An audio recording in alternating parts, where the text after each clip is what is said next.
Do you believe in werewolves? Welcome back to Unexplained Encounters. I'm your host, Darkness Prevails. It's time once again for a massive compilation of werewolf and dogman stories. This is over 5 hours of eyewitness accounts of alleged half-wolf or half-dog and half-man creatures. No matter what you believe, these tales are sure to scare you. Enjoy. Send me your scary stories of the unexplained at darkstories.org so I can narrate them on this podcast. For more of my narrations, check out my other podcasts, Tales from the Break Room and Camping Horrors on Spotify and Apple Podcasts, or your favorite podcast app. Now, let's begin. Warning: the following story contains depictions of harm against animals. The Pig Farm Werewolf, from Benji B. The story I'm about to tell you happened when I was around 11 or 12 years old, so the year would have been 1999 or possibly 2000. I live in central Sweden. My parents had been divorced for many years, and the day of my encounter, my younger sister and I were visiting our dad at his farm. He raises slaughter pigs there for one of the country's biggest meat producers. I've always loved animals, and I enjoyed helping out at the farm, feeding the animals and cuddling with the piglets. My dad had built the pig housing just a couple of years before. Now, when you entered through the main entrance, you would find yourself at the beginning of a long corridor, with 4 doors on the right side and 2 doors on the left, with 1 door at the end of the corridor leading out to the back side of the building. The first door on the right led to an office and staff room, and the second door led to a storage room. The following 2 doors on the right and the last door on the left led to the 3 what we called pig stables, called stable number 1, 2, and 3, each with 48 separate pens where the pigs were housed. The first door on the left went to the barn where we stored food and straw for the animals. Now, the way this farm worked was that we received pregnant sows a week or 2 before they were expected to give birth. And when the piglets were old enough, these sows were sent to the other farms to rest for a few months before they were impregnated again. The piglets stayed with us until they were old enough to be sent off to slaughter. Now back to the story. The day of my encounter was a very cold winter day, probably around December or January. The ground was covered in a thick layer of snow, and the sky was clear. A perfect winter day. My sister and I had arrived at our dad's place around lunchtime the same day. That afternoon, we were in the stables, helping out with the chores. I remember that in stable number 1, it held slaughter pigs that were maybe a couple of months old. In stable number 2, we had pregnant sows expecting to give birth at any day. And stable number 3 was empty.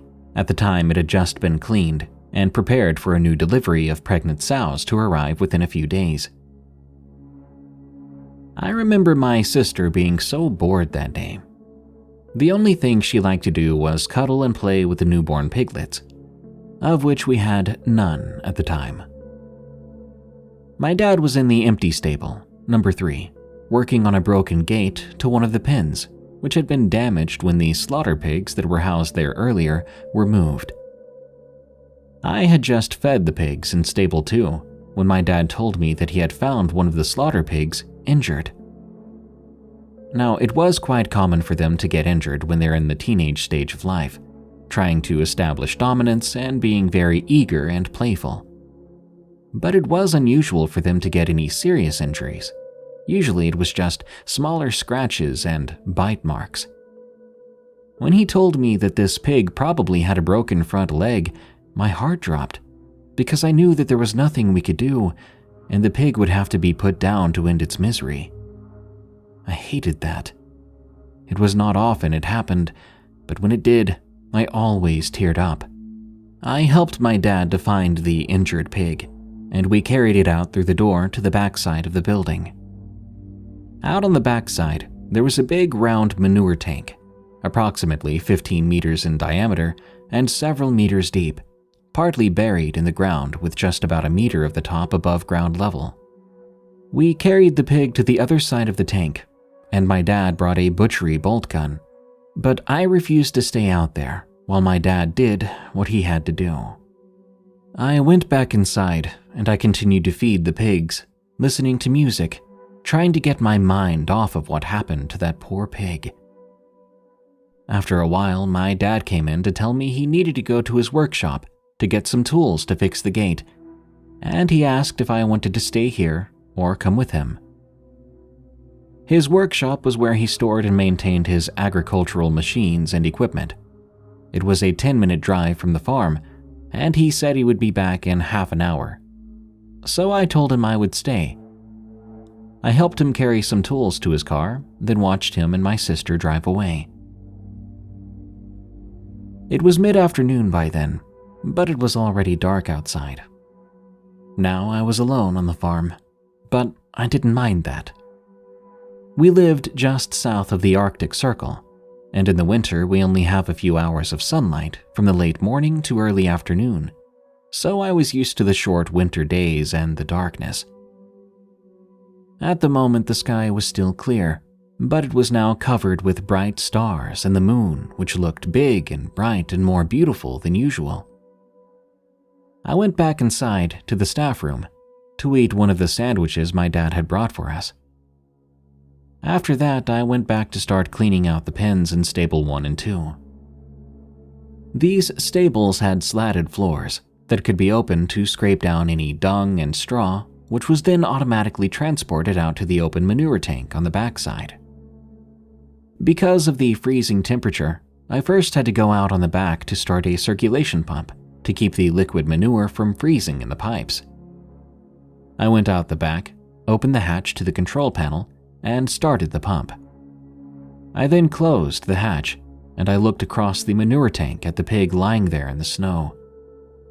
A dim light shone through the windows from the lights inside and from the moon lighting up the area. The snow under the pig's head was now colored red, and I actually felt a bit relieved that he was no longer in pain. I went back inside, starting to clean out the pens. After about half an hour, I'd finished the 2 stables. My dad and sister weren't back from the workshop yet, so I decided to go to the staff room to have a Coke from the refrigerator and watch some TV until they came back. We still had some work to do, but I felt I deserved a break. They'd probably be back any minute. After a few minutes of watching some boring reality show and drinking Coke and having my second sandwich, I remembered I left the circulation pump to the manure tank on out back.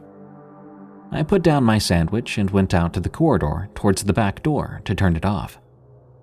I opened the back door, stepping out, and I was just about to open the hatch to the control panel when I saw something moving in the corner of my right eye just across the manure tank.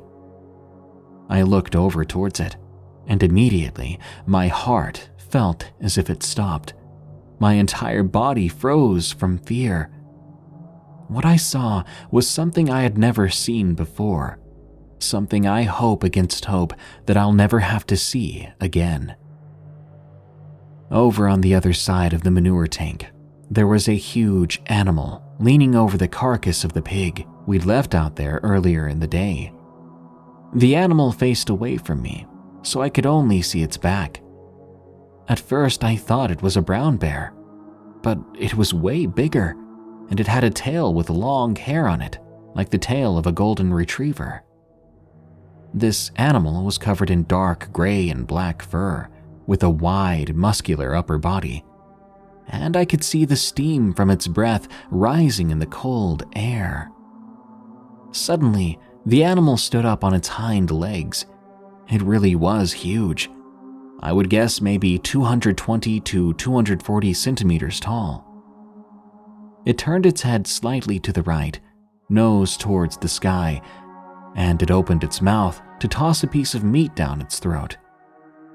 The head was definitely the head of a wolf, but much bigger and darker. It had long furry ears pointing upwards and a long snout with big canine teeth. We have both wild wolves and bears living in this area. But this was something else. Something bigger, stronger, something that gave off an evil vibe. The animal leaned down over the pig carcass again, continuing to feast on its meal. I realized it hadn't yet noticed me standing there outside the door behind it. I was so scared. I didn't know if I should scream, cry, or faint. My body was still frozen and just wouldn't move.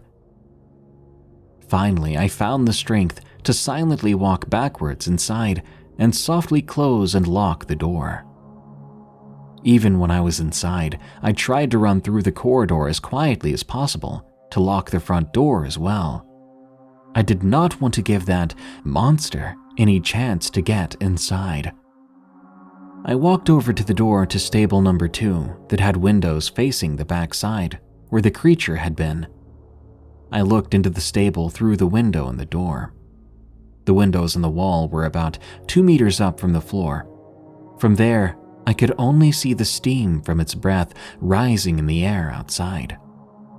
Suddenly, some of the pigs saw me through the door window and started to grunt loudly. Soon, all of them were grunting very loud, as they always do when they see a person at the door. They were excited, hoping I was bringing them more food. I looked back to the windows, just in time to see the creature stand up and turn towards the window, looking in the direction of the sound of the pigs. I could only see the top of its head and the ears when it walked up to the window.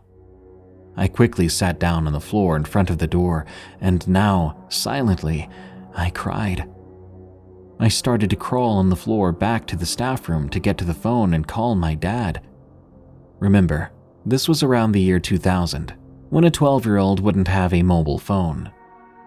I reached the door and realized that there are 2 big windows in the staff room, windows that didn't have any curtains or blinds.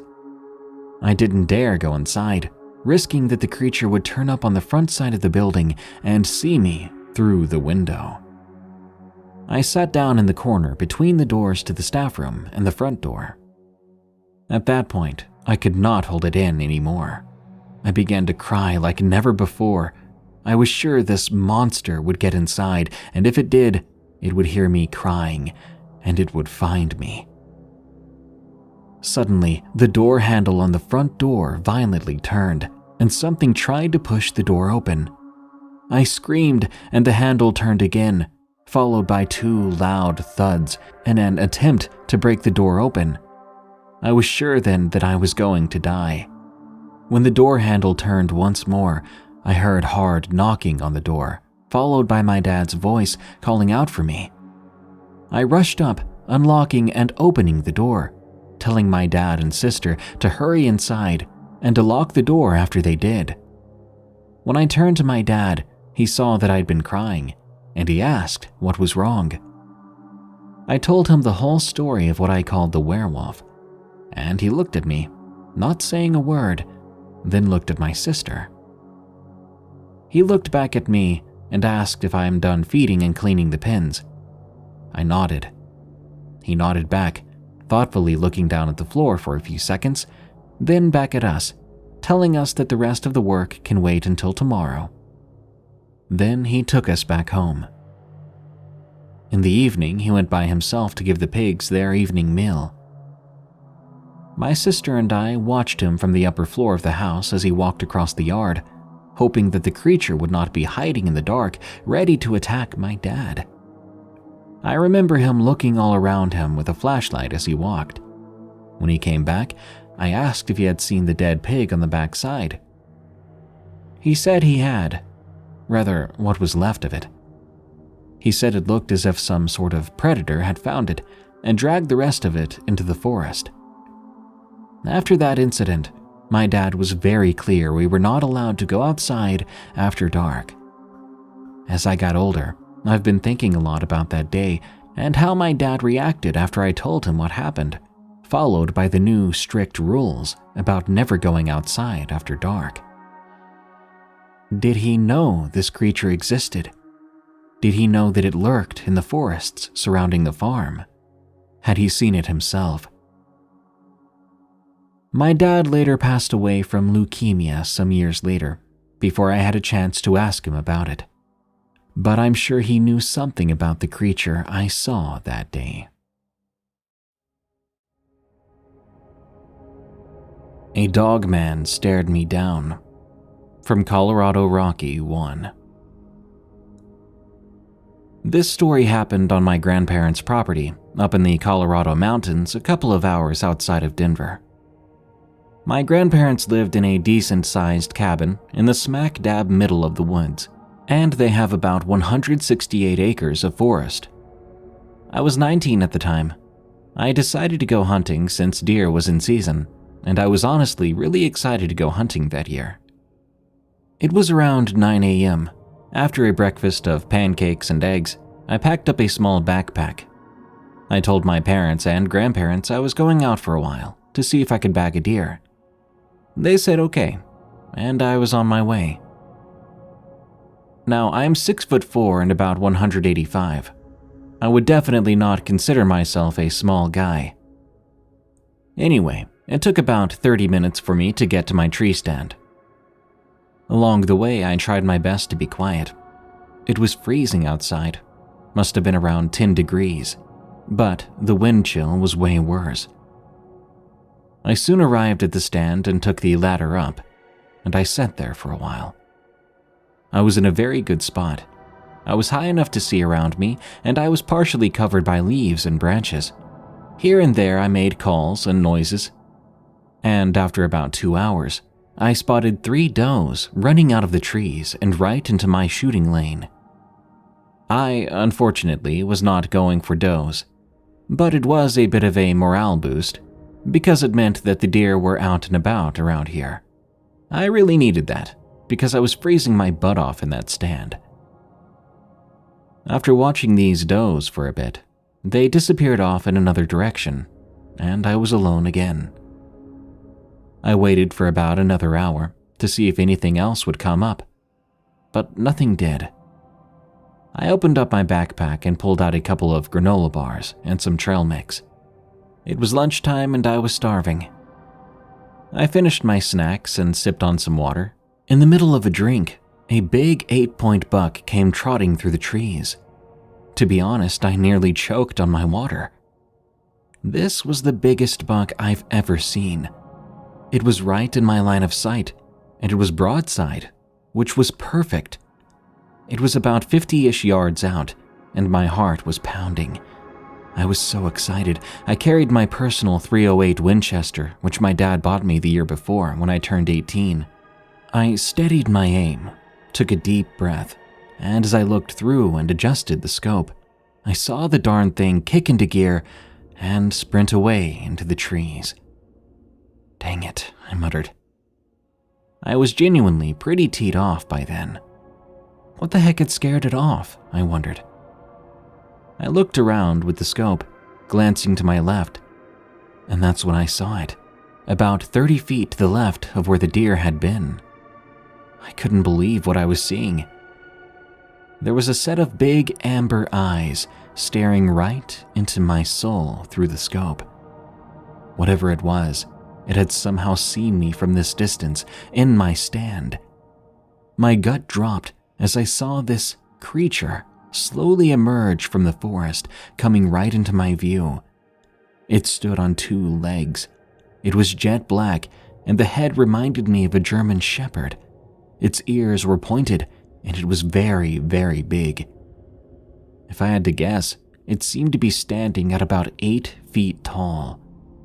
This thing was so well toned, not like a bodybuilder, but more like a professional track runner. Its legs were skinny and dog-like. Its arms were lanky, ending in claws. Then I saw its lips curl back as it showed its teeth to me. It was snarling at me. I wanted to leave. I wanted to escape from there, but I couldn't stop staring at it. I was fixated on it, and it was fixated on me. I was freezing cold, and now my blood felt like ice coursing through my veins. I trembled, thoughts running through my mind as I realized my .308 Winchester was probably not going to do me any good against this thing, which could probably shred me to bits. As if my mind and soul weren't shattered enough, this thing began to slowly walk toward my stand. It got about 25 feet away from me and just stared. Words cannot describe the fear and terror I felt. It gave me this look of, "You're lucky you didn't shoot that deer, otherwise you'd be next." The beast then growled this really low, grumbly, loud growl. The best I can describe it was like an alligator bellow, but longer, but not as throaty, and more dog-like. I was sweating so bad, my heart pounding out of my chest. Then it gave a sort of snort and turned around. In a swift motion, it got on all fours and ran in the direction of the buck. I sat there for a good half hour, watching and waiting, because there was no way you were going to get me out of that stand after watching it run off, not until I was sure it was long gone. Eventually, I finally gathered the courage and sprinted home so fast. I told my parents, but they didn't believe me. My grandparents, on the other hand, pulled me aside afterwards and said they'd seen something like it too. It's been a couple years though, but they've seen it, and they know it's out there. I've been back several times, and I've never seen it again, but luckily I don't want to. I think myself insanely lucky. Lucky that that creature was hungry for deer and not me. A brief warning to those out in the woods. There are some things out there that can't be tamed, so be alert and be careful.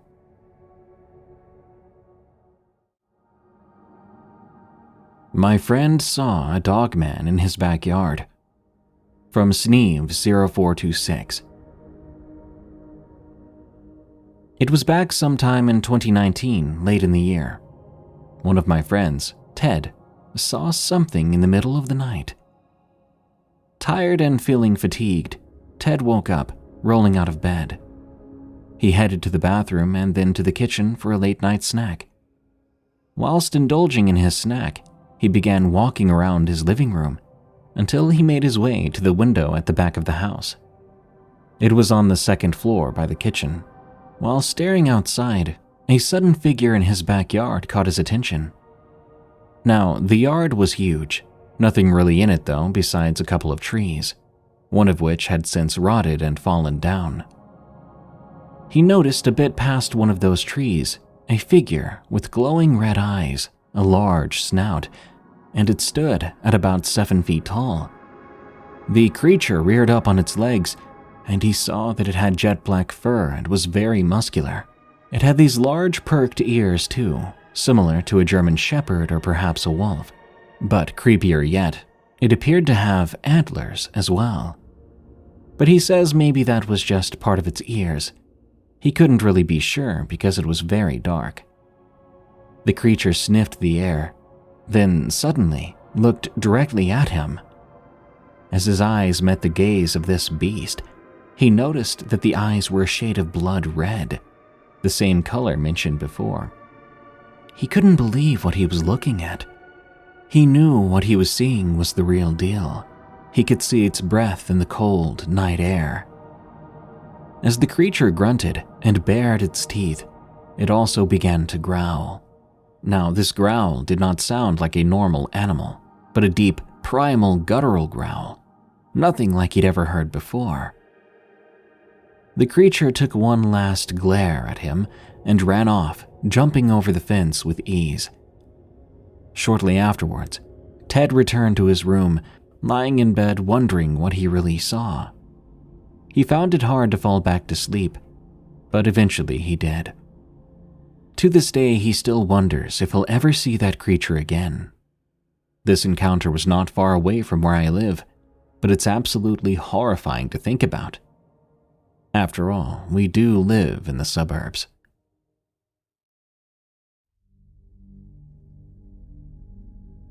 New Dogman Encounter, 2023.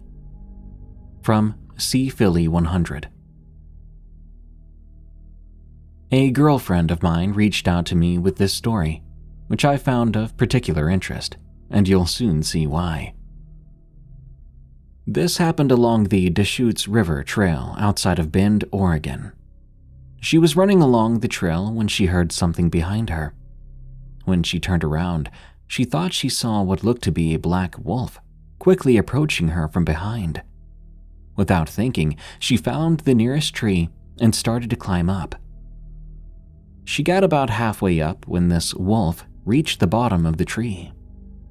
To her horror, she saw another one approaching from the opposite direction. The first wolf began to climb the tree, which is also when she realized its paws looked wrong. They looked more like the hands of a raccoon than wolf paws. She broke off a branch and began to swat at the wolf-like creature. It hopped down, and the other one began climbing up towards her perch in the tree. Again, she swatted the branch, and the other one jumped down too. She said the two of them looked up at her, their eyes reminding her of a German shepherd's eyes, almost a bright orange color and rather intense. They appeared to be studying her. The first one started climbing up again, and that's when she began to pray. She honestly felt those were about to be her last moments on Earth. At that very moment, a deer ran by about 40 yards or so off to the right, away from the river, evidently trying to vacate the area. These wolf creatures saw the deer and immediately took off after it, running rapidly on all fours. She waited a couple of minutes until she was sure they were gone. Then, quickly, she shuffled down the tree and ran back in the direction where she came from, away from those wolves.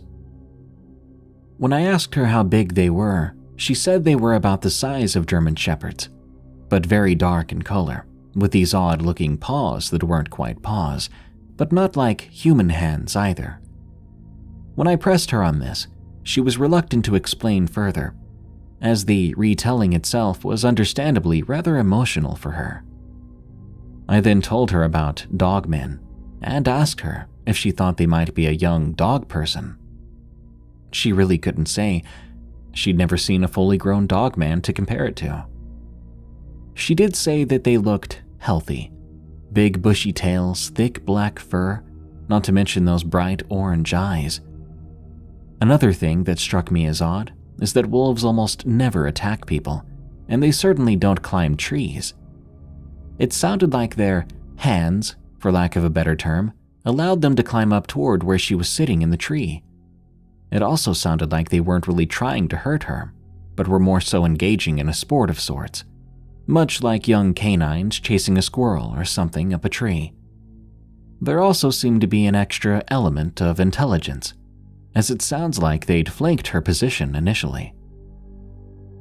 I mentioned that she might want to talk to Vic Kundiff, or someone that has more experience talking to people about these kinds of things. So far, she's been too upset and too scared to really tell people about it. So she's been telling people that some wolves chased her down the trail and that she'd escaped by climbing a tree, completely leaving out the part about them climbing up at her. And I assured her that these types of encounters actually did happen, and more often than not, they typically ended relatively well, and that these cryptids, while territorial, don't seem particularly violent towards humans, though we certainly can't rule that out as a possibility.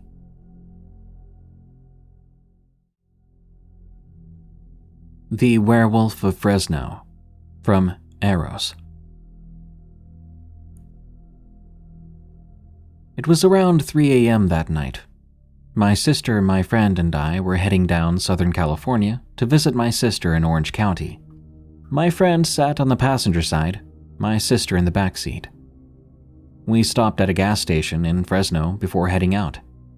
After leaving this gas station, we started our way down Southern California. But it didn't take long for us to have to stop on our trip. I hadn't even left the town yet. I was driving, and right before I passed the railroad tracks, something caught my eye. I turned to look at it, and I busted a U-turn, driving back to see what was there. I turned into the block and locked the doors, rolling down a window just a bit. All I could really hear was the sound of all the dogs in the neighborhood barking. Seemed like all the dogs out there were going crazy. My sister yelled from the back seat, "What are you doing? Why'd you turn around?" "Shh, I'm listening," I replied. "What's going on?" I then turned the car around and drove off. My sister then said, "What was that all about?" "I thought I saw something. It looked kinda like a dog, but not." "You must be freaking joking." "No, I'm serious. I saw something and it didn't look right." While I'm explaining this to my sister, my friend who was on the passenger side turned to me with his hand on his chest, saying, "Jesus, I thought I was the only one that saw that." I then asked, "What did you see?" "Well, I saw the same thing. Something that didn't look like a dog exactly." "Wait, did what you see have legs like a person, was on all fours, and from the waist up looked like a wolf?" "Yeah, that's exactly what I saw." I told this story many times to people I trust and know. They say it's fake, but I know what I saw that night.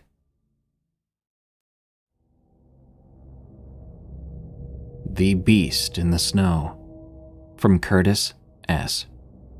Location: Northwest Arkansas, Ozark Mountains. This story begins like a lot of others. It's a tale of me and my high school buddies. For privacy reasons, we'll use their gamer tags from back then. The actual location of this tale will not be given. It happened back in late 2006, early 2007, when one of the largest snowstorms hit northwest Arkansas. We had 32 inches of snow and 5 inches of ice bearing down on us. There were over 85 fatalities from the storm alone, and over 500,000 people without power. It was very cold and very wet, but as many teenage boys do, we got bored, and we all got together, deciding to go check around to see if we could help people stuck in the snow. We checked on everyone's families that we knew to see if there was anything we could do to help. After some time of this and helping a few people out of the ditches, we again got bored and decided to go and check on G. Dilly's father, as their house was not in the greatest shape. His dad was kind of a lonely hermit. We sat down and talked with him for a while. He would kind of remind you of Deckard Cain from the Diablo games. It was always a sit down and stay a while kind of thing.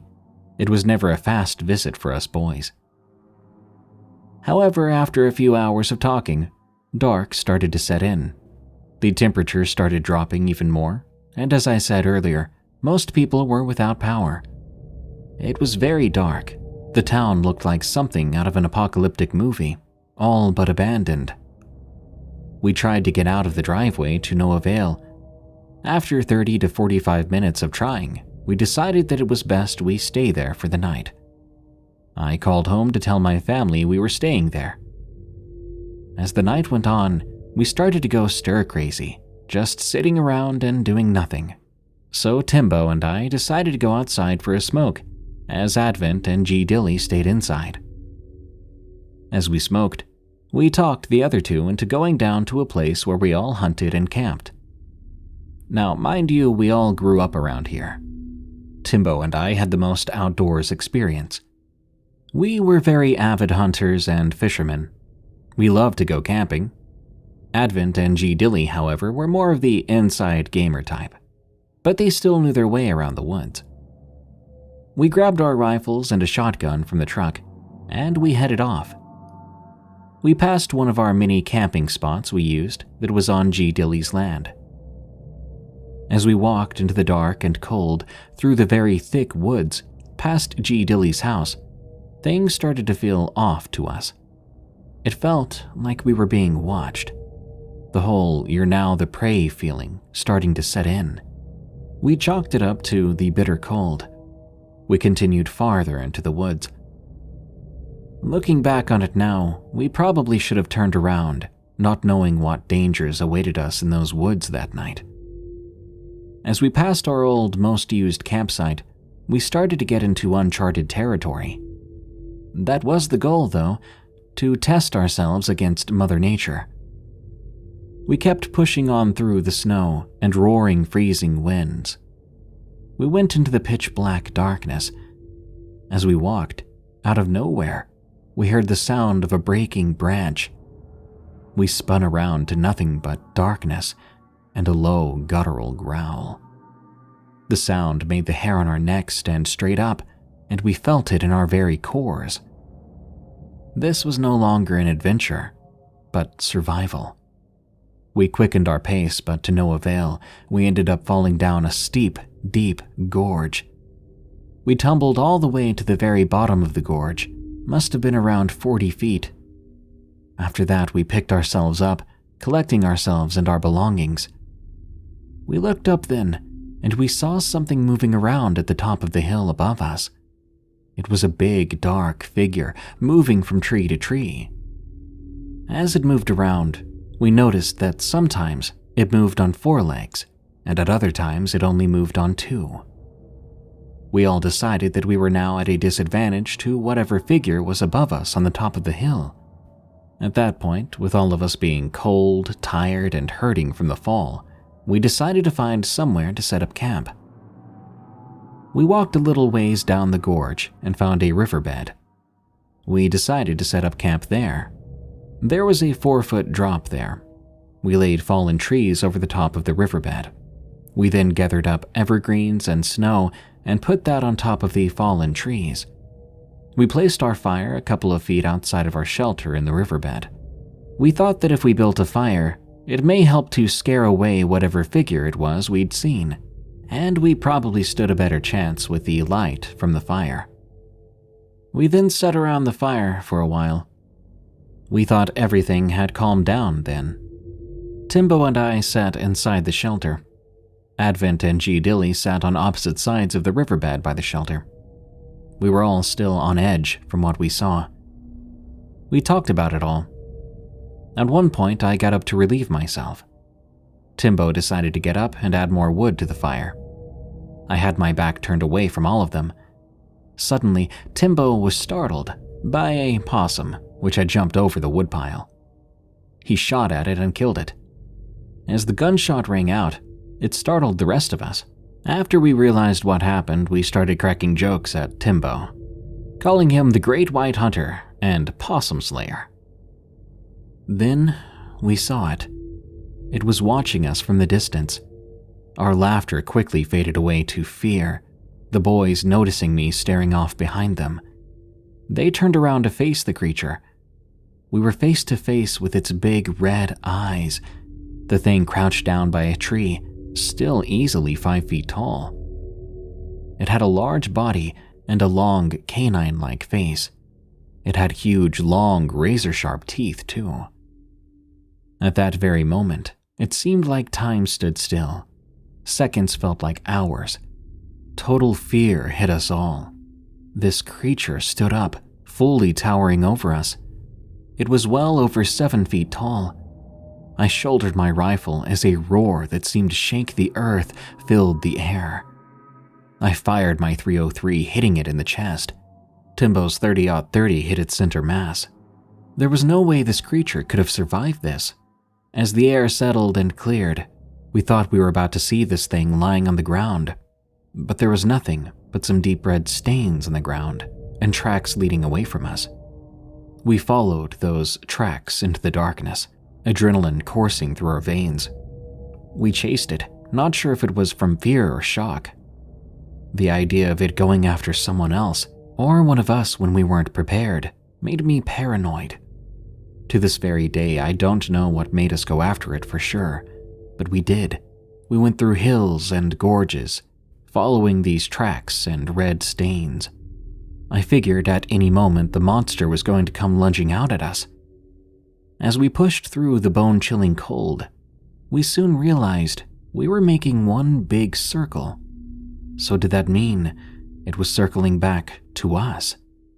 We really had only one choice. We knew we were never going to catch this thing in this terrain, and there was no open ground for miles. And if it was coming back for us, our best option was to dig in and prepare to fight. We put our backs together, eyes in every direction, using the snow and trees for cover. We waited and waited, listening for any sound, looking for any sign of movement. But it never came. We stayed quiet as much as we all wanted to talk. Right before the morning sun shone in the sky, we did suddenly hear one long, high-pitched howl, which seemed close, like it was just around the next bend. It was like it was telling us we might have won that skirmish, but the battle had yet to come. Maybe it was just the sound of defeat. We'll never really know. As the sound faded off into the mountains, we all sat there in disbelief until the sun was fully in the sky. Then we stumbled onto an old road and made our way back to G. Dilly's house. We were still not fully believing what happened that night. Everyone made a full recovery from the fall, but we never did really get over what we saw. On occasion, we do talk about it together. But this will be the first time any of us have shared the story to the outside world. We often wonder whatever happened to the creature. Where did it go? Were we the only ones out there to see it? Why didn't it finish its hunt? We may never know. Might have to get the boys back together at some point, go back down there someday and see what happens. I honestly think the only reason we're still alive has nothing to do with skill or being brave. I feel like it was pure luck. I look at the woods in a different light, and I watch and listen to everything. I've taught my kids to always expect the unexpected, and just because it's not in our history books doesn't mean it's not out there, or it doesn't exist. I know what I saw, and my friends know what they saw. My warning to you is to be careful in the forest. Always pay attention. Never get complacent, even if it's the woods you know like the back of your hand. It doesn't hurt to always be prepared for anything.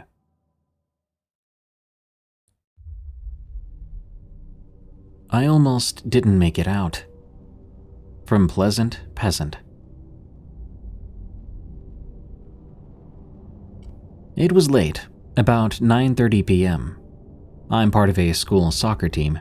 At that night, we were playing in the outskirts of a poorer area near New Braunfels, Texas. We had just flattened the other team 4-0. In my excitement, I decided that I was going to get some celebratory Whataburger. I called a location nearby, ordered, and hung up the phone. I started to drive there. The road leading to the Whataburger contained some of the most sketchy-looking houses I'd ever seen. One of these houses was backed up to the soccer field, and just a few hours earlier, I joked to my friends that that house was definitely haunted. I wish I'd taken a picture. The place was terrifying. As I passed the house, something that looked like a person sprinted out of the woods on the other side of the road. I was so startled, it caused me to swerve, but I still hit the dude. I was so scared that I just seriously injured someone. All my red flags were going off.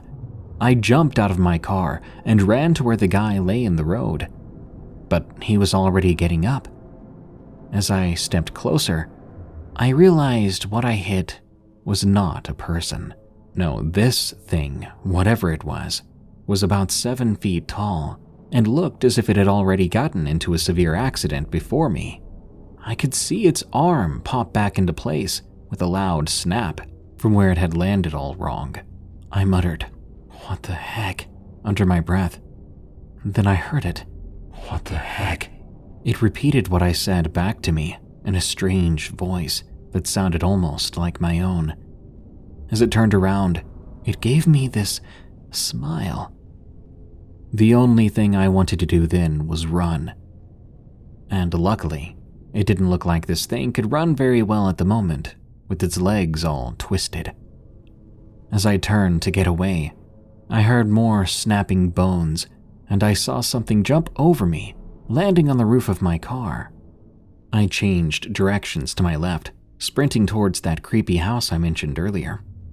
The windows appeared to be boarded up, but there was a light on inside.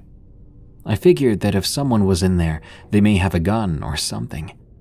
I practically busted the door down with my shoulder, which was surprising, because I'm only 5'8" and can't bench more than 140 pounds.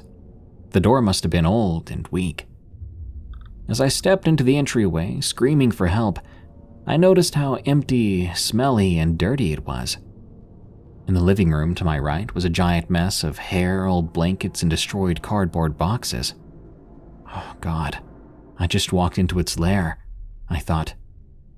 I looked to my left. There were random bones scattered about that I prayed were just animal bones. I wiped my mouth and continued running upstairs. Just as I turned into the upstairs hall, I heard something screech, banging on the outside walls. Before long, I could hear it coming up the stairs. Grabbing an old metal chair, I banged it against a window, breaking the glass, just as I heard the sound of footsteps rapidly approaching me. I pulled myself out of the window, and as I dropped to the ground, something clawed against my forearm just below my elbow.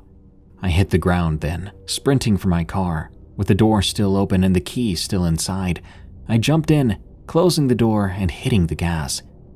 I was out of there. A few minutes of driving later, my arm began to sting. I pulled into the parking lot of the Whataburger. I looked at my arm and noticed how much blood was there.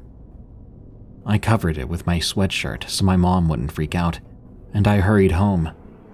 I ate my dinner in my room, and after I showered, I cleaned everything up. It did end up scarring. All in all, I was lucky. If that door hadn't opened, if the glass window hadn't broke, if I was a half-second slower, I could have died. Nowadays, I only ride home from soccer on the bus with the freshmen, out of fear of seeing it again.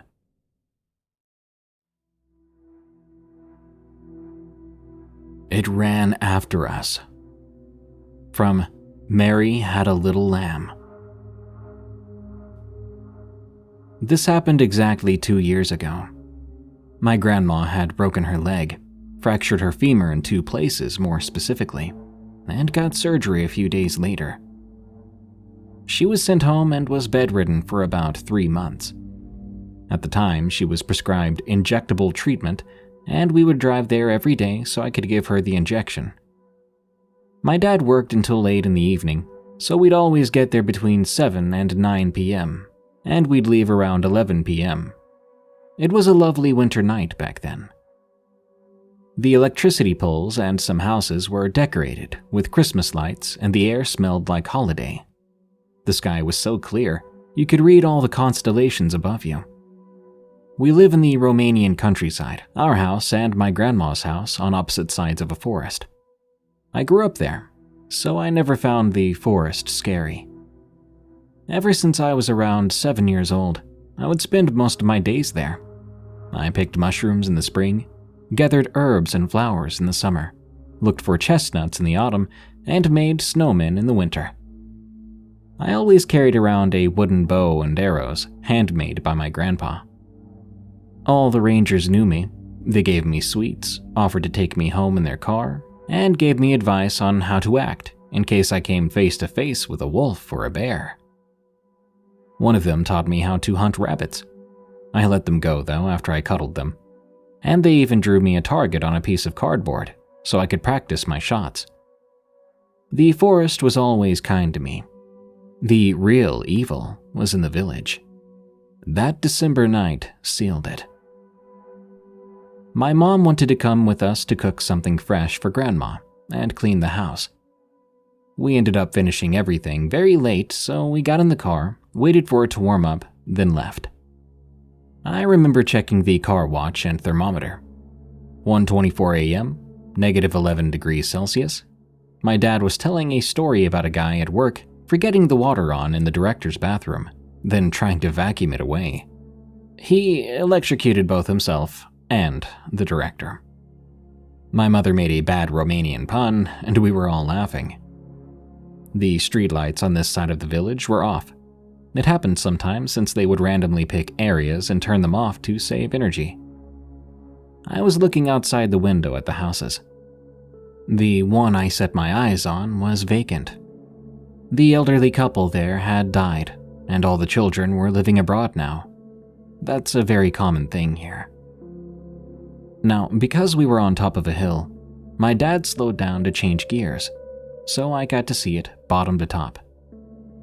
On its roof was a big white form.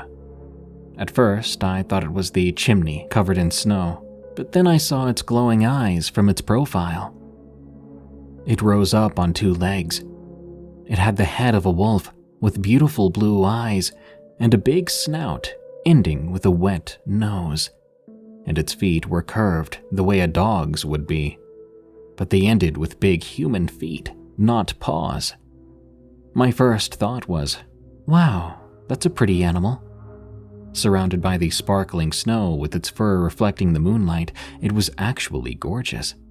My fantasy was shattered when it bared its teeth at me and slid down from the roof in the middle of the road, now slowly walking behind our car.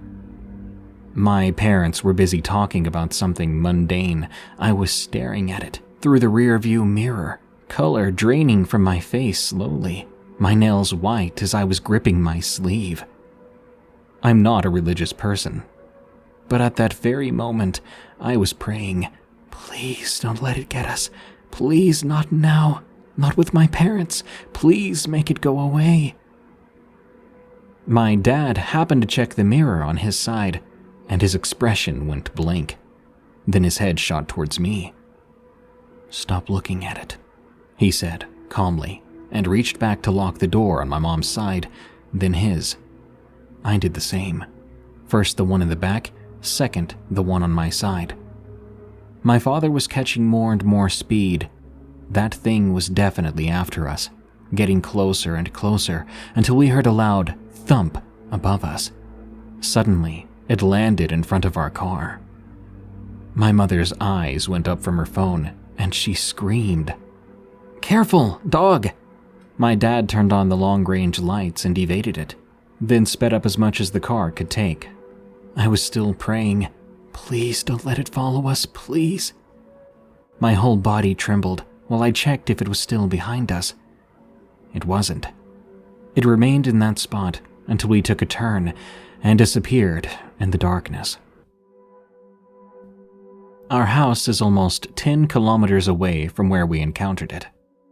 I looked around to see if it was safe to get out. Then I got out to open the gates.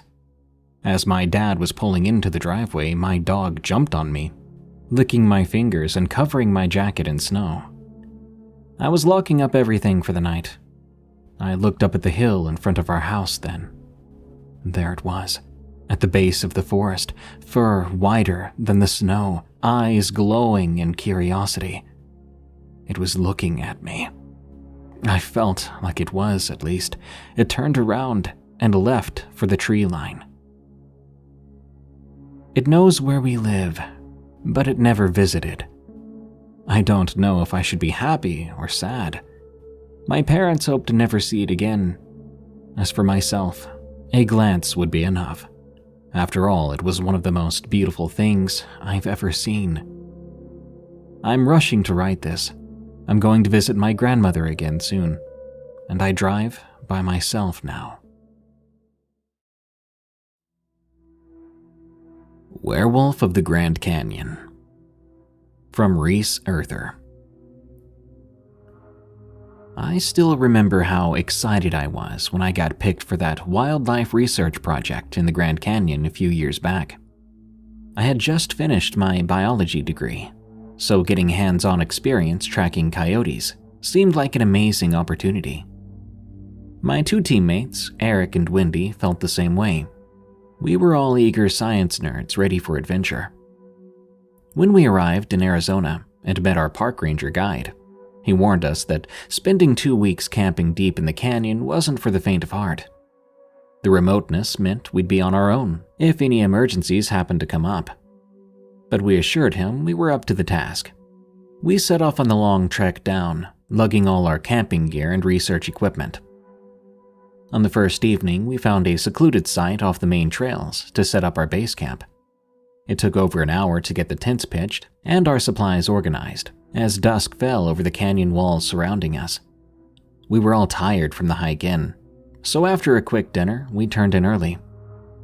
The night was calm and surprisingly quiet. just the occasional hoot of an owl or rustle in the bushes. Nothing alarming. I remember falling asleep fast, worn out from the day's exertions.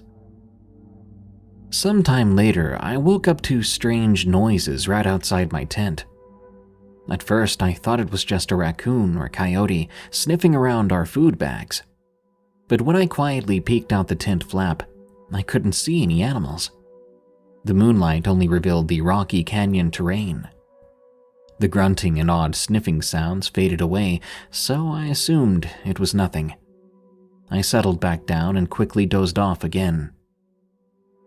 I was startled awake again later that night by the sound of heavy footsteps tramping around the campsite.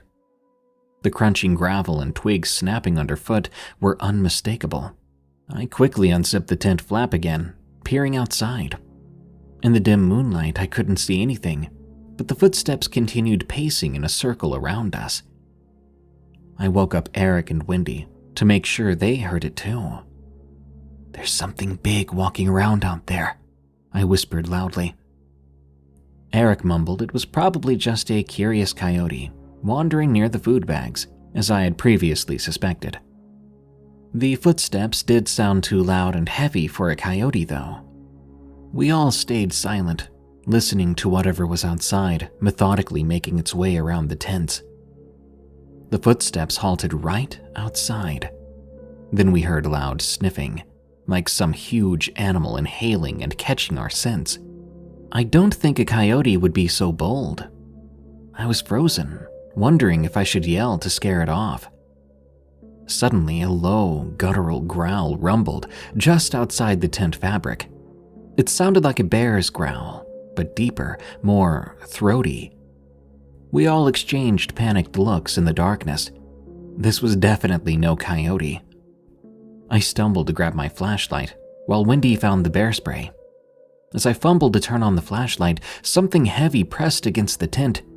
Sharp claws began to violently scratch at the fabric right near my face, shredding holes in the nylon. I fell backwards in terror. We yelled at the top of our lungs, hoping to startle whatever beast was attacking our shelter. The scratching ceased as our shouts echoed off the canyon walls. But before we could sigh in relief, the entire tent started to shake violently. Something was grabbing the roof now, thrashing it back and forth with incredible force. Eric, Wendy, and I screamed as loud as we could, pointing our flashlights all over the place. Suddenly, the assault stopped, and in the flashlight beams, we saw a large, shadowy figure scampering away from the mangled tent entrance. My hands trembled uncontrollably as the three of us scanned our surroundings with the lights, but the beams of light only caught empty terrain. Whatever had stalked our camp was gone as quickly as it came. We huddled together, listening intently for any sign it had returned. But the night was silent once again. None of us dared leave the shredded tent to investigate further. Exhausted and horrified, we eventually fell into a fitful sleep again, hoping the creature was gone for good. But the next morning would bring a whole new level of fear and confusion. When morning sunlight finally filtered into the ravaged tent, we debated whether we should step outside to assess the damage. That thing could still be lurking nearby, waiting for us to emerge. But we knew we couldn't hide in the tent forever. After hearing no sounds for several minutes, I slowly unzipped the flap, or rather what was left of it. The three of us cautiously stepped out together, bear spray and flashlights raised. We swept through the campsite, bathed in harsh morning light, searching for any sign of that creature. The camp area looked utterly trampled, with torn up dirt, scattered equipment, and scratches gouged into the ground. Large, unfamiliar prints we couldn't identify marred the landscape. But we saw no beast in sight. The area reeked of a strange, musky odor that I couldn't place. Whatever had attacked us was massive and powerful. Definitely no coyote, and probably not a mountain lion. Eric wanted to just pack up and hike back to the rim immediately, but the researcher in me needed to examine the prints and damage while it was all still fresh.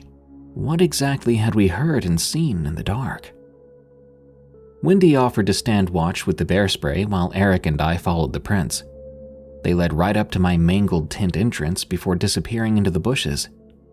I paused there, shining my light on the flattened brush. Something caught my eye.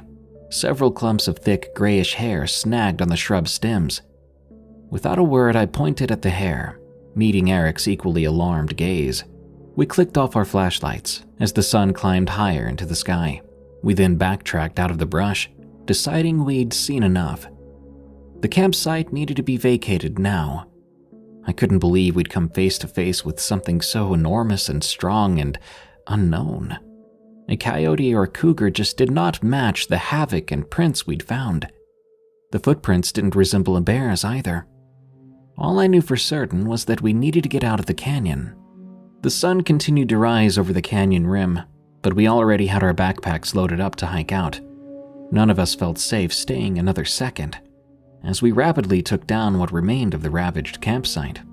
The surrounding wilderness remained eerily silent. No bird calls or scampering wildlife sounds that you'd normally expect at dawn. Just tense and heavy quiet. Once we were all set, we cautiously followed the bizarre tracks back into the woods, attempting to glimpse where the creature had gone. But the jumbled prints disappeared just 20 yards in, with no trace of our nighttime stalker. Had it left the area, or was it camouflaged and waiting unseen in the shadows? We couldn't shake the feeling its eyes still followed us, despite no evidence of it nearby. I nervously eyed each shrub and thicket as we hastened through the brush. My imagination conjured up the beast crouching behind every rock and tree, but there was nothing there when I looked. Though we found no other trace of it so far, we still needed to leave. Sure, it sucked not knowing where our stalker might be, but we didn't really have another choice.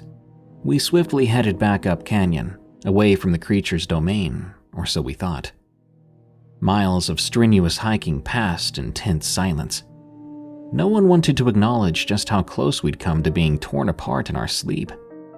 I kept glancing back behind us, certain each rustling bush or scurrying lizard was our pursuer returning, but the canyon remained empty and still. Finally, we emerged, sweat-soaked and exhausted, back at the populated canyon rim where we'd started. As we gave statements to the puzzled rangers, I noticed Eric and Wendy avoiding mentions of anything besides a rogue bear harassing us. Maybe they thought it sounded insane. Maybe they feared we'd be ridiculed. But I just couldn't shake the certainty that we'd escaped something frightening, something unknown in those canyon woods. And if there was a next time, we might not get away unscathed. Back at our Arizona motel that evening, I still felt rattled and unnerved.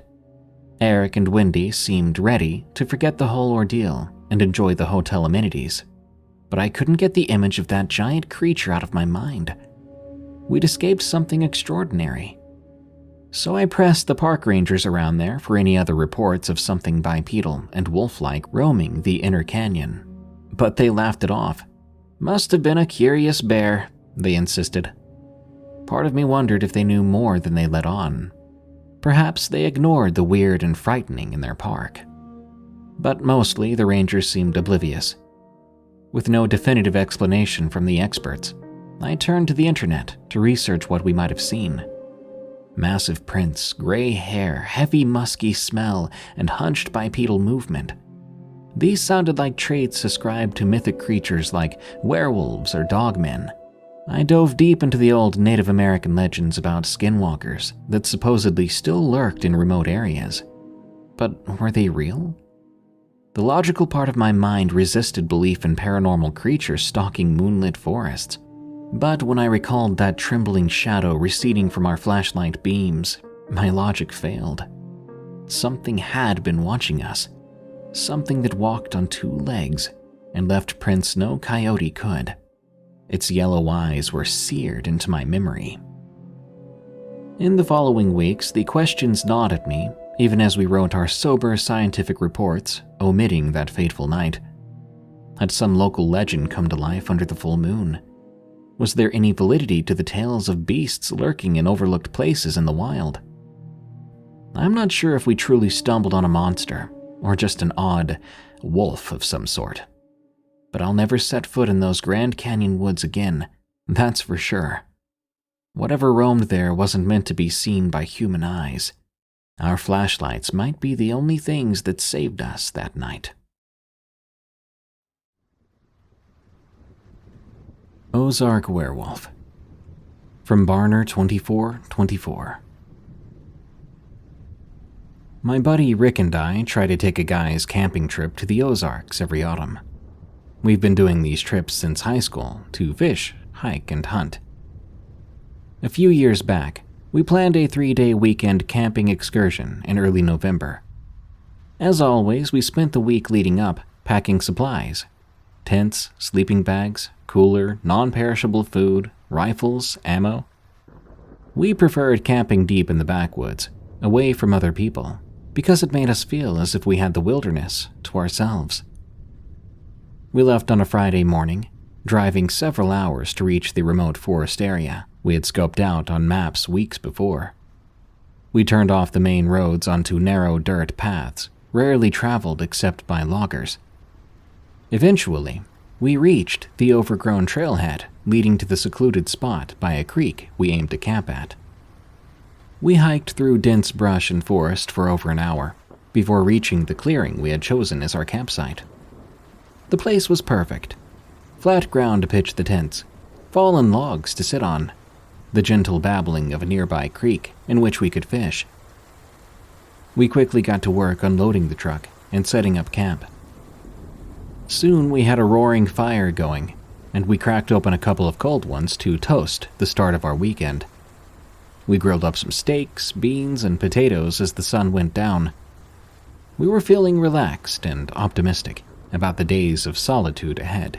Just us two old friends in the wilderness making new memories. As night fell, we occasionally heard distant coyotes howling and owls hooting. But then came these cries that echoed through the darkness, which sounded unlike anything I'd ever heard before. They were like a painful wailing or screaming. Rick and I joked nervously that it must be a skinwalker coming for us clueless city boys. Little did I know, our jokes might hit a little too close to reality. The next morning, Rick and I gulped down some coffee. We geared up for a full day of hunting. The dawn in the forest was serene, mist rising off the creek nearby, and birds chirping in the trees. We hiked over a ridge, finding a spot with signs of deer activity to set up. After a couple of hours passed with no sightings, the stillness of the woods began to feel eerie. Usually, we'd have seen some squirrels, birds, or deer by now, but the forest was oddly silent, like all its inhabitants had vanished. "Something feel off to you?" I asked Rick. He nodded, brow furrowed. We stayed a while longer, but eventually we gave up, heading back to camp empty-handed. Along the way, we discovered strange, huge tracks on the trail that didn't look like any animal we knew. Kind of canine-like, but oddly shaped. A chill went down my spine, imagining what could have left those prints. We decided to call it an early night, anticipating better luck hunting in the morning. But sleep eluded me. I kept thinking about those weird cries we'd heard the night before, which sounded so tormented and inhuman. Sometime deep in the night, I awoke to the snuffling and crackling of something rooting around just outside my tent. I lay paralyzed, listening to heavy breaths and twigs snapping underfoot. My blood turned to ice when I glanced through the mesh window and saw two glowing eyes peering back at me from the dark. I yelled out to Rick, "There's something out there!" The eyes vanished as quickly as they had appeared. We sat huddled together in Rick's tent, rifles clutched tight, waiting for dawn. Both of us were shaken by the undeniable sense that we were being watched from the shadows. At daybreak, we hastily packed up camp, skipping breakfast. This spot didn't seem so idyllic anymore. Rick and I agreed we could not wait to get the heck out of these woods. The two of us hiked back out the way we'd came in, moving at a brisk pace. The sooner we were back in the safety of the truck, the better. We just had to get around a ridge, through a narrow valley, then uphill to the trailhead. Halfway through the valley, we came upon a huge fallen oak blocking the path ahead. Odd that a healthy tree had so recently toppled. We'd stopped just a moment, seconds away from deciding to just climb over it, when we heard a snap of a branch from right behind us. We spun around, rifles raised. There, lurking between the trees, was something so bizarre. A hulking, hairy creature crouched on two legs, staring back at us. It had a wolf-like face, but stood over 7 feet tall, its muscular frame covered in grayish-brown fur. A low rumbling growl emanated from its throat. Rick and I stood frozen in shock and terror. The thing made no move to attack, but its penetrating yellow eyes watched us intently.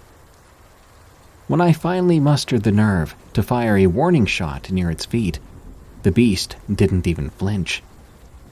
Instead, I saw it bare its fangs and take a step towards us. That's when the chaos really began. Rick tried firing too, but his gun jammed. The creature then let out a bone-chilling snarl and suddenly lunged in our direction. The two of us screamed and reeled backwards, toppling over the fallen tree. I landed hard on my back, the wind knocked out of me. Peering upside down from the ground, I glimpsed the beast's long, jagged claws and muscular hind legs as it briefly towered over us, but in the next instant, it had vanished back into the underbrush. We staggered to our feet, gasping for air, minds blank with primal panic. Without a word, Rick and I began to sprint back up the trail, driven by sheer animal instinct to survive. We didn't speak, didn't plan, only knew we had to make it out of these cursed woods before that thing came back to finish us off. We sprinted through the forest, delirious with fear. The trail seemed to stretch on forever. No matter how hard we pushed our aching legs, the parking lot never got closer. Glancing behind us, I'd catch glimpses of that hulking thing, paralleling our path, easily keeping pace with us. It would duck behind trees or into the brush, flashing in and out of view.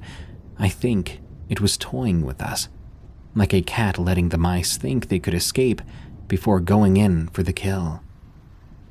At one point, I tripped on a root and face-planted into the mud. As I staggered up, I came face to face with the beast, who had soundlessly crept up behind me. Its breath was hot, and it reeked of rotting meat. We locked eyes for a split second before it bared its fangs, snarled, and vanished again into the shadows. This told me it could have killed me at any point, if it wanted to. I don't know how, but Rick and I finally stumbled out of the woods and back to the pickup. We floored it down that dirt road like two madmen, reckless and panting, not stopping until we reached the highway. Only then did we trade horrified accounts of what we had just seen. A living nightmare we could scarcely believe. We agreed not to tell a soul what happened. Who would believe us anyway? This thing was no ordinary animal.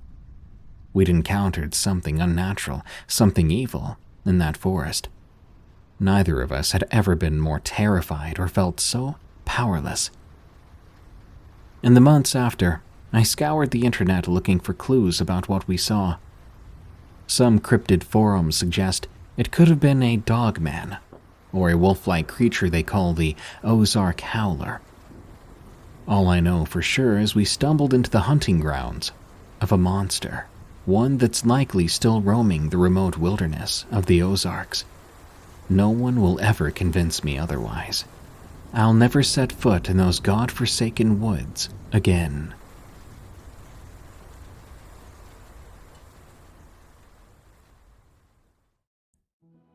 Dogman stole my fish. From Rainbow Trout 55.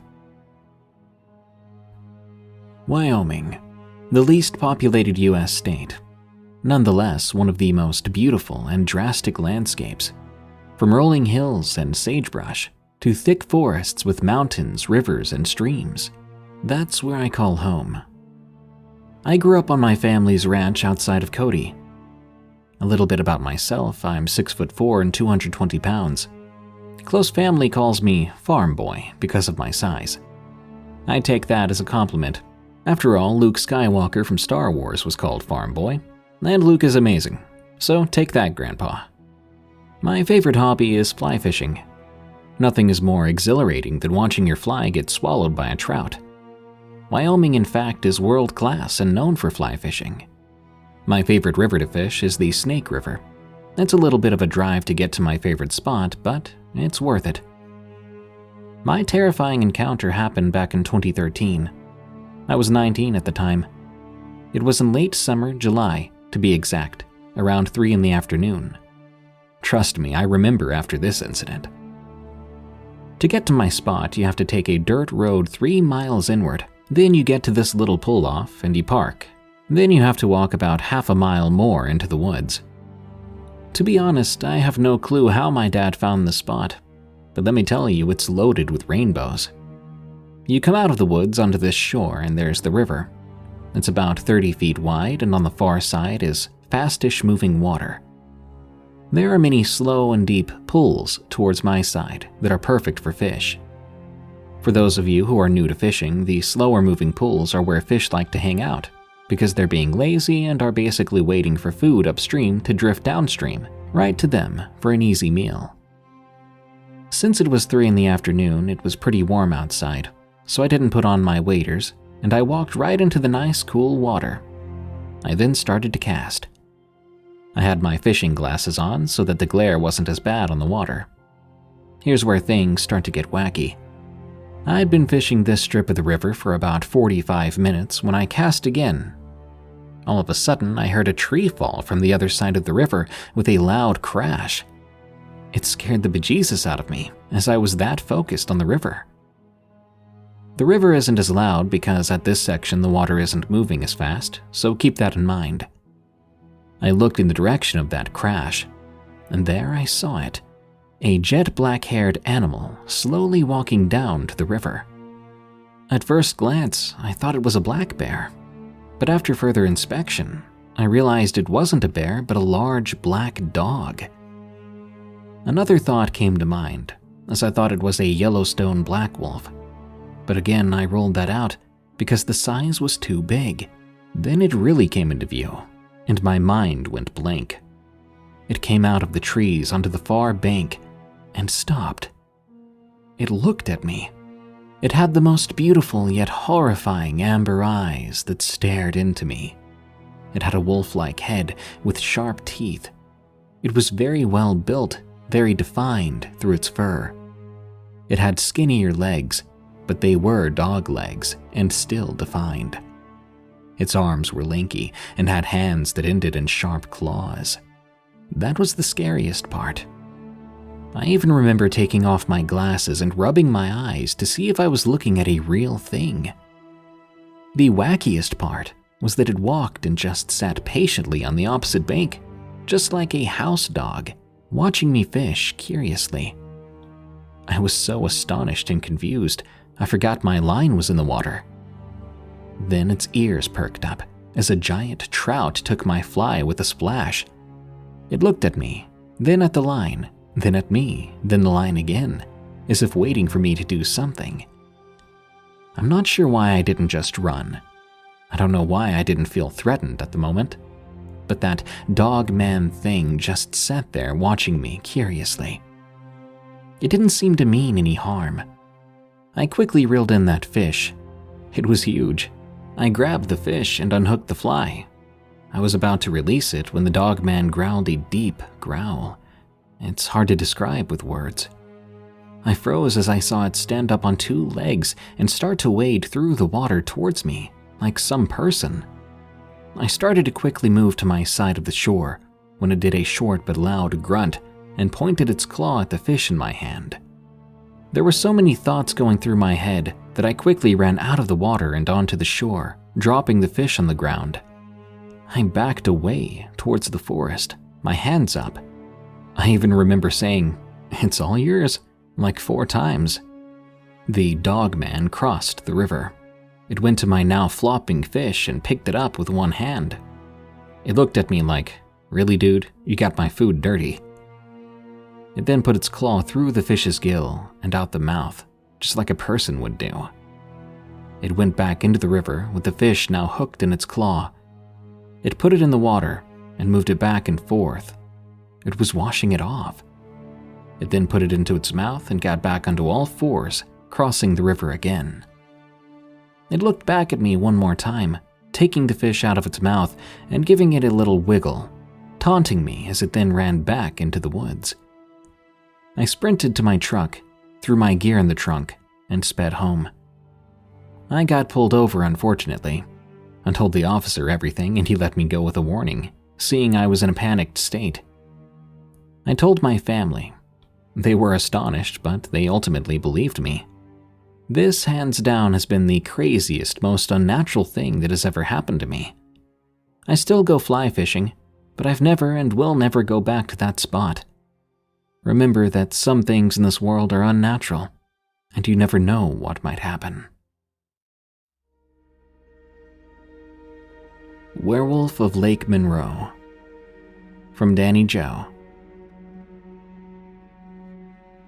My brother and I went on a fishing trip to Monroe Lake in Indiana. We've been there hundreds of times, and we've been all over the place. We left on a Friday morning and got there Friday late afternoon. We brought a John boat and some basic essentials, like a tent, my gun, and some firewood. We didn't bring much food. We thought we would just eat fish and some small game if needed. We loaded everything into the boat and took off before it got dark. The only lights we had were the ones on the boat and a small flashlight. After being on the water for about an hour, we found a small cove perfect for us because it was out in the middle of nowhere, so we could do anything we really wanted. We unloaded the boat and set up camp. My brother got a fire going and I started to fish because I was hungry. After a few minutes, I realized there were no sounds at all from any directions, not even crickets, and I wasn't getting any hits whatsoever on my fishing rig. I gave up and started walking back to the camp, which was set up about 20 yards from the boat. When I got back to my brother, I asked him if he noticed the lack of nature sounds, and he replied, "No, didn't pay much attention to it." And then we heard it. A loud howl that sounded like it was about a mile away. It sent chills down my spine. My brother began to shake. I was like, "What the heck are we doing? We're both grown men. It was probably just a coyote." He agreed with a nod, and we both decided to lay down in the tent, calling it a night, but I got my gun out just to be safe, because that was really close. The next morning, we woke up and got the day started. We thought we'd go and see if we could find the footprint or scat trail from the coyote we heard last night. We ventured about half a mile into the woods from our camp. Before long, we found something. A very large and very dead coyote, which had been ripped apart. It was only 2 feet off the game trail. My brother was very interested in what could do this, but I was more interested in going back to camp. We got back to camp and I went to my phone to text my dad. I asked what sort of big predators could take a coyote and do that to him, especially out here in Indiana. My dad replied, "Can't think of anything more than a cougar, but that's unlikely." I figured it may have been another coyote fighting for territory. We decided to only stay one more night. Neither of us wanted to find this bigger coyote. So we went out on the boat for a while to go fishing. We'd had no luck in that cove. We made it to this rock face that we called our crappie honey hole, because we always caught crappie there. We started fishing and didn't stop until the sun began to set. We were both hungry, and so we called it a good day and started to head back to camp. This little boat didn't go very fast, but it was better than a canoe or kayak. By the time we got back to camp, it was dark and the moon was high. It was very quiet again, So we slid the boat on the bank and made our way to try to start a fire in the fire pit to cook some of our catch. But we soon discovered that our campsite looked like a war zone. Everything was torn up, thrown around, like someone was looking for something or somebody. We both grabbed our guns and took the safeties off, then looked at each other with the same expression. Time to go. We didn't even grab anything. Just as we started making our way to the boat, we heard a deep and gurgling growl out in the distance. As we got to the boat, my brother grabbed a flashlight. He pointed it towards the camp. Like that, we both stopped, terrified, trembling all over. The light revealed 2 big yellow eyes about 5 feet off the ground. I started backing up. My brother jumped in the boat and started the motor. I followed him, but I didn't want to take my eyes off whatever this thing was. As I climbed in the boat, I looked away for just a second. When I looked back up, it was gone. We got about 20 yards out into the water, and I used the light again to look for that creature. Then I saw those same eyes coming out of the darkness. They began to come to the edge of the water. This thing looked like a wolf, but not exactly. It walked over to the water on all 4s, but once there, it stood up on 2 legs. It reached a height of over 6 feet. We then heard it howl. I pointed the flashlight right at it then. It looked as if it had a piece of our tent clutched in its hand or paw. I moved my brother out of the way. I put the throttle on high, even though the part of the lake we were at was idle zone only. But we had to leave as quickly as we could. We got back to the boat ramp area, and we got the boat loaded on the trailer. Then we booked it. We didn't talk one bit all the way home, and we never said anything to Mom or Dad, though I'm sure they were wondering where the heck our tent and cooler went. I'm in my 30s now. I haven't been back to Monroe Lake since. To be honest, I'm scared to, and I warn people who are going there to be very careful. Werewolf by the Pond, from Guppy's Garden. I'm a 21-year-old woman who lives in a log cabin down a dead-end road in the middle of the countryside. I have lived here my entire life, so this life is what I know best. I have about 3 neighbors. This is important, as it will take place around my closest neighbor's property. I wanted to tell this story because this neighbor has since passed. She was a Spitfire Italian woman who drank beer and ate raw garlic with every meal. She passed at the ripe old age of 98 and was the kindest and toughest soul you'd ever meet. For context, I live in southern Illinois, close to the border of Missouri and Kentucky, so you can gauge the landscape I'm surrounded by. You've probably guessed, but I'm bordered in by a large cornfield to my back and miles of woods spanning into the next town over. I've always enjoyed the scenery around me. It feels tranquil most of the time. However, this is the countryside. There's bound to be weird occurrences every now and again. One thing I can say confidently is that I have absolutely no explanation for what happened to me when I was 16. I'll preface this by saying I faced many larger animals. One time I was within 10 feet of a black bear in Tennessee. There was even one known to have broken free from a traveling train circus that ran through the area. The old train tracks and shack are still in the woods, just a mile from my house. The bobcats I chased out of my driveway are no threat. Same with the coyotes that yelped outside my window most nights. Even the cougar that my dad had to shoot at to scare it off the property when I was younger wasn't nearly as scary as this thing, which I so clearly encountered. To paint you a picture leading up to that day, I'll start with what I heard a few days prior. It was the weekend. I remember this because usually my dad would not ask me to drive after dark. Most of us don't here, due to the volume of deer and lack of street lamps, and especially if I had school the next day. I had to drive him to the store, and still have to because he has a condition where he cannot drive himself. I'd begged him to make his famous chili, and he agreed to make it later in the week if he had the groceries. When we arrived home, the sun had just set, and as I was grabbing the last few bags out of the trunk, I heard it. This was not a coyote. I've heard every sound they make, yelping, crying, howling, fighting, whatever it may be.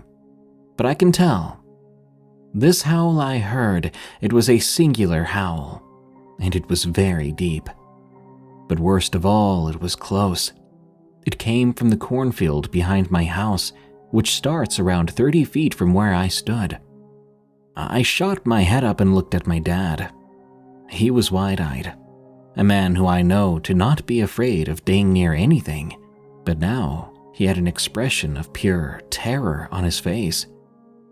He turned to me and almost ripped the door off its hinges, whisper yelling at me to run inside now. That night, we both sat in the living room in silence. He even changed the TV from his normal cryptid-centered shows to Pawn Star. We tried to think if there could somehow be wolves in the area passing through, but came up with nothing. We decided to call it a coy wolf, coyote and wolf hybrid, and forget about it. However, we both knew there was no chance it was this far south without being spotted somewhere, either by hunters, farmers, or in the towns. But fear does play mind games. I will say I forgot about this for a few days. I was focused on my exams coming up in school at the time. I remember because I had to wake up earlier to go in and prepare for testing, which is exactly what happened on my last testing day before winter break. It was foggy that morning. I was thinking of going out and feeding the chickens. I pulled my blinds to look out at their coop and to see if their solar door had come up yet. Mind you, the sunrise barely touched the tree stumps, and the fog made it even darker out there. I went to put on my coat and was going to see if the elderly neighbor I mentioned had fed her also very old dog. I figured my barn cats also needed some breakfast, so I headed outside before leaving for school. After feeding and loving on my cats, I headed for the chicken coop, and as I walked around my dad's pole barn, I saw it. It was by my neighbor's pond. At first, I thought it was her, or maybe her fishing gear, or even her lawnmower. I'm telling you, every possible option ran through my mind first, until it began to move. A stray dog would be most plausible, but what stray dog is that huge? It had to have been two beefy Irish wolfhounds stacked on top of each other in a black fursuit, otherwise it wouldn't make any sense. I stopped dead in my tracks, hiding behind a stack of wooden pallets behind the pole barn. I've never been struck with this amount of fear before. I didn't even have a weapon nearby.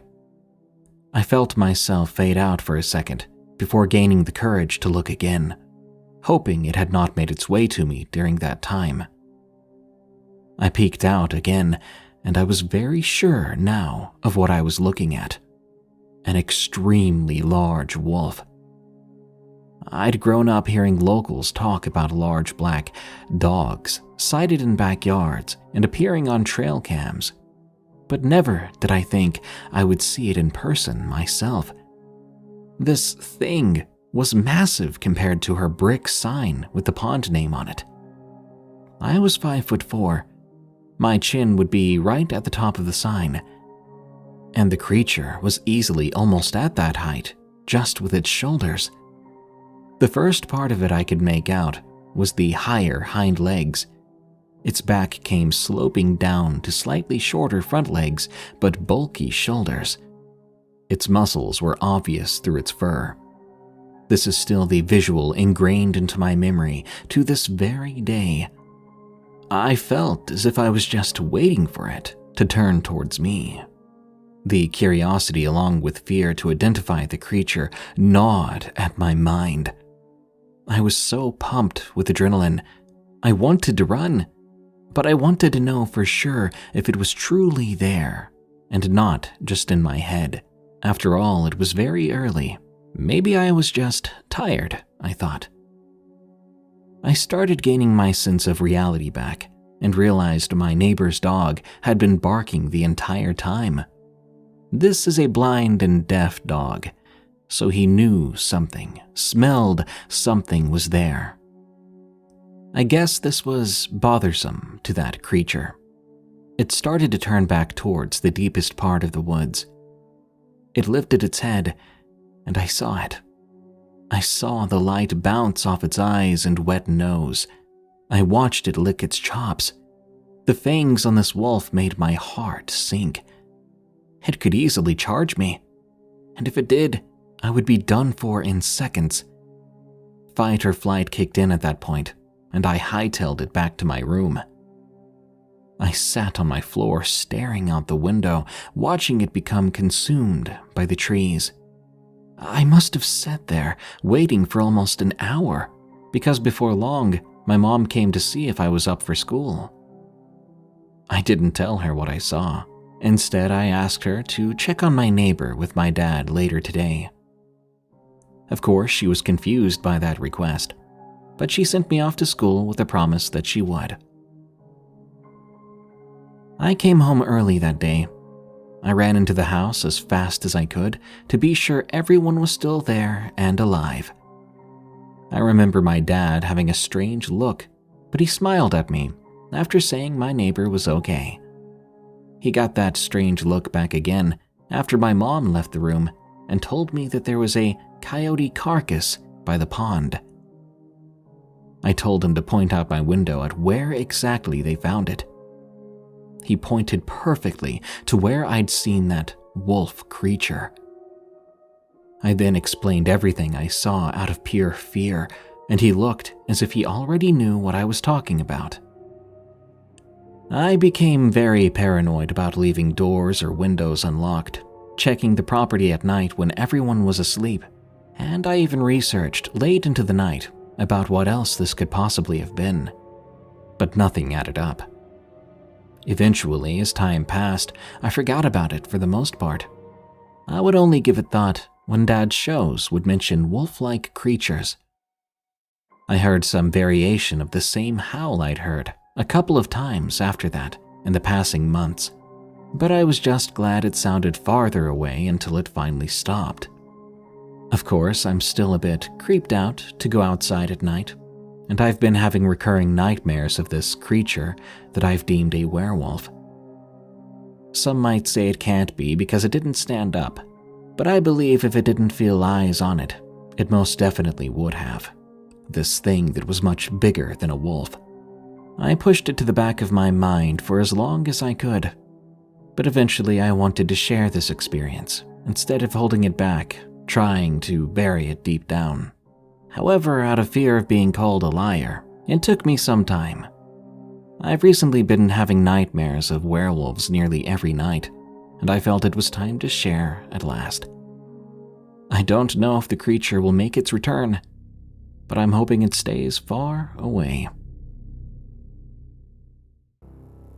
Warning: the following story contains depictions of harm against animals.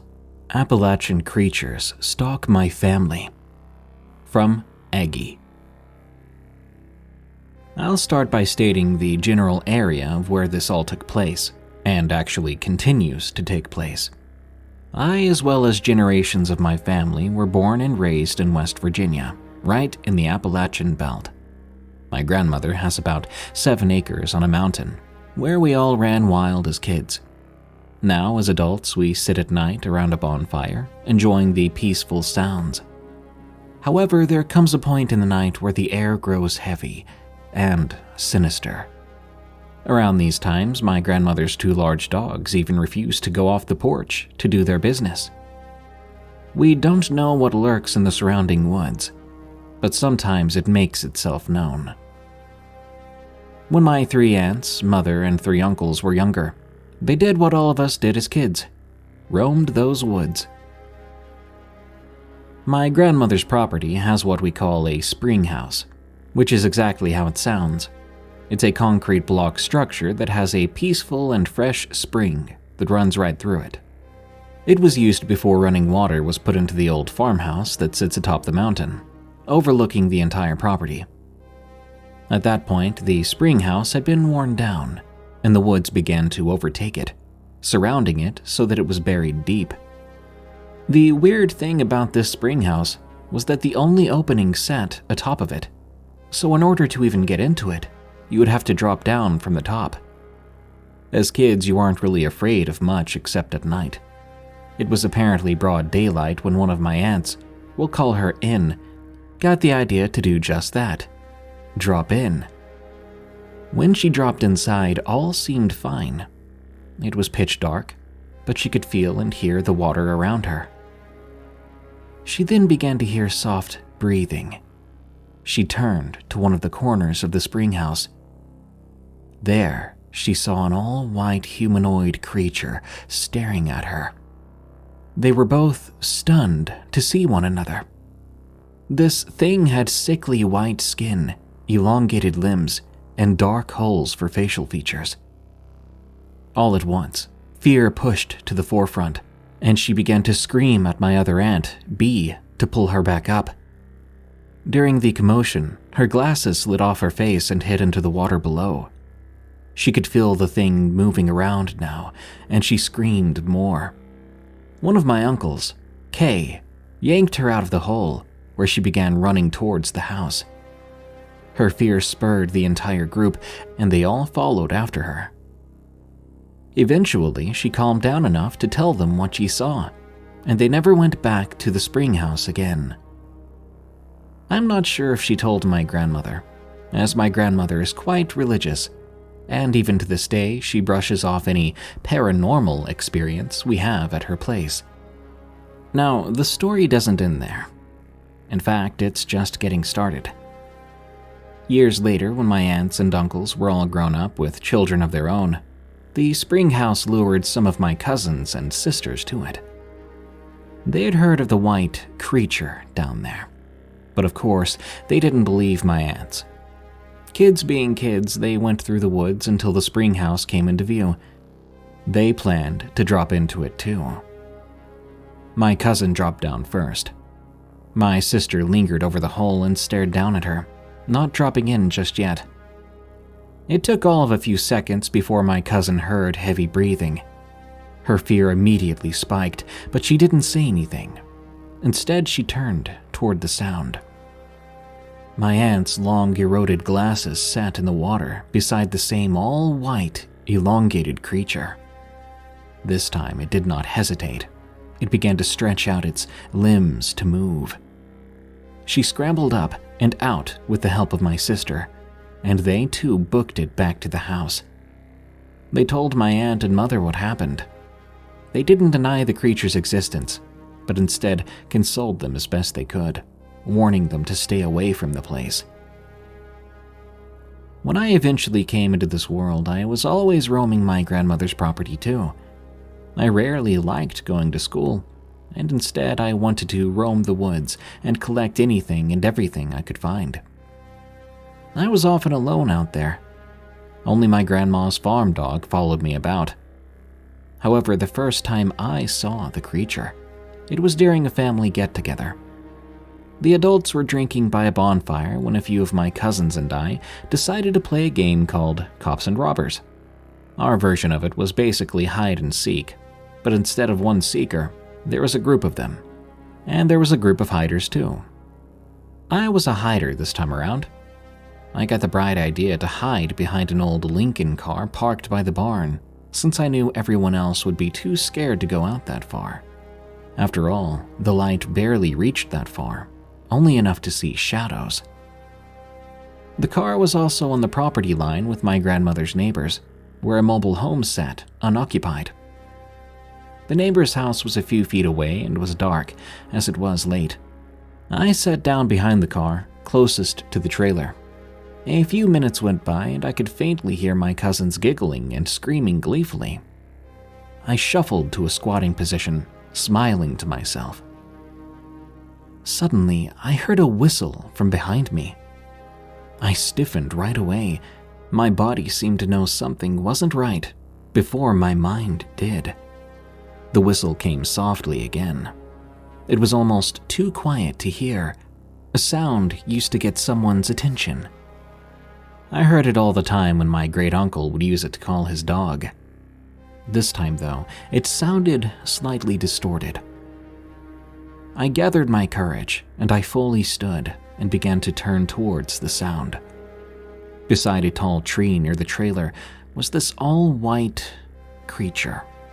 It was also squatting like I had been, but upon seeing me staring in fear, it straightened.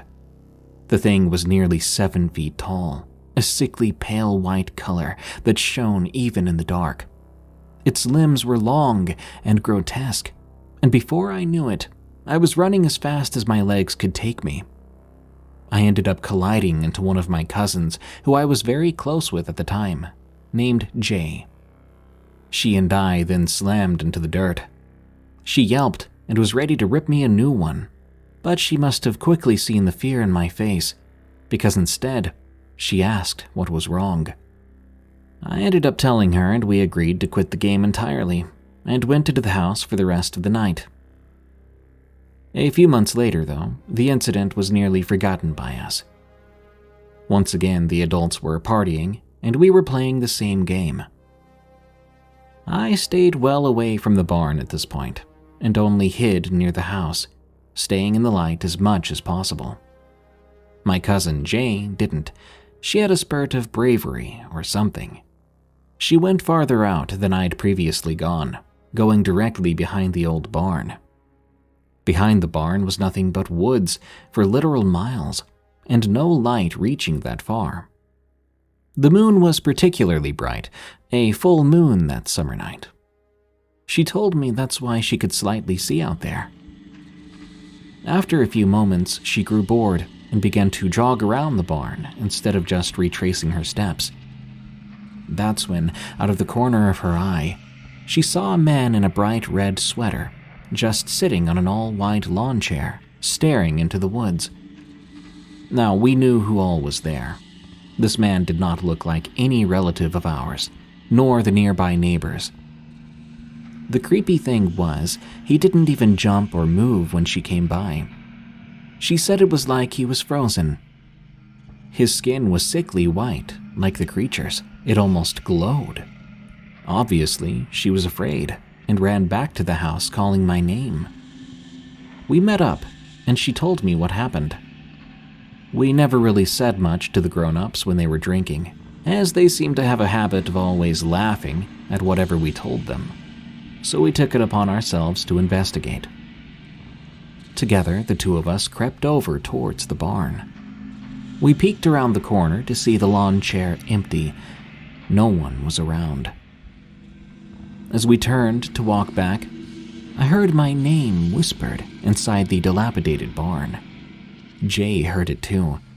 Her eyes widened as she looked at my face. We both ran, tears in our eyes.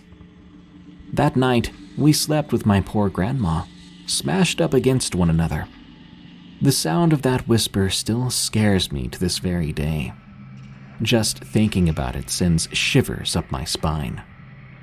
Although the next night, we slept in the upstairs spare bedroom, as they call it, and to our horror, my grandma's dog kept looking into our deceased great-grandmother's room, growling softly. We shut the door with him inside the room with us until morning, as we didn't dare to step in front of her room to get to the stairs. The following day, after telling my Aunt B, she admitted the upstairs portion of the house always creeped her out. When I inquired why, she told me when she was a little girl, she'd watched a cheesy, scary movie about werewolves. But in her young mind, it was very creepy. Afterwards, her and my grandmother slept in the third bedroom at the end of the hall. She was having trouble sleeping that night due to the movie replaying in her mind. She dozed off and on, but at one point, she began to hear heavy breathing. The room was suddenly hot and moist as well. Her eyes shot open, and she saw a werewolf-like creature sitting at the bottom of her bed, eyes right on her. It stayed like this until morning. Now, obviously, this isn't the same creature we'd all been seeing, but I know skinwalkers can mimic voices and other things, which can scare you. And that night it had been werewolves for her, so maybe this entity or another was similar, and wants to mimic your fears. Anyway, after she told me this, I stopped going upstairs for a long time. Whenever I stayed with my grandmother during the summer, I slept downstairs in the living room on her couch. I was always frightened there at night. I constantly left the TV playing to drown out any noises, as my grandma liked to sleep with her doors and windows wide open. On a few occasions, I was awakened by the shadow of a person stepping in front of the TV to stare. Then it would proceed into the kitchen. This always horrified me, but I would convince myself I was dreaming. However, it always happened at 3 a.m. on the dot, multiple nights a week. Sometimes I swear the kitchen light would switch on, and the faucet in there would turn on, water exploding loudly onto the ceramic.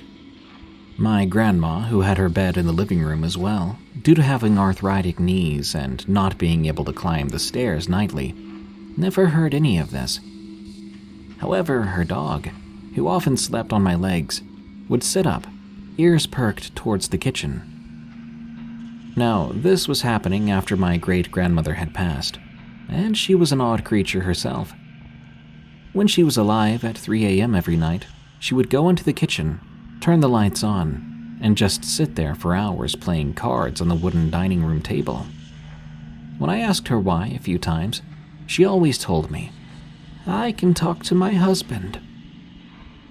Her husband had died a long time ago, but as a young kid, I thought this was all very weird. My great-grandmother and I never got along, so if it was her doing this at night, I still didn't feel too safe. I even had a dream about her after the kitchen light flicked on and I dozed off because I was used to it by this point. In the dream, the stairway light was on, and she began to descend the steps. I was shocked to see her, because even in the dream I knew she'd died. I walked over to the steps. The rest of the house was dark besides the one light. She looked like her usual self in her normal all-white attire. However, when I looked up at her and smiled, she frowned deeply. I sensed something was wrong then, like it wasn't her. She spoke in a deep, harsh tone unlike her usual voice. "Hello." I was scared now, every hair on my body standing up. I tried to wake myself up, knowing it was a dream. "What are you doing here?" I stammered, stepping back. Whatever the thing was that mimicked her smiled cruelly. "I came to tell you something important. You're all going to hell. This is hell. All the demons are here." After the words were out, I was suddenly awake, gasping for air. I kept replaying her or its words all night, unable to sleep. My mind decided all meant my family and I was distraught for days, wanting to go home to get away from that house. So I did. I didn't frequent it much in my teenage years either. I got a job at 15 to help out with the bills, and eventually I moved to a city about 20 minutes away when I turned 18. I don't visit there often, as my family and I are not on the best terms anymore. But one of my aunts has moved in recently to help out my grandmother as she ages. She's told me about how the dogs don't go out at night anymore, how sometimes she hears an odd screech and all the crickets go silent, how one night she heard something scream her name from the woods. She even told me about how the neighbor, who's lived there nearly as long as our family has, called my grandma to tell her he heard such an odd scream from the woods too. He immediately got back on his tractor and drove it into the garage, locking the doors tight. This has never happened before, and to hear how frightened a man who has lived there his entire life was, I was a bit shaken up. When I did find time to sneak up there without a ton of family members being there, my aunt and I found a baby raccoon, who had been killed in an odd way. Usually, coyotes kill and eat them, and there aren't any other predators in the area. But the thing about this was, it was whole. It looked like whoever killed it had twisted it, forcing its legs to face the wrong way. There were no other indicators of how it died. All of its legs were seemingly unbroken, even. A few days after this, my aunt called to tell me she found multiple twisted animals, all like that, all placed along the tree line. To this day, my family and I exchange these scary stories. We rarely, if ever, go near those woods at night. If I decide to take my dogs on a small hike, I stay fairly close to the tree line when we're in the woods, even during the day. We have so many stories about the odd happenings there, like mysterious lights hovering near us, screams from the woods, odd lights in the sky, a lot of weird things. The house and land are so beautiful, but something old and haunting lurks around it, stalking generations of my family, and I'm not sure if it will ever leave us alone. Why I put the bins out in the morning.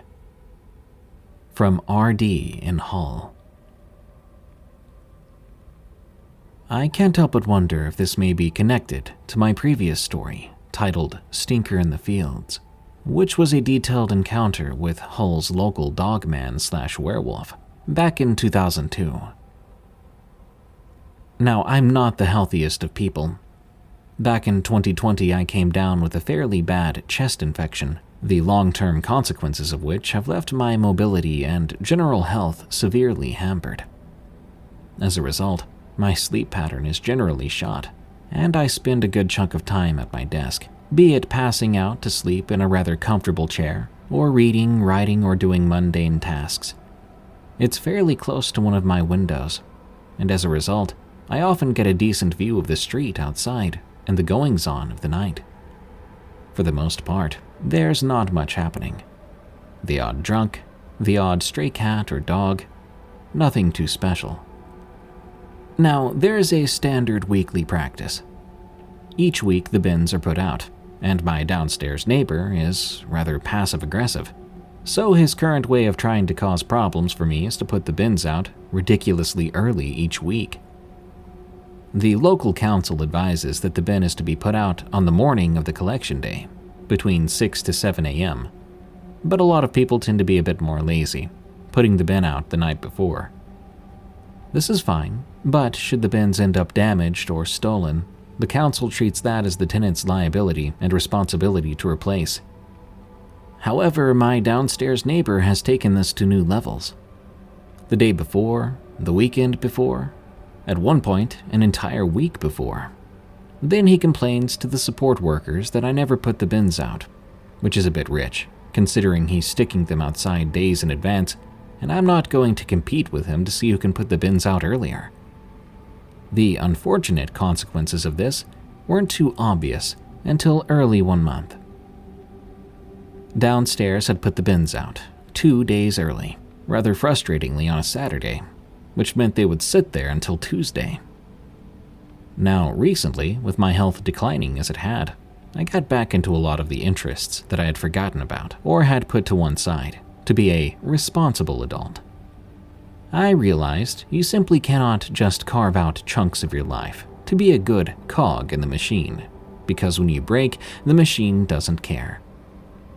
One of these interests was the supernatural, cryptids and all that. I got to thinking more on odds and ends, and keeping an eye out more than I had. It was a Saturday night.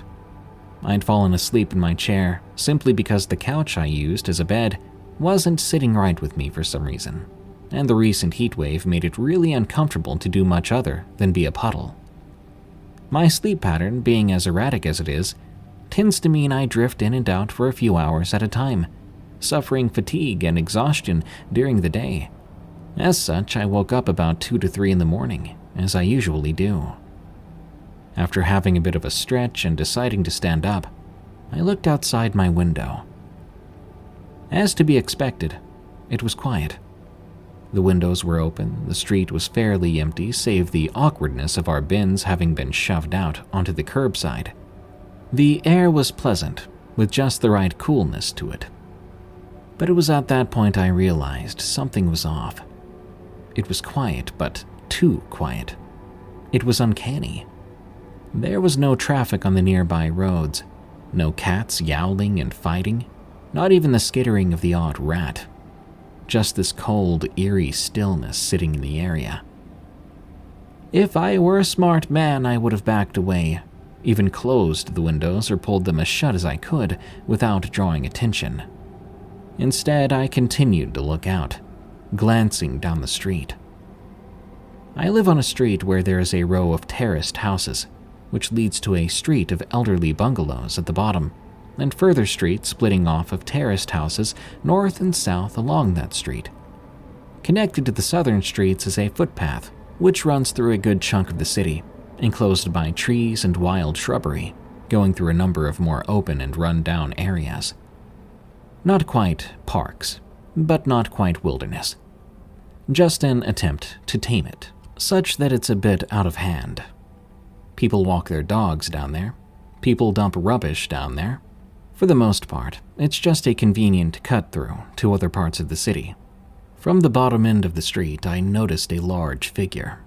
Huge, dark, heavily built, seemingly loping down the road.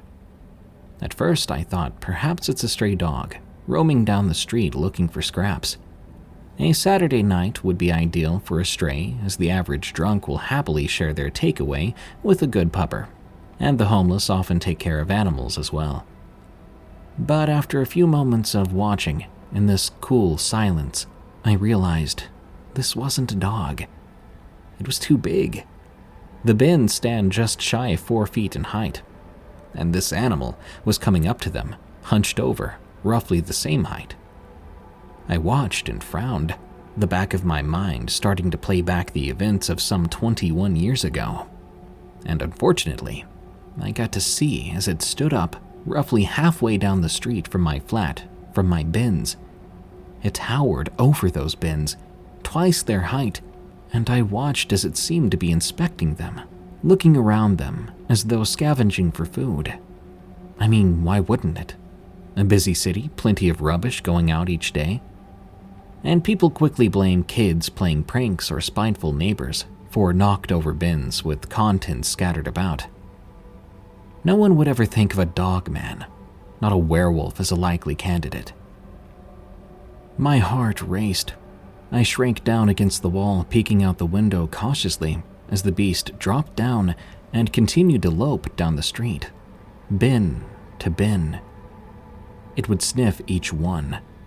If a lid was slightly ajar, it would pry it open to root around inside. I suppose the good thing about everyone's bins going out so early is that they weren't as full as they should be, so this beast was finding very little to work with. But then I watched, in deathly silence, as it approached my bins. The smell of it hit me first, the same rotting smell I'd gotten a whiff of some 20 years earlier. The smell that gave it its name, Old Stinker, and I watched nervously as it lifted the bins and started to root about. I could hear it snorting and snuffling. I could hear the bin liners rustling a little as it tugged and poked at them, searching for anything. I remained as silent as I could as I watched, just waiting and hoping this thing would go away. Why was it here? At my home of all places? Well, I knew that, but my mind was panicking at the time. It was at that point that my health, my body, decided to betray me and make things awkward. Because I coughed. I quickly tried to silence it, hacking up into a tissue and covering my mouth as I ducked down. But I heard the curious snort and sniff of the beast. I knew it heard me. For a moment, there was silence. Then I heard the dull thunk of the bin lid dropping. I glanced downward, briefly, to see the beast curiously loping up the small pathway into the very small garden. Naturally, this made a bit of noise. An overgrown hedge caught it, rustling a bit. Its attempts to turn itself about to avoid that caused it to knock into other bins in the garden, and this drew other attention it did not want. I could hear downstairs starting to stir, pounding on his window and shouting.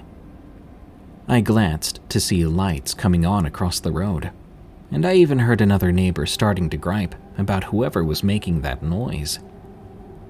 In those chaotic moments where light and sound were invading the still darkness, Stinker turned, quickly loping off away from the garden, away from the house. It knocked over one of the bins, and after about half an hour of people complaining loudly to no one in particular, passive-aggressively hoping for arguments, it seemed it was gone. I went back to the night, drifting off in my chair again as everything settled down. Come morning, there was a different sort of story. In the garden was a torn bin liner, bits of rubbish strewn out around it. A bin was knocked over, lid slightly open. To anyone else, it simply looked like a bin had fallen, or someone had fly-tipped it, or tried to scrounge for cards or bank details. But what I did notice that day was a number of dead rats and pigeons in the area. Again, in an urban built-up area, you don't think much about this, but with the events of the previous night, it sent a shiver down my spine. Stinker had been here, and frustrated with the lack of scraps for easy pickings, it had turned its hunger, or wrath, on local wildlife in the early hours in the morning. It had come back. At first I questioned how. Why would it even be here? It was a distance from where it was previously, a fair distance from the drain that seemed to be its main territory. But then that got me thinking. Wolves have a hunting range from 50 to 1,000 square miles of territory. So what must the hunting range be for the Stinker? And from its behavior, it was hungry, maybe even a bit desperate. It's a stark reminder that even as humanity sprawls out, it will come into contact with the supernatural and the unknown. And though people may think we're some sort of anathema to the natural world, a lot of creatures will adapt and survive. We see this with foxes, coyotes, bears, who will all happily scavenge bins and gardens, taking advantage of free food where they can. And so too then will the cryptids of the world adapt as we come into contact with them. And that's just a bit more terrifying. The thought that our safe urban sprawls aren't really that safe at all from the beasts and monsters of the untamed wilderness. Werewolf in the Fields of the UK. From Anonymous. I was walking home one night from my friend's house. Must have been around 10:30. I kept to my usual route, straight around the corner, past the shops and up the hill. This would take me home in 10 to 15 minutes. I made my way past the shops, and I began to walk up the hill, past this long stretch of woodland and a field beside it. But for some reason, something felt strange. It was as if something was watching my every move. I could feel the hair prickling at the back of my neck. I laughed it off as nothing, but my own mind scared me. As I looked up, that's when I saw the moon, full and big and bright. Something about it creeped me out. And that's when the scraping noises began. I could hear light tapping, then the occasional heavy thud, like a dog was running or circling around me. I began to run, soon halfway up the hill. I was trying to outrun whatever I was hearing around me, but before long, the uphill run left me fatigued. I was tired and breathing extremely heavily. I listened then, but nothing was there this time, and I mean no noise at all. Even all the birds fell silent, as if some predator was lurking about and they were aware of it. In an instant, a snarl came from my left, which began more like a hiss, ending in a full growl, like a dog that was ready to bark. Instinctively, I glanced over in the direction of it. I saw a huge, dark figure. It stood at least 6.5 feet tall with glowing yellow eyes that were more cat-like. It stood on hind legs, which seemed most similar to those of a dog, complete with padding and claws. Whatever it was gripping onto the fence. It looked up at me then. We locked eyes.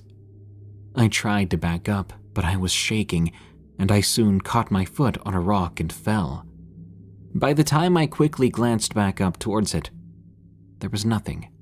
Just a now broken fence and the sound of its feet and hands thumping on the ground as it sprinted in the direction of the opposite field full of cattle. I hurried home. When I got back to my house, I was pale white and I threw up almost instantly due to panic. Before long, that feeling of being watched came back, although after a quick glance in the woods outside, there turned out to be nothing there. Or so I thought. An eerie, distant howl erupted from the forest, a howl that sounded more like a scream or a cry. Whatever it was, it sounded angry. Then I spotted them, the same eyes I saw before, now under a tree in the distance, right where the hedges ended. I've never run to my room so fast in my life. This event began to change the way I thought about things. I've never really stepped outside at night much after it. But one thing's for sure. If that was real, what else could be out there? That same paranoia, both from my experience and the question that haunted my mind, still lives with me to this day, almost 3 years later. The Dogman of Alice Ranch. From Kinda Delirious. This happened when I was about 11 years old. My dad took me and my younger brother to hunt and camp in Texas. He picked us up from my mom's house around 10 p.m. It took us about 2.5 hours to get to the ranch. Our grandpa and my older brother were already waiting for us by our grandpa's tent. The next couple of days went over well.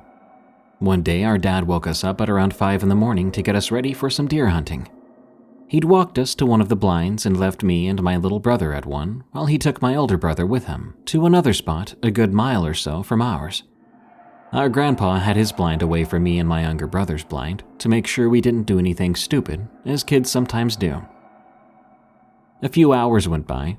My little brother eventually just fell asleep. I was up, looking at the feeders. Around 8 a.m., I saw a 10-point buck emerge from the brush. I nudged my brother awake. Slowly, he woke up. I saw his face light up with joy. He reached immediately for my rifle, but I carefully pushed his hand away. He whispered, "What are you doing? We have a straight shot." I pointed back to the feeder. There were 2 does near the buck. My little brother slumped down in his chair, tears in his eyes. Looking at him, I sighed and reached for my rifle, even though my father had told me not to waste a shot unless you have a clear one. Despite these does being in the way, it sort of broke my heart seeing my little brother sad like that. So I ignored the rule, steadied my rifle, and made sure I was sighted in.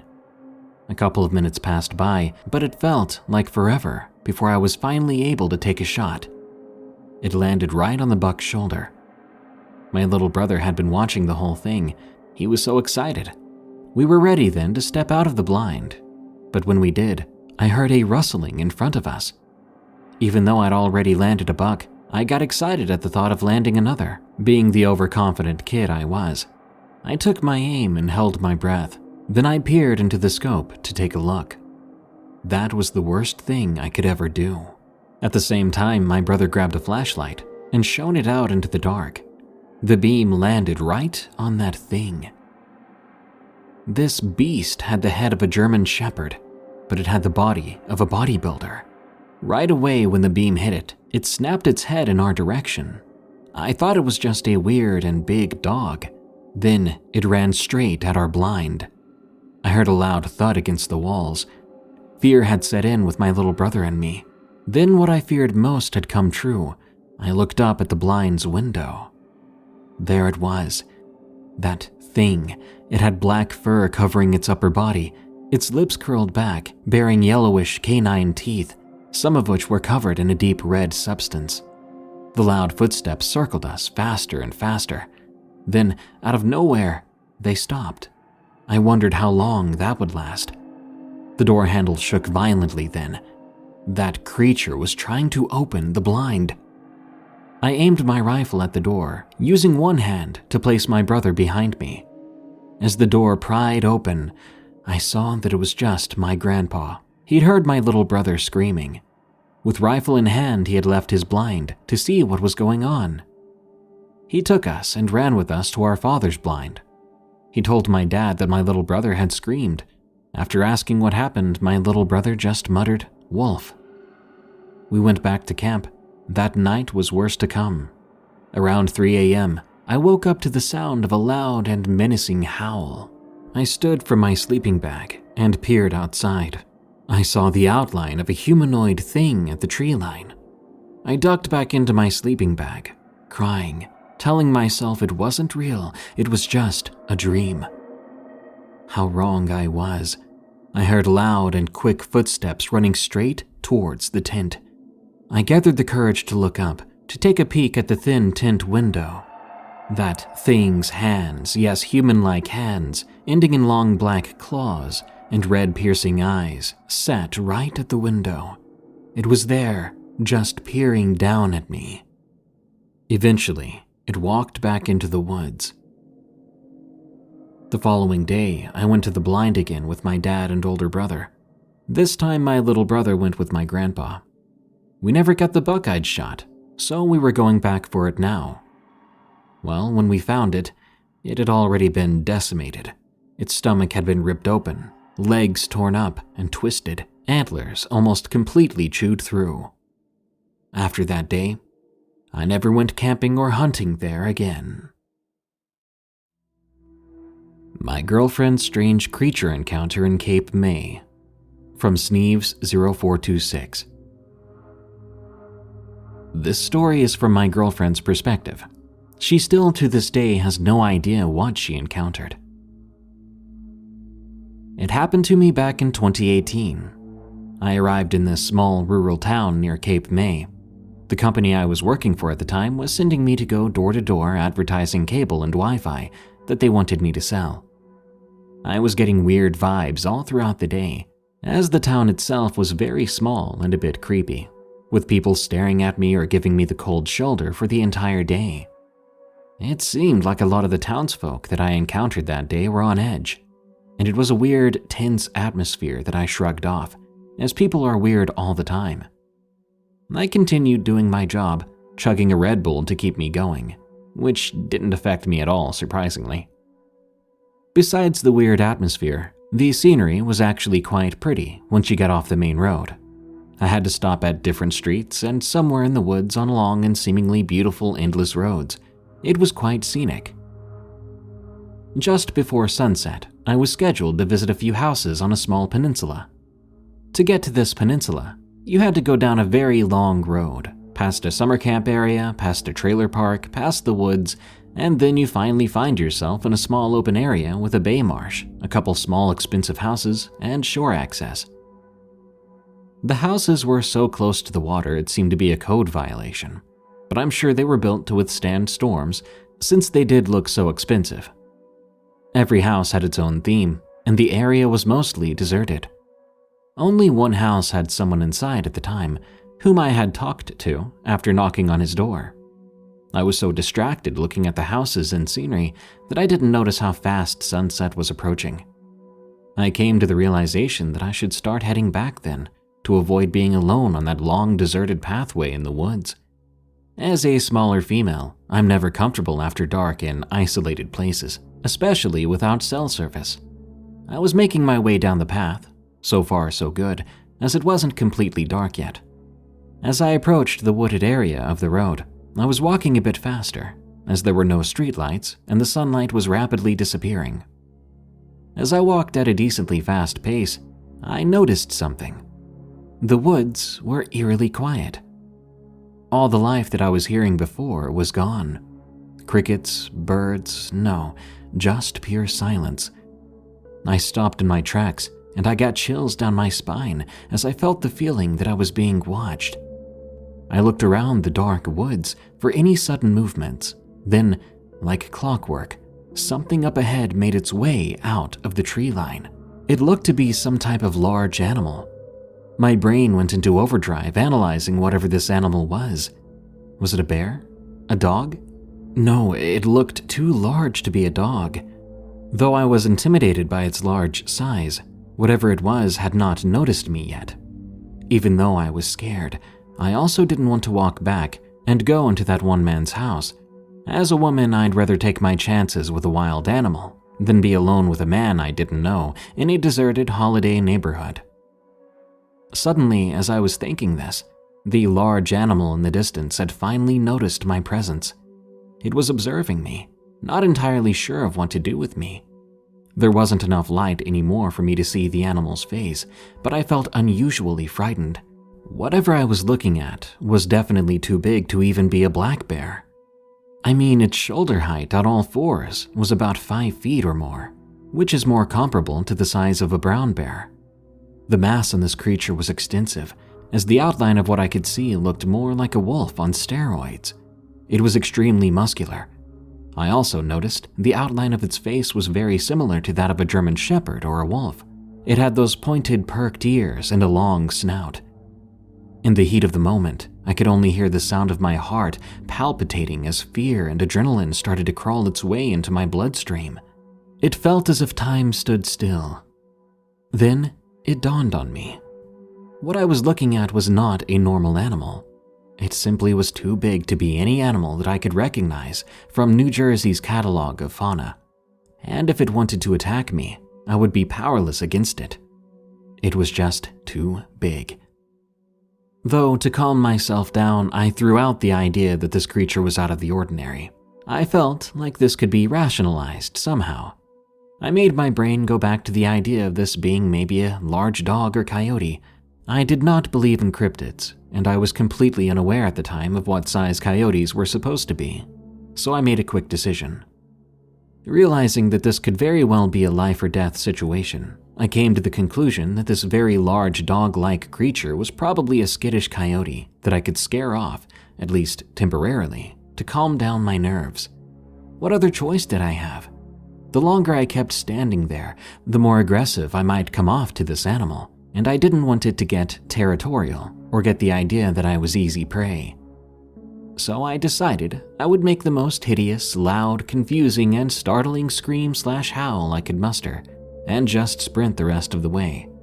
After I screeched this hideous sound out of my body as hard as I could, the animal quickly changed its body language to defensive. But then it quickly changed its mind to deciding it wasn't worth a fight. It ran a distance away into the woods, not too far though. I started to sprint as fast as I could past that area and beyond. I sprinted until I reached the end of the road and noticed there was a summer camp area with streetlights near me. I rested on top of a table there, out of breath and feeling my heart pounding out of my chest. However, I was still very shaken up. I still felt like I was being watched. I kept my eyes on the tree line. My eyes were darting around looking for any sign this animal was still there.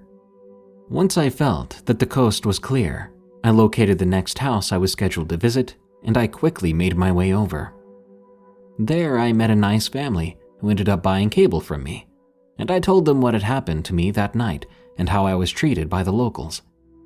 The lady of the family, who I presumed to be the mother, said, "I don't know why they sent you out here alone. These woods are dangerous after dark, and there are creepy people who live around here." The impression she gave me was that there were animal encounters she could not explain, and that there were lots of ex-convicts in the area, as well as people who should have been arrested and haven't been. She was as equally concerned about the people as she was the animals around the place. This gave me goosebumps. How many times today could my life have been taken? They were extremely concerned for my safety and told me to contact my team leader so I could get picked up. They said they didn't want me to go outside again and that I should call it quits for the night and to not visit any other houses. To this day, I still have no idea what creature I encountered. There are strange things in the woods, things people don't speak about, things they might even be covering up. To me, it felt as if the townsfolk of that town knew something about what I encountered. So, weird creature I encountered in those woods, let's never meet again.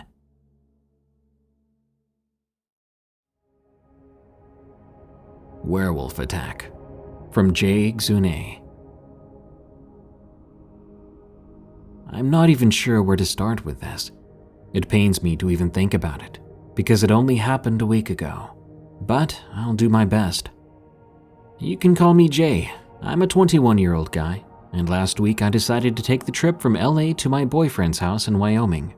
We were finally moving in together, so we needed to get the final things from his parents' house back to our new one in LA.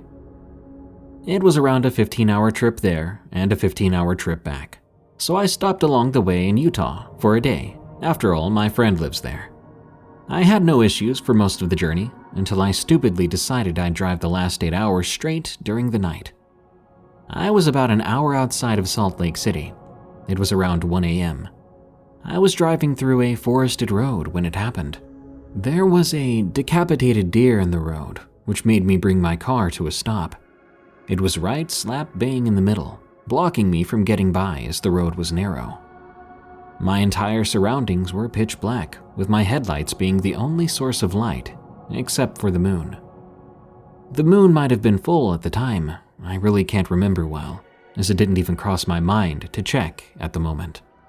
I had to do something, so I tried calling my boyfriend first, but the signal kept getting dropped. We weren't able to talk for long, but he told me to just drive over it, as getting out wasn't worth the risk of the predator still being around. I still wish I'd just listened to him. Instead, I got out of my car and headed toward the deer. Whilst I was making my way over, the crickets around me slowly went silent.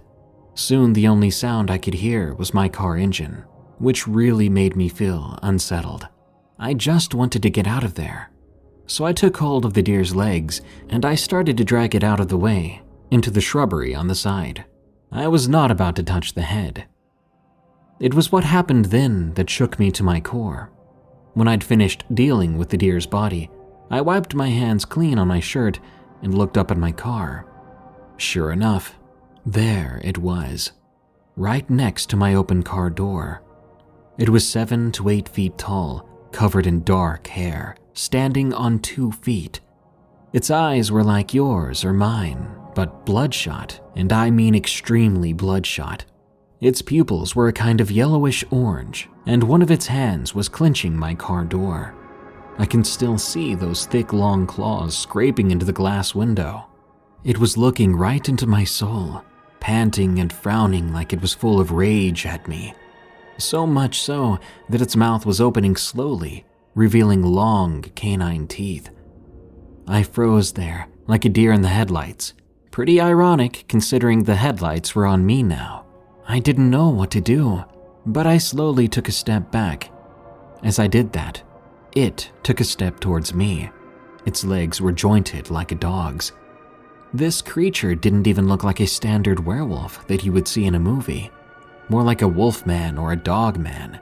It didn't have any clothes, but it did have a few pieces of shirt over its torso. It was unlike anything I could have ever imagined. At this point, I was panicking. I genuinely thought I was going to die that night, alone and afraid. When I took one last step back, it charged at me with the most deafening roar I've ever heard. So much adrenaline was running through me that I swerved when it was about 1 foot away from me. It then tried to swipe at me with its claws. It missed, giving me the opportunity to run back to my car. I ran back in, stepping on that pedal faster and harder than I ever had. I had to pass it, as it was now back where I'd found the deer, but this thing I didn't care about hitting it. I wanted to get away. The beast lunged at my car as I passed by, which caused the whole car to shake, but now I was already ramping up speed. After 20 minutes of going way faster down that road than I should have been, I was clear and back on the freeway. At that point, I felt safe, and I called my boyfriend. I was frantic and could barely speak a word. He was just as upset as I was after hearing about it. I called the police after that. They said they'd send a few rangers down that road to investigate. They even said that they'd had a few reports from other people passing through that very same road the very same night. I didn't hear anything back after that. I've always been a fan of horror, but I never even considered anything like that to be real. I don't even know if I still believe it was real. I sit up at night trying to come up with any other reasonable explanation for it. I've written this just to be heard by someone aside from my boyfriend. No one else knows or believes what I saw was real. I wish they were right. I hope they were right. The only thing I know is that if I hadn't swerved out of the way, I probably wouldn't be here to write this today. Dogman Encounter from When Ghosts Come Out. This story isn't my own experience, but it's from a woman in Michigan, just up north from the Montcalm County area. It happened in a cabin in the woods. I never knew the lady. In fact, I heard this story from my dad, and my dad had read it from a newspaper. This woman lived in a cabin in the woods. One dark night, she started to hear sniffing coming from the window and front door. She was confused to what it could have been. She opened the window and looked around outside. What she found horrified her. A dog-like face was staring right back at her through the window that she had just opened. She freaks out, runs away, and grabs a gun. She began to hear this thing clawing and scratching at her door. It was loud and furious. She fires a gunshot through her roof to scare it away, and luckily for her, it seemed to work. The thing was no longer there, and the scratching noises stopped. She called the cops soon after. When they arrived, there was no dogman outside, but there was a hole in her roof, and what's more concerning and scary was the fact that they also found huge and unnatural scratch marks going all the way down her front door on the outside. Not only that, but there were dozens of other claw marks. The officers had never seen anything like it. The woman explained everything that had happened, the sounds of the claws, the dog face in the window, the sniffing around the door. They were shocked. The cops agreed that no human could ever do anything like that to a door. Soon enough, it was reported on the local newspapers around Michigan. Who knows, maybe there is a dogman out there hiding in the woods. The Friendly Dogman from Bandogora. The following is a story told to me by my cousin, an honest guy who has never lied to me, at least as far as I know, and who used to deny the existence of such creatures. This story will be told from his perspective. Before we begin though, I need to mention a few things. My cousin's a pretty big guy, standing around 2 meters. His height, coupled with his expertise in karate, have earned him his second blue belt not long before this happened. He's much more of a fight than a flight kind of guy. He also doesn't live in the US. He lives in Europe, specifically Germany. So consider this a translation of the story he told me. So keep in mind if he mentioned something in meters to me, I converted that to feet in the story. And lastly, there actually aren't any tales about dogmen in our country, only werewolves. But from what he told me, there was no full moon present, so it couldn't have been a werewolf. Now without further ado, here's the story.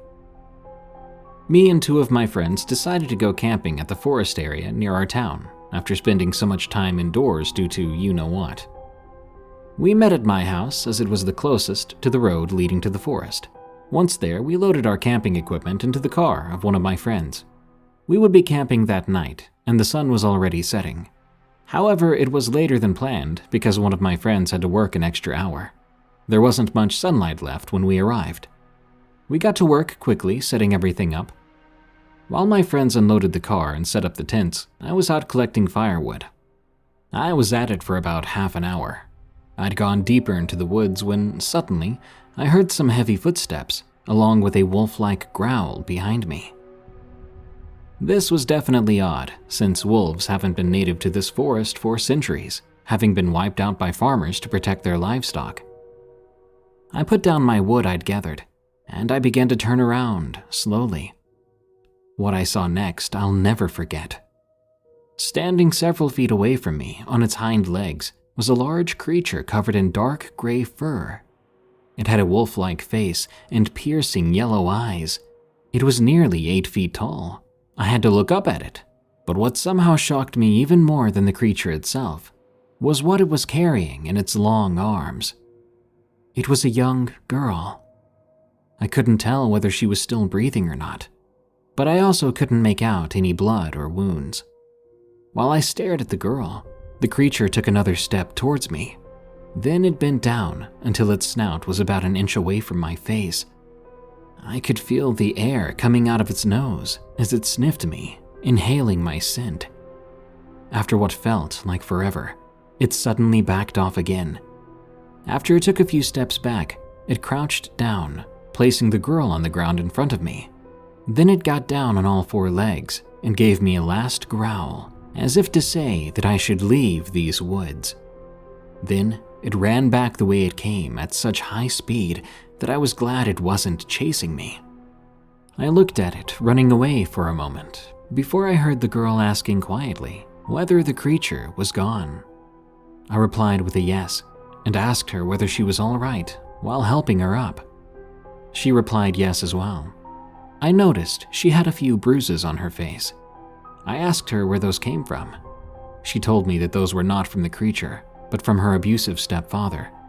Apparently, she had run away from home the day before to go to her uncle, who lives in our town. She stayed off the road to avoid her parents finding her by car, which is why she went through the woods. There, not long before my own encounter, she'd heard a growl coming from behind her. She saw this creature moving towards her on all 4s.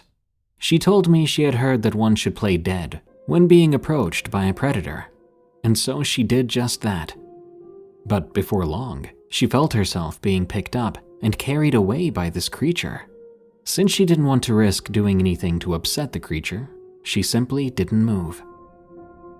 I offered to drive her to her uncle's. She accepted and I brought her to my friends.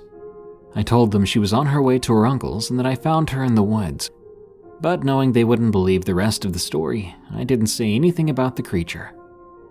We drove her to her uncle's as promised, who took her in and thanked us for bringing her to him. After all was said and done, we decided to go camping a different time. I'm not sure why the creature didn't attack the girl or me, and instead simply brought her to me.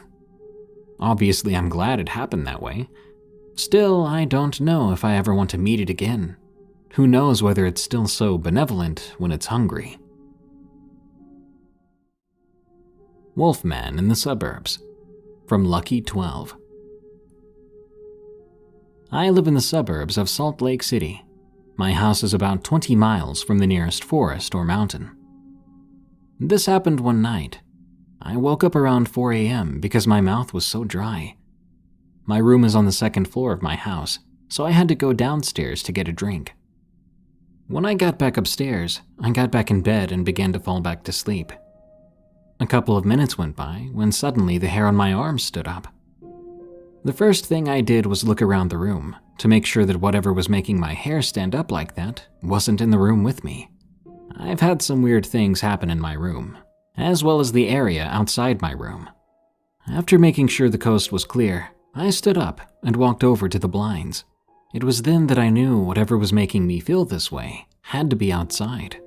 When I looked out, I saw a deer go running down the street outside my house. A couple of seconds after the deer ran by, I saw something else go running down the street after the deer. This creature was definitely what had set my brain off.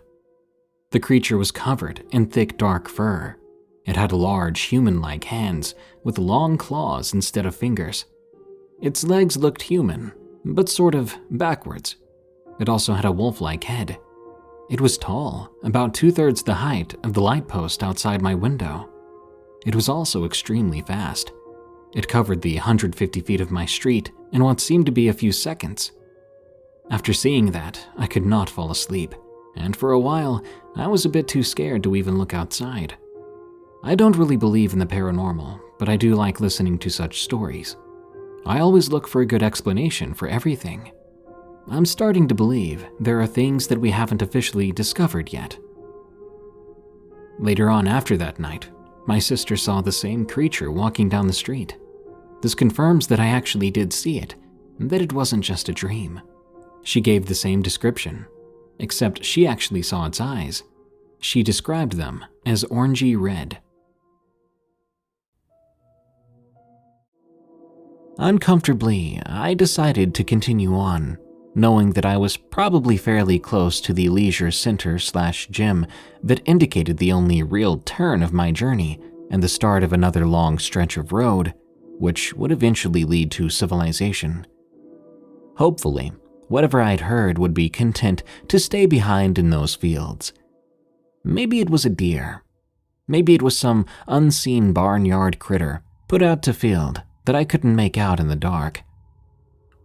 But as I continued on, as I continued to walk, I heard the sounds, the crunching, the shuffling, continuing alongside me.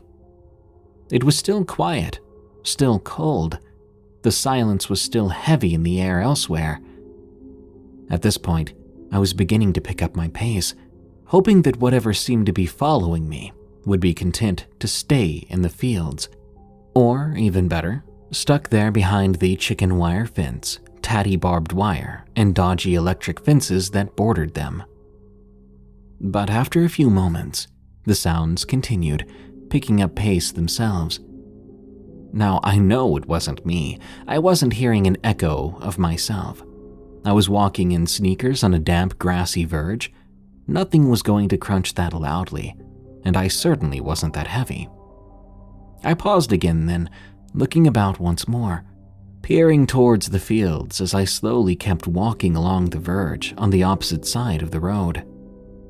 It was then that I saw it. The initial sighting is best described as a fairly large black shape moving along the edge of the field. I couldn't quite see all of it. I didn't really have much in the form of a flashlight, and mobile phones back then were, well, dimly lit green screens at best. So I was catching fleeting glances between the overlapping streetlights. It was moving along the edge, moving in the same direction as me. I couldn't quite make out what it was at that particular moment. It was just big and moving with me. Swallowing nervously, I decided to turn and sprint. I reminded myself I simply needed to get to the leisure center, and from there it would be civilization. An abundance of light, plenty of other people, drunks even. But as I sprinted, as my heart raced, I heard it. The shuffling, the snapping, a sound of wire fence rattling and shaking as something climbed straight over it, as though it wasn't even a bother. As I ran, I heard the sounds across the road from me, where the fields were starting to disappear into ditches, another grassy verge with hedgerows and small bushes as a backdrop as we started to get to housing areas. It was also then that the smell hit, a foul, rotten, sulfurous stench wafting in my direction as the wind blew it down toward me. I gagged and I stumbled, stopping just by the walls of the leisure center. I looked across the way, and I could see it more clearly now. A large black shape covered in scraggly fur, but with a distinctly canine silhouette. It loped along, going from all fours to upright to all fours at its own whim, and I could hear it panting, sniffing as it looked toward me with gold red eyes. One thought came to my mind when I saw it. Werewolf. It really did look much like the stereotypical wolfman. But it was also at this point I realized I was in trouble. I was in danger. I was exhausted and burnt out. I could no longer run. I was cold sweating, and this thing was slowly approaching me. But I was at just the junction I needed to get to. Cross the road, and I was in built-up areas, able to follow a footbridge to houses, then down the main road to home. Determined to get somewhere, hoping light or at least something would deter the thing following me, I decided to cross the road. Thankfully, this was the moment that I would get lucky. My attention was solely on this creature, so I didn't notice the lorry driving fairly slowly at night, coming round the roundabout, not immediately noticing me either. Thankfully, the driver was not going that fast, so seeing an exhausted man slowly making his way across the road, he was able to stop in time, luckily for me. The lorry stopped, the driver leaning out to shout profanities at me, and I looked at him, trying to apologize. Then I froze. The stinker, the creature, was approaching behind the lorry, but as the driver continued to shout, it seemed the stinker was somewhat put off. There was a loud thunk as it jumped up onto the back of the lorry, causing the driver to stop and look at me. "Hey, you see that?" "Yeah, I see it." I couldn't describe it. I was shook, watching as the driver stood and tried to peer around the cab to see what was now on the roof of the trailer. We both watched the stinker lope along the trailer before jumping down past the driver, between myself and the lorry. It looked at me one last time, then darted off toward the ditch in the direction of the river, and more importantly, the local drain. Myself and the lorry driver looked to each other, shaking our heads. We both agreed.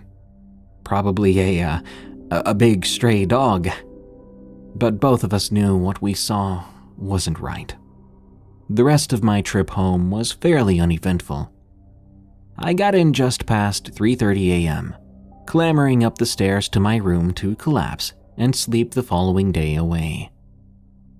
I didn't mention this to anyone. I figured these circumstances were just too many red flags, and nobody would believe. Some 20 years later, after health issues, I decided to embrace my old love of the paranormal, of cryptids, doing some local research out of curiosity.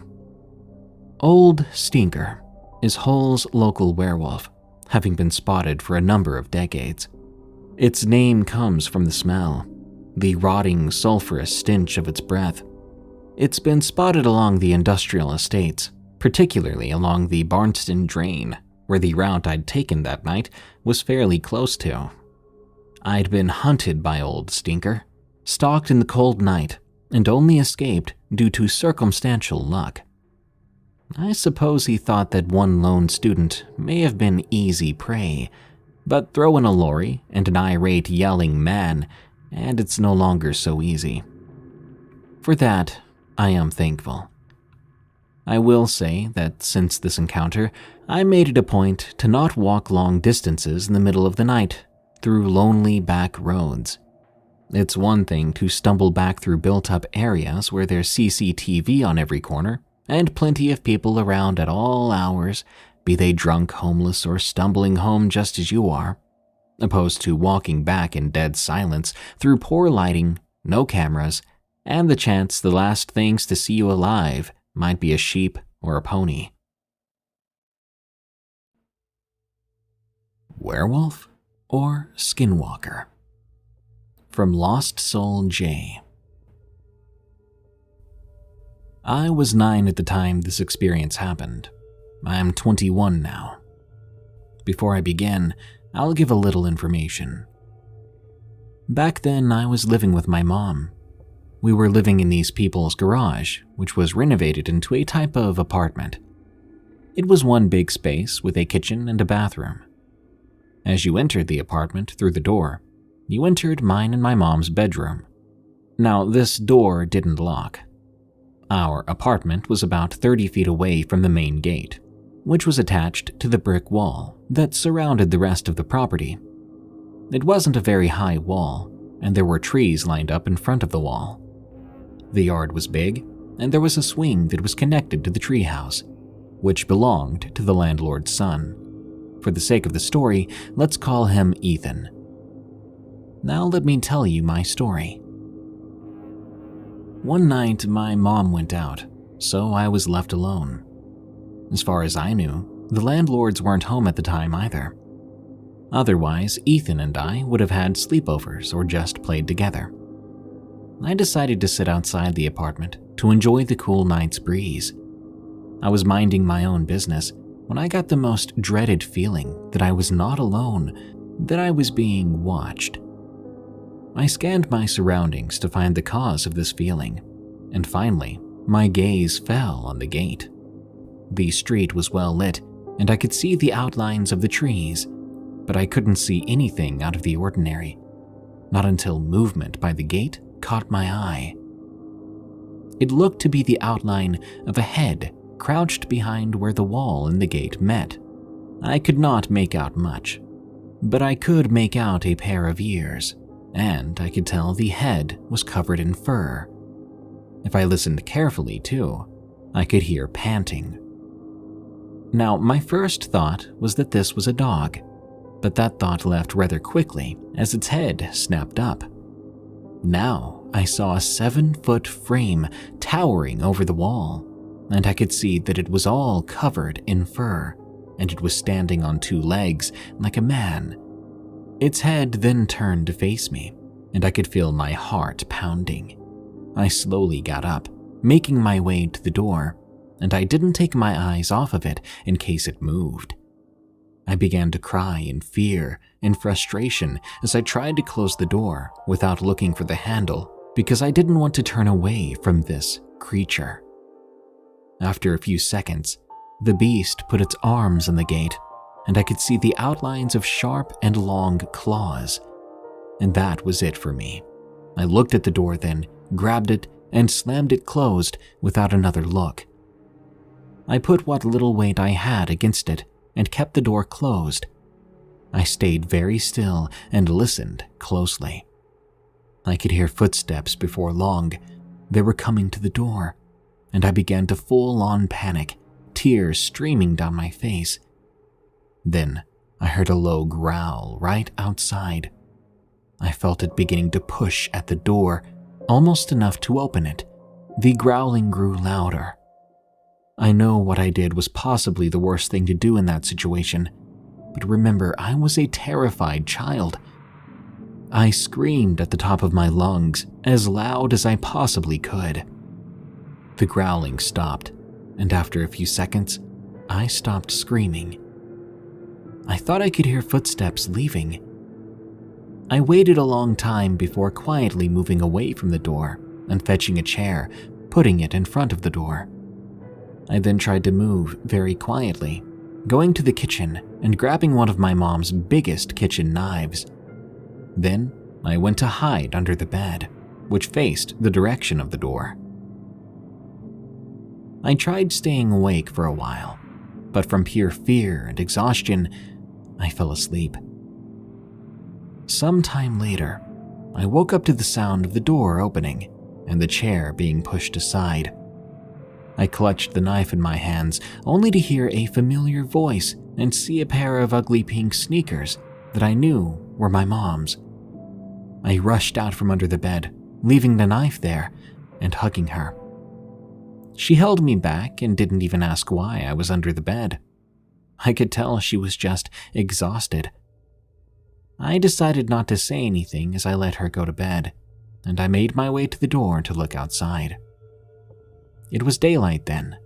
I didn't know what time, but I did see my friend Ethan playing on the swings nearby. I stepped outside to look around. Everything seemed fine. Ethan then noticed me, and he waved and called my name. I waved back and went over to join him. We talked and played for a while. During that time, I almost forgot about the night before. We then heard his dad calling him. He promised to come play later. Then he ran to his house. I smiled, feeling relaxed. I got off the swing and started to walk back to the apartment. Just before I reached the door, I heard Ethan calling me. I stopped and looked towards his house, but he wasn't there. I was confused. I heard him call me again then, but this time I looked over by the swings. I regretted looking instantly. Right behind our treehouse, next to the swings, stood a tall creature staring at me with sunken dark holes where the eyes should have been. Its limbs were unnaturally long, and its body was thin and gray and looked rotten. I didn't wait around to see more. Was it the same creature as before? If so, what had happened to it between now and last night? I ran inside, grabbing the knife from under the bed, and I was about to slam the door. But as I looked outside again, it was no longer there. I closed the door and stayed close to my mom all night. I never saw anything like that again. I don't even know if they were the same creature or not, but I'd rather not find out.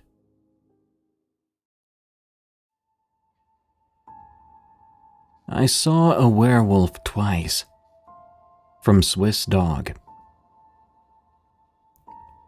These events happened 7 years apart. My first encounter happened when I was 11 years old. It was 2013. I'd asked my dad if I could spend time at my friend John's house. He said, sure, just be back by 9 p.m., okay? And take Ruppy and Clark with you. Ruppy was my 4-year-old Rottweiler, and Clark was my 1-year-old standard poodle. I had another dog, Keys, a 6-year-old bulldog, but he stayed at the house to keep Dad company. Later on that night, it was getting close to 9 p.m., so I started to walk back home. I lived in the country at the time. There were a lot of wild animals around. As the dogs and I were walking, I began to hear noises, but I was thinking it was just a raccoon. We were about 6 feet away from my driveway when Ruppy stopped and started to growl. I thought he was just growling at another animal, but when Clark started to growl too, I knew it was something worse than that. Something was wrong. You see, Clark never really growled at anything. I was getting ready to say something when a large, dark creature ran out from behind a tree and took off running. I stood there, startled, dumbfounded.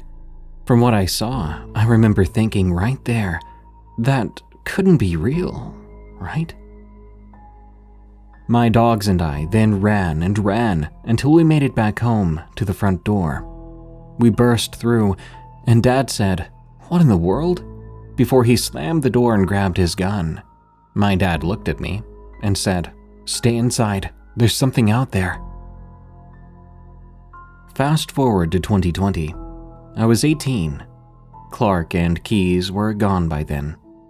My dad and I were driving back home from the lake one night with our dogs, Zach, a border collie, Lucky, a Doberman pinscher, and Loki, a black wolf Malamute mix. As we drove, everything was really quiet. Suddenly, I saw something dart across the road. I quickly yelled, "Dad, look out!" He slammed on his brakes and said, "Another one?" I looked at him and I told him we have to get home. I looked back at our dogs. They were growling and baring their teeth. We made it home fast and slept in the living room. Nowadays, my dad and I avoid walking or driving at night whenever possible. Halloween Werewolves from XWB. In 2020, we all know there were some global mishaps, and an event affected my graduation that year, which was a bummer. It affected our high school seniors the most, it seemed. There were people who had to take online classes and didn't participate, so they didn't graduate. I felt really bad after all that happened. It was nearly Halloween of 2020. I thought to myself it'd be pretty cool if we all got together and had a lot of fun to make up for the awful year. So I thought of an idea to have a party. I knew it was against regulations on the social distancing stuff, but honestly, I didn't care anymore. Now, I didn't want to have a party in my own house, because the last time we had a party there, we had problems with some of our stuff being missing or stolen. But the problem was, I didn't know where to go. So I opened up to my girlfriend Leanne, including my friends on Discord, asking them all some suggestions to a few places. One of Leanne's friends, Sam, said, "Why don't we try that cabin or outdoor home that your third cousin has?" I asked Sam why she even wanted to go. She said she was off work, it was Halloween, it would be a blue moon on a Saturday, a lot of good points. "Alright," I said. So I gave everybody the address and where the party would be. Now, another thing to note. My third cousin, Lance, moved to California for his new job as a high school music teacher. So I asked his husband, Francis, if I could throw a party at their cabin. He answered, sure, as long as you guys don't drink alcohol. Now, I don't keep any promises. So on Halloween, I grabbed snacks, soft drinks, and my costume and headed out to the cabin. I was the first to arrive there. I quickly put on my costume. In case you're wondering what I wore, it was a steampunk plague doctor. Fitting, right? After a few minutes go by, my friend Cameron arrived with one of those glowing purge masks, which also makes sense as well, due to the lovely peaceful protests that were going on at the time. He brought over some angry orchards in a variety of flavors. Then Leanne arrived, dressed as Little Red Riding Hood. Sam arrived after that as an anime cat girl. Yeah, I know, it's weird.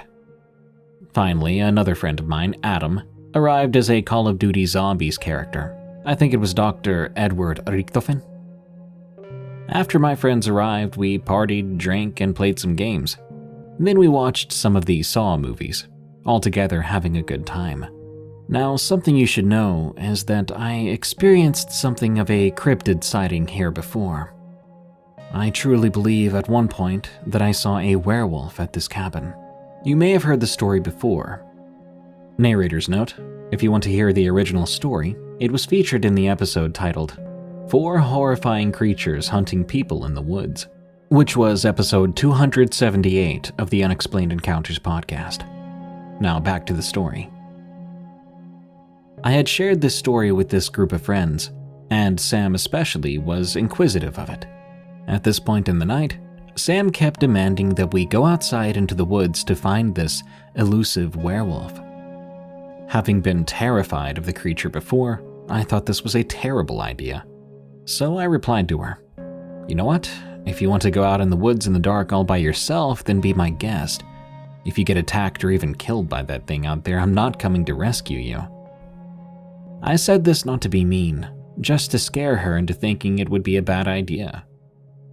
But I was wrong, because it backfired. Sam immediately headed towards the door and left. Not a very big brain move of me. Leanne noticed that Sam headed out on her own and demanded we should try to find her before it was too late. If she wasn't going to be attacked by a werewolf, she might be attacked by a bear or coyotes. She could get lost.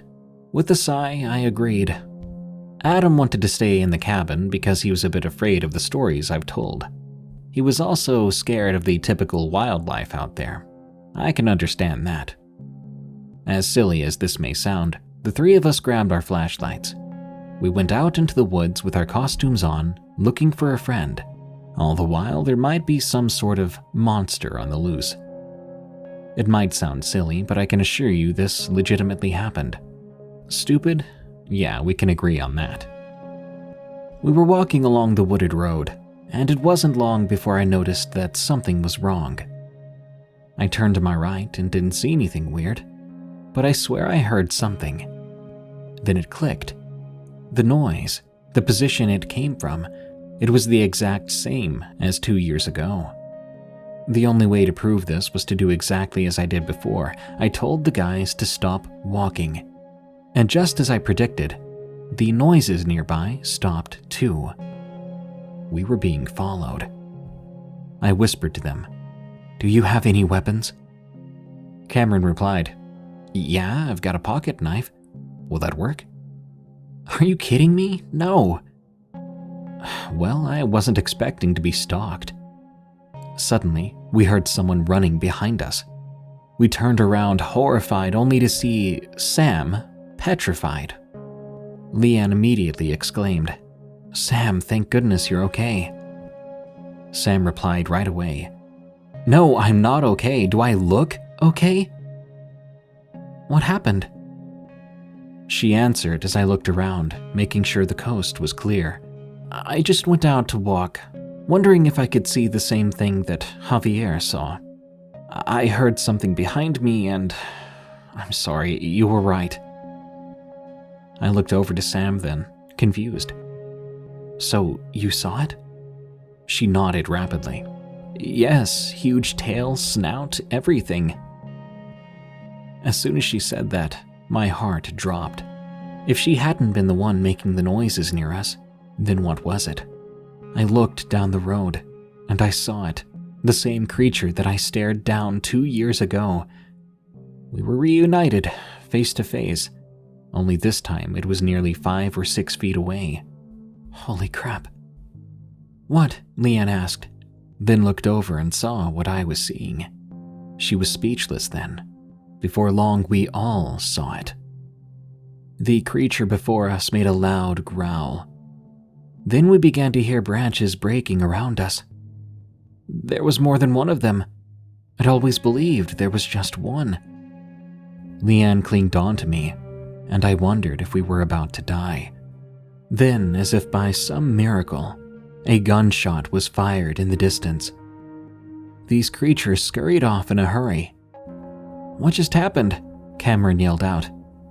I looked out to where the cabin was, and I answered, "Adam happened."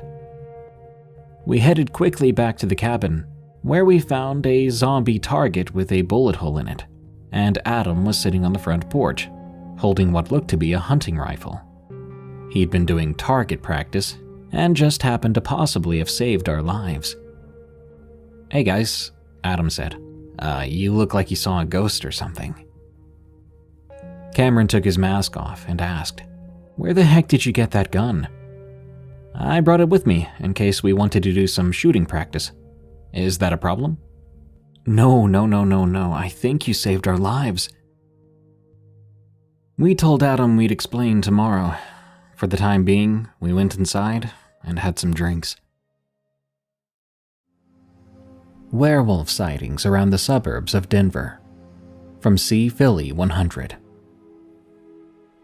These are going to be short, but they're interesting, as these make 2 and 3 sightings in or around the greater Denver metro area. Number 1. A young girl was up late one night, looking out the second-story window of her suburban home, in the Parker area, where it's semi-rural, but there are still Covenant communities drawing power from the grid. She witnessed a werewolf-like creature step out into the streetlight. She described it as the classic werewolf, with strong, rippling muscles, short, dark hair, backwards legs, and human-like hands. She said the head looked like a big wolf, with glowing amber eyes. She saw it look right up at her. It wasn't menacing, but it was very aware of her, even from a distance. It was so still she had to blink her eyes. The only motion was a slight ruffling of its fur in the breeze. I guess at some point it left. Then she went to bed. But of course, no one believed her about her encounter. Number 2. A teenager was babysitting her younger sister while their parents went out to dinner in the Golden Arvada area. Their parents were due home soon, and so the 2 sisters were watching out the window to see if they could run out and surprise them. Just then, the motion light in the front yard kicked on, and they watched with horror as a werewolf, of all things, stepped out into the yard. It looked right at them and seemed to glide back and forth, almost as if it was on a mechanical track or something. It grinned at them and seemed to enjoy the fear it was provoking in the girls. It didn't approach the window. It just kept walking back and forth while maintaining direct eye contact with them the whole time. Just then, their parents pulled into the driveway, the headlight shining in the window, temporarily blinding the girls. When they looked back, the werewolf was gone. They told their dad when he got in and he went out to take a look, but nothing was there, nor were there any tracks. But you can't typically see much in that dry Colorado grass anyway. Those are 2 stories that I think of from time to time. I find them curious, seeing as how close they occurred, so close to a major metropolitan area. But even for the sprawl, Denver is still just a blip on the map where the Great Plains meet the Rocky Mountains, and there are numerous green belts and creeks and rivers that snake all the way down from the mountains and into the city. As humans continue to expand into wilderness areas, I think we can expect to see more and more encounters of this sort.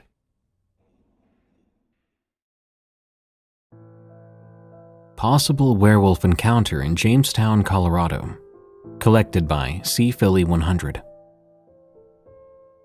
First off, I'd just like to say it's fascinating how many of these types of stories come out of Colorado.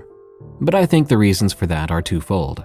One, the high human population density living so close to vast wilderness areas, and two, the percentage of that population whose hobbies and passions take them deep out into the backcountry of this beautiful wild state that is Colorado. This story happened to two of my best friends, C and P, out on the old Bar K Ranch, where we all used to live up in Jamestown, Colorado. But don't be fooled by the name. This isn't your grandfather's cattle ranch. No, the old Bar K covers thousands of acres of rugged mountain terrain, steep rocky cliffs and jagged granite spires like citadels or sentries standing guard to either side of James Creek as it snakes its way down the unforgiving canyon. It's such a wild place. You can almost imagine the Native Americans living and hunting out here, as truly very little has changed since then. We used to have mock battles, whereupon we would try to sneak up on each other with snowballs, which probably wasn't the wisest idea after all, as we later spoke with a forest ranger who told us that there is a rather robust mountain lion population living in that area, and that they've evolved to live in prides of sorts, similar to those of African lions.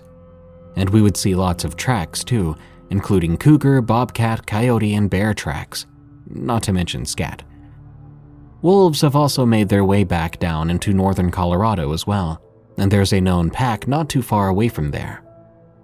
The town of James itself, originally called Jimstown after Jim Smith, an early pioneer, is an old gold mining town and modern home to the Mercantile Cafe, a super cool bar and restaurant that features delicious home-cooked meals and live music almost every night of the week. Dogs and roving packs of wild mountain children roam the streets, and the river flows right through a picturesque mountain park smack in the middle of town. Jamestown is about 30 minutes northwest of Boulder, and the Bar K is maybe about 7 to 10 miles west of that. But on to the story, which will be from C's perspective, then follow up with P's 2 cents. It was late one night that P and I decided to hike up the canyon from Jamestown to the property, as it were, to pay our friend Jay a surprise visit. Well, we got up there and Jay was already asleep in bed with his lady, so we felt pretty foolish and started making our way back down the canyon. Only we thought we'd take a shortcut back through the cliffs. It was quite dark and we didn't have any flashlights, but there was just enough moonlight to guide our way. It was deathly quiet, and I figured there must be a big cat or maybe even a bear stalking around. But we didn't pay it much mind. The wildlife here is rather reticent, and it's typically only young cats that will attack, then run away, as they're just learning to interact with the environment around them. But that's when we heard a very peculiar sound. It sounded like bones breaking, like these really loud snapping and popping sounds. I looked around, but couldn't see anything. And again, I figured it must be a cougar, enjoying the bloody spoils of her late-night hunt. We kept going maybe another 50 yards into the central cliff section, and were discussing whether to go right or left around the central spires, when something caught my eye. There were these 2 yellow lights, a good 100 yards or so down the gully to the left, and at first I thought it was 2 hikers, or maybe forest rangers out looking for us. This would be pretty random though, I thought, as although you're but a stone's throw from civilization by car, this is a truly remote and isolated location. Suddenly, a sound I can only describe as a guttural roar erupted up the gully, shattering the eerie silence and shaking me to my core. I felt paralyzed with shock and fear, and I could literally feel the vibrations penetrate my body. P snapped me out of my trance, grabbing me by the back of my shirt and pulling me back up around to the right of the spires. "What the heck was that?" I whispered, shakily. "I don't know, man. We need to build a fire, fast." P was already gathering small twigs and sticks, raking his hands through the dirt, building a crude pile of leaves and small sticks and things like that. I began grabbing some larger sticks and branches, while P lit the pile with his lighter, blowing gently to stoke the small nascent flame. I was nervously checking over my shoulder, and I thought I saw something moving in the shadows, but I couldn't really tell if it was just my mind playing tricks on me. "Come on, put those sticks here like this." P began building a teepee around the still smoldering brush pile. We both began blowing on it, and before long, the fire sprung to life. Just then, we were hit with a smell that reminded me of dog scat that's been left to sit out in the sun for too long. We kept blowing on the fire, adding more and more larger sticks, anything we could find. The flames were rising higher and higher, and sap-fueled sparks were flying off into the night around us. I felt the hairs on the back of my neck stand up, and I grabbed a burning branch, whipping it around, only to see these two yellow eyes glaring back at me. This thing was only about 20 yards out now, and the eyes were a solid 8 feet off the ground. It was just staring at me. But I could sense a highly evolved sense of intelligence in its gaze, that and a piercing, spiteful malice. You could almost feel the pure, unadulterated hatred emanating off of this thing. That's when I heard what sounded like a branch breaking behind us. We whipped around to see another pair of yellow eyes behind us. The two sets of eyes started moving counterclockwise around the outer rim of light cast from the now burning fire. P was frantically throwing more and more fodder on the fire, and I was low-key nervous about starting a forest fire. I was running around the fire with my makeshift torch, but the light it cast was weak at best. We heard, or rather felt, another ear-piercing roar, which almost knocked me to the ground this time, followed by a low, wolf-like growl. Then there was a deep huffing sound, before the eyes seemed to peel off into the darkness. We heard heavy bipedal footfall fading away up the mountain canyon. We continued throwing dried-out timber onto the fire until the wee hours of the morning, when I think we may have actually dozed off. We got up and kicked a bunch of rocks and dirt onto the fire, and boy, when I tell you, we straight up sprinted down the canyon back into town, where we hopped in my truck, which had coincidentally been broken into by a bear, because I was an idiot and had left a freshly caught brook trout in there. We drove our tails back down to Gold Hill. End of the encounter. On to P's 2 cents. We were obviously very curious as to just what we had encountered that night. This was back before the days of Reddit and all those YouTube horror channels. But when we did Google it, we kept seeing the same thing pop up over and over again. DOGMAN. The name itself sounded sort of silly to me, as it invokes an image of some sort of half-man, half-dog monstrosity, with a human face and dog ears or something like that, reminiscent of Stanley Kubrick's The Shining. If you know, you know. Whereas whatever we had encountered was clearly a true apex predator. Nothing funny about it. And ultimately, we didn't even really see it. We just saw the eyes, so there's really no telling what it was. To be fair, it could have been a bear for all we knew. But there are no bears in this region that are that big and aggressive, or that have glowing yellow eyes like that. At least, not that I'm aware of anyway.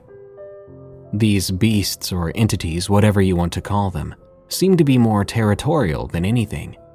And I'm guessing that we aren't their natural prey. Though there are a staggering number of missing persons reports in the Colorado Rockies, heck, the American West in general, and there's gotta be something behind it, right?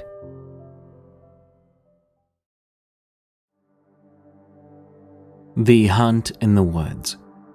From the Huntress Wolf. In Missouri, there are loads of wooded areas you can hunt in. I'm a hunter at the age of 22, and I will always remember this horrific event. I had asked my parents if I could go hunting with my uncle. They agreed, so I packed my hunting gear in my truck and drove over to my uncle's house. The drive was about 3 hours long. As soon as I got there, my 2 friends, Ruki and Luna, were waiting for me. They had been talking to my uncle. "Hey, sport, you all set to go?" My uncle smiled as I got my hunting gear from the truck. "Ready as I'll ever be," I answered back. All 4 of us got in the hunting truck my uncle owned at the time, and we drove off into his property. His property is a huge piece of land, mostly a wooded area. You could see trees for miles and miles. As we drove, my friends and I discussed ex-boyfriends and drama, and soon we arrived at the hunting spot. My uncle got out and told us, "All right, Luna and I will go north, Rookie and Ash, you two go west." And my uncle looked at us seriously. "Do not get separated, all right? These woods are dangerous when night falls." We all nodded, and we went in our respective directions. I couldn't help but think that my uncle knew something about these woods. He always told us that warning every time. Rookie and I kept walking, soon setting up camp among the trees.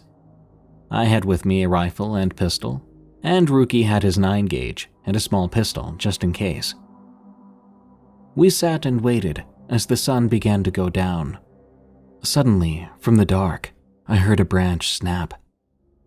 I thought it was my uncle coming to check on us, but what I heard next sent shivers down my spine. A deafening howl coming from right behind us, only 10 feet away or so. "Ash, you heard that, right?" Rookie asked as he held his 9-gauge in his hands.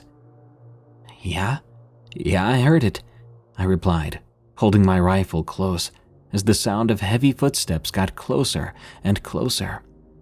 We aimed our guns in the direction of the noise. From the dark, I saw what looked to be a bear, but bears don't make that kind of howl. I fired the first shot then. Whatever it was screamed in pain. It wasn't enough to kill it, but it was enough to tee it off.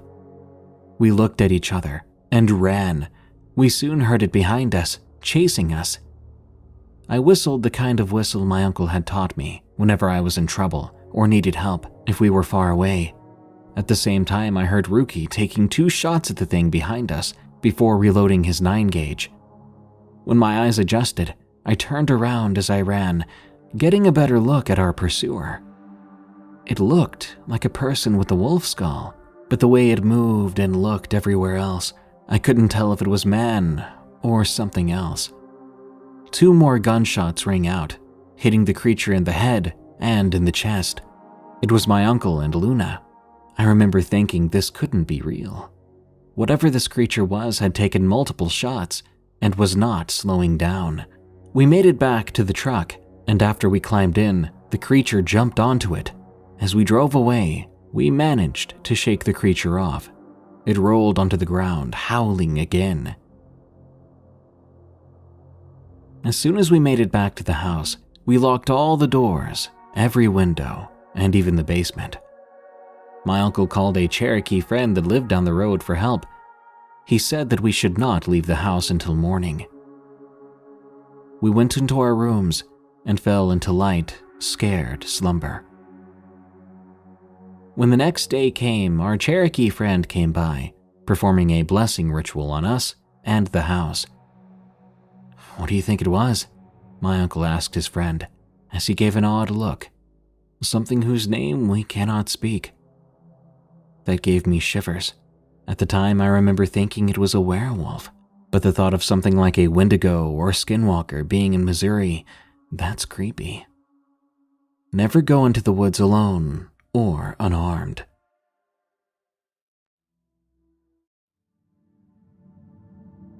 I hit the Dogman. From Montana. I was never a firm believer in the paranormal, but I've always loved listening to people's strange encounters. After this, I can no longer doubt my belief in things that can't be explained. This is my bone-chilling experience. This story happened in 2020 during the pandemic. As everyone knows, the world shut down, and everyone and everything went on lockdown. As for me, I got a lot of time to practice what I love, and that is baseball. I live in Montana around Glacier National Park. I was 17 at the time, and to put it into perspective, I'm 6'4" and have a good build, but I'm a gentle giant, and I get paranoid rather easily. I know, right? Big guy that gets scared. That's me. Now, I have a huge backyard and 78 acres of dense forest. In those acres, there's a shooting range, some ATV trails, and a small creek. I'm not a stranger to being outside and exploring the woods. One day, while at around 4ish, I was out riding my ATV on one of the trails we'd made. Suddenly, I saw something dart from the corner of my eye as I turned around a bend. I slowed my ATV down, and I looked in the direction that I saw the movement. I then noticed the only sound I heard was my ATV.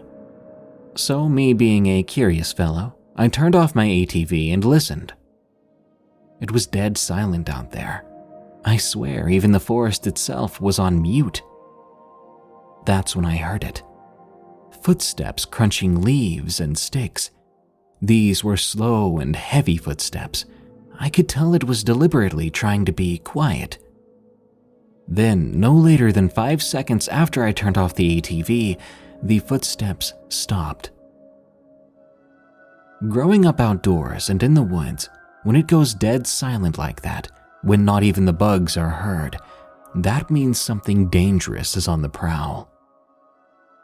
My mind began to race as I realized there was a predator around here somewhere, and that I needed to leave. After all, there are bears in my area, and we've seen plenty of them on our property. I was not in the mood at the time to deal with one. Right as I was about to turn the key to my ATV and start it up, I heard a singular tongue click sound. As if whatever it was trying to get my attention. Heck no, I muttered as I turned the key and sped away from there as fast as the ATV could go. But sadly, that was only the beginning of my experience. I sped home and ran straight inside, telling my mom, who was cooking dinner at the time. She paused and looked at me with the most confused look on her face. I knew she didn't believe me, but I asked what it could have been. There was no way a bear made that tongue-clicking sound and walked on what sounded like 2 feet. My mom brushed it off, saying maybe it was just my imagination, or maybe it was an exhaust pop from the ATV. Yeah, I guess, maybe, I said, even though I knew that was not an exhaust pop. A couple of days later, I stopped thinking about the entire thing. A few weeks went by without any problems until one day, while I was outside with my German Shepherd, Rusty, playing some baseball with him around dusk, I hit a baseball into the woods and he went to fetch it to bring it back to me. However, he stopped dead in his tracks and began to stare into the woods. I saw his ears starting to twitch. I was confused at this sudden behavior, so I called his name about 4 times, but he didn't budge. He stood there, still, staring at something in the forest. Then, here's where it gets crazy. He suddenly backed up, real slow, and starts to growl, baring his teeth and snarling and barking and just going straight up berserk. He's a family dog that has been with us for many years, and not once has he ever acted like this.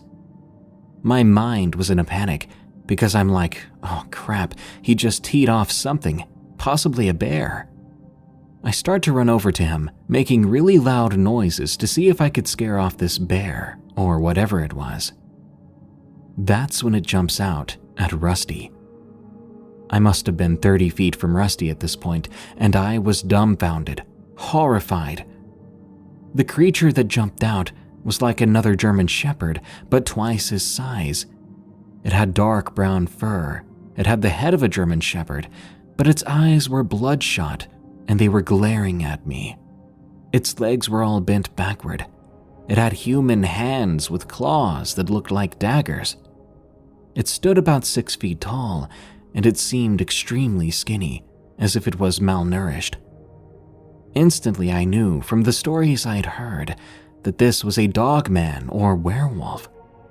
It completely turned its attention from Rusty to me and started to growl, slowly creeping towards me. My heart hit rock bottom. My whole body just went numb. My instincts screamed at me to run, and I suddenly had the biggest adrenaline boost ever. But I was not about to let my dog get absolutely shredded to pieces. I've heard about the damage they can do to deer and animals. It charged at me then, snarling and covering 15 feet in what seemed to be only 2 steps. This beast was filled with such rage and hatred. Desperate and in a panic, I swung the metal bat I still had in my hand as hard as I possibly could. It connected with the thing's face. When I hit that dogman or werewolf thing, I knew I'd racked up something in its head. I heard a loud clink as it staggered backward and almost fell completely over. Then Rusty went for it, biting at its arm as it let out a small howl. With a quick and powerful smack, Rusty was sent flying several feet in the opposite direction. My heart pounded, seeing Rusty on the ground. I felt scared, but also angry now. I swung the bat again, connecting once more, but leaving a noticeable dent in the bat. I swung again, and this time I swear I dislocated the thing's jaw. It tried to snarl at me again, but this time a weird sound came out of its mouth. The best way I can describe it was a drunk growl. It even seemed surprised that it sounded different. It paused and had a humanoid look of confusion on its face as it shook its head, realizing the damage. Then its bloodshot eyes stared right into my soul, and I saw the rage only build up more inside of it. I knew my metal bat would not be a match for it anymore. I raised it up again to swing, but thank the heavens above there was a gunshot. The beast was hit by a .30 caliber round from my dad's custom hunting rifle. I snapped my head back toward the house to see my mother with the rifle in her hands, aiming another round as she screamed to get back. She fired again, hitting the creature in its leg. It howled a painful, forced howl as it turned around and ran back into the forest. I sprinted over to Rusty, picking up the huge dog and running back to the house with my mother scanning the tree line. As she did, she backed up into the house with me. We got inside and locked all the doors and windows. She runs up to me, hugging and kissing my face, praising the Lord I was okay. She admitted she saw the whole thing, then ran and grabbed my dad's rifle out of the gun safe. She then ran outside just in time to shoot it. She turned to Rusty and told me to examine him while she kept watching the tree line. She had the gun at the ready. Rusty had no major injuries, thank goodness. There was a cut on his shoulder, and that was about it. We called the police and told them about everything that happened. I broke down, letting all my emotions flow freely, and to our surprise, they explained they'd been getting calls about this weird dog that had been running around town lately. We called my dad and explained the whole thing. He ended up leaving work early to come home. To be safe, we stayed at a relative's place for a while, and we ended up selling that house, which was honestly quite sad, but maybe it was the right thing to do. Due to the experience, we moved closer to town. I'm now positive that things exist that we don't fully understand. So everyone listening, please be careful if you live next to the woods. There are things in there that are not bears, and they will not hesitate to end you. Werewolf waits for me. From Anonymous. It happened about 10 years ago when I was 13. Hunting season had just started in central Missouri. My dad and I had left the house to go hunting, and he told me to watch and make sure our dog wasn't let back in the house and instead followed us when we left. I looked back as he asked, but as I did, I saw a dog-like figure run across the road from the field in front of our house. I didn't really think much about this though. We had a creek in our backyard, and we'd often see coyotes at it. Fast forward to that night, we didn't see any deer, so we had nothing to bring home. I went to sleep that day disappointed, as any country boy would do after waiting all day in a deer stand without seeing any deer. At around 1:30 a.m., I woke up. Our dog was scratching at the back door. When I let him in, I saw his tail tucked between his legs, and I saw something else then too. A dog-like creature at the tree line. It was the same shape and outline as the coyote that I saw earlier. But now I got a good look at it, thanks to the full moon. It was definitely the same size as what I saw that morning, but bizarrely enough, there was what looked to be torn up cloth on its body. It had black fur and piercing red eyes. I could feel it staring right into my soul. Then I watched it stand up on two legs before it howled. At an alarming speed, it turned around and ran away. I could have sworn when it got on top of our sledding hill, I saw it turn around again, look at me, and grin. After that night, I never saw it again, and I didn't share this experience with anyone. My parents were the type, after all, that always found a simple explanation for everything. I did see signs of it though, like a scratch mark 10 feet up a tree and a set of tracks that started on all fours and crossed a creek before continuing on two. Every now and then, I hear a howl too. I want to say I was scared, but really I felt calm. It gave me a feeling like I knew it, that it wouldn't hurt me. Update. I've begun sharing this story around the campfire as a campfire story, so as to not sound crazy, and I would tell it in third person. Not long after that, I ended up finding out that my dad saw it too. He was working in the field late on a night with a full moon. He then saw this thing on a hill howling at the moon. This startled him, as he was quite a ways away from our house. After that, our dog became an inside dog. Though I had a feeling the thing wouldn't have hurt him, as he wouldn't have hurt me. Then again, who can say for sure?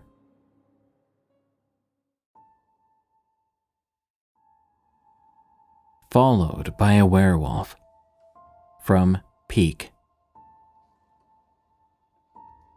This story took place last year.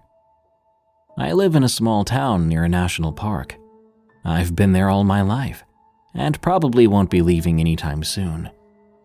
The same can't be said for my friends, though, who went out into the big city when it was time for college. Now, I also went to college, but to a town not too far from where I live. It would take me about half an hour to get there by bus. Two of my friends, the ones who are involved with this story, went out to the capital city of my state and lived there in flats, since the ride there would take them more than 4 hours every day. I soon dropped out since the college life wasn't really for me, but my friends stayed. When they eventually had some free time for the holidays, about 2 to 3 weeks, one of them proposed the idea that we go camping, since we all haven't seen each other for quite some time. I'm not really an outdoors person, but I said why not, and I decided to join them. One of my friends, Mike, I was really close with. We used to hang out every day before he moved, and we always played video games together.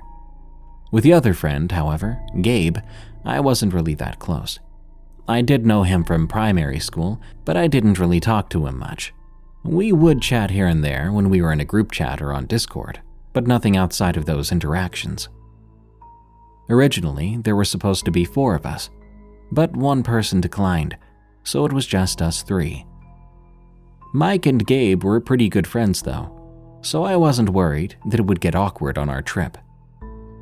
Anyway, we would be staying for 3 days on one of Gabe's family members' properties. The dude was rich, what can I say? After we were done preparing, we set off. The trip there would be long. We were driving from 1 p.m. to 4 p.m., but we had a pretty good time. Those 3 hours flew by pretty fast. When we finally arrived, Gabe's uncle was there to greet us. He was the one who owned the property. The property was a big forest in which his uncle and his buddies would sometimes hunt. His uncle said the forest was pretty safe, that he had never encountered any dangerous animals when he was hunting. Now, how Gabe talked him into letting 3 18-year-olds go there unsupervised, and how he thought that was a good idea, I don't know. But I wasn't complaining. His uncle then led us into the forest. We followed. We walked on a dirt path through the forest for about 10 to 15 minutes. Then we went off the trail to where our camping spot would be. However, a few minutes after we left the trail, I got this feeling like somebody was watching me. I just brushed it off. That is, until I saw something moving out of the corner of my eye. It looked like something black was running through the forest, but since no one else seemed to have seen it, I didn't speak up. Probably just my imagination, I said to myself. After another few minutes of walking, we made it to a small clearing where we'd be camping. After the uncle showed us around the spot, he went back onto the trail and out of the forest. We began setting up our tents pretty soon after that, but that would prove to be quite a challenge, considering none of us had ever set them up before. Outside of me going camping a few times before with my family, this was basically everyone's first camping trip like this. And as a note, I had never set up a tent myself. That job had always fallen on my dad on our family trips. After we somehow managed to get everything set up, we ended up chatting and joking around for a while. That's when Mike said, "Let's go and explore around the forest. I want to see what's out there." "Yeah, but what if we get lost?" I jokingly replied. "It'll be fine. We won't go far. We can just go in one direction so we don't get lost if you want." Mike insisted. And so we started to explore, going deeper and deeper into the forest. It wasn't really all that special. Everywhere we looked was just trees and bushes. After about 10 minutes of walking in a straight line, we noticed that some of the trees had weird markings on them. Some had weird symbols carved into them, others just had big scratch marks. We were all getting bad vibes from it, but Gabe said that they were probably some kind of hunter marks, since his uncle and his friends used to hunt around here. That put our minds to rest, even though deep down we all knew it probably wasn't the case. When we began walking back to our campsite, I got a strange feeling, that same feeling I felt when we went off the trail earlier with Gabe's uncle. I felt like I was being watched. I began to look around us, but the only thing I saw were trees and tall grass. We did later see a deer on our way back, which was kind of nice. After we arrived back at our campsite, we started building a campfire, as it was getting dark then. We took out our food supplies and beer and started to cook. While we were eating and enjoying ourselves, Mike suddenly stopped and hushed us. He then told us both to look where he was now pointing. Gabe and I turned our heads in the direction of his finger. We soon saw what he was pointing at. About 300 to 400 feet away, there was something behind a line of trees. We couldn't quite see what it was. The only thing we could see was the color. Black, similar to what I saw when we were walking with Gabe's uncle. After we stared at it for a while, the thing moved farther away and we could no longer make it out. "What was that?" Gabe asked. "I don't know. Maybe it was your uncle?" Mike answered back, trying to explain what we saw. "Well, I think I saw the same thing when we were still with his uncle, so it probably wasn't him. Maybe it's some kind of deer," I added.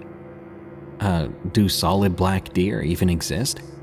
Mike asked, with a puzzled look on his face. "How do we know it's not a wolf or a bear or something like that?" The evening soon turned into us bickering about the thing we just saw, and the conversation ended on it being a black deer. Satisfied with that answer, Mike soon went to sleep, as it was already night and we were all exhausted from the car ride and the hike we had to do to get here. Gabe and I stayed awake for a while longer, but he too soon went to sleep. I couldn't really sleep, because I kept thinking about what we saw and about those weird markings on the trees. But soon enough, sleep got me too. After I don't know how long, I was awakened by a large thud near my tent. I zipped open my tent to see what it was, and I saw something terrifying. On the ground near our campfire lay a dismembered corpse of a deer with both front legs missing and a big chunk taken out of its neck. The stench was unbearable. Soon both Mike and Gabe woke up too, only to be met with the same sight.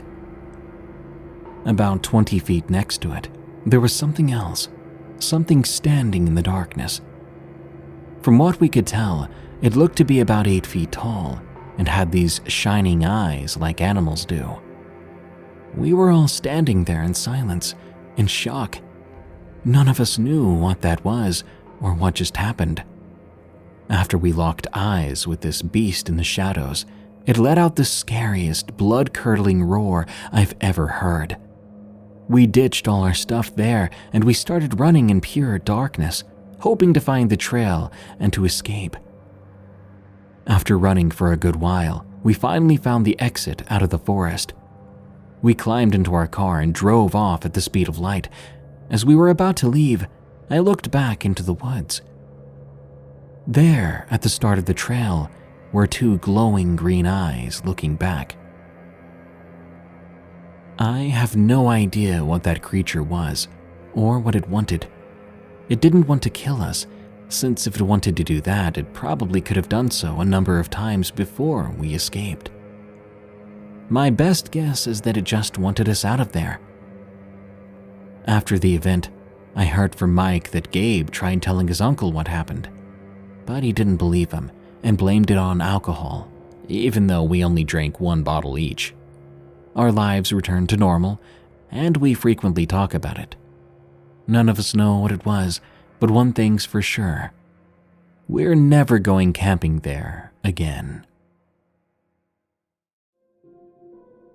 Hunted by a Werewolf. From Eli A. I've never felt like I was enough. It's the same story you've probably heard from so many others before me. When I was presented with what I wanted to do with my life versus what I should probably do with my life, I decided to go the route of joining the rat race because it meant food on the table and the slim chance of having enough income to fund what I really wanted to do.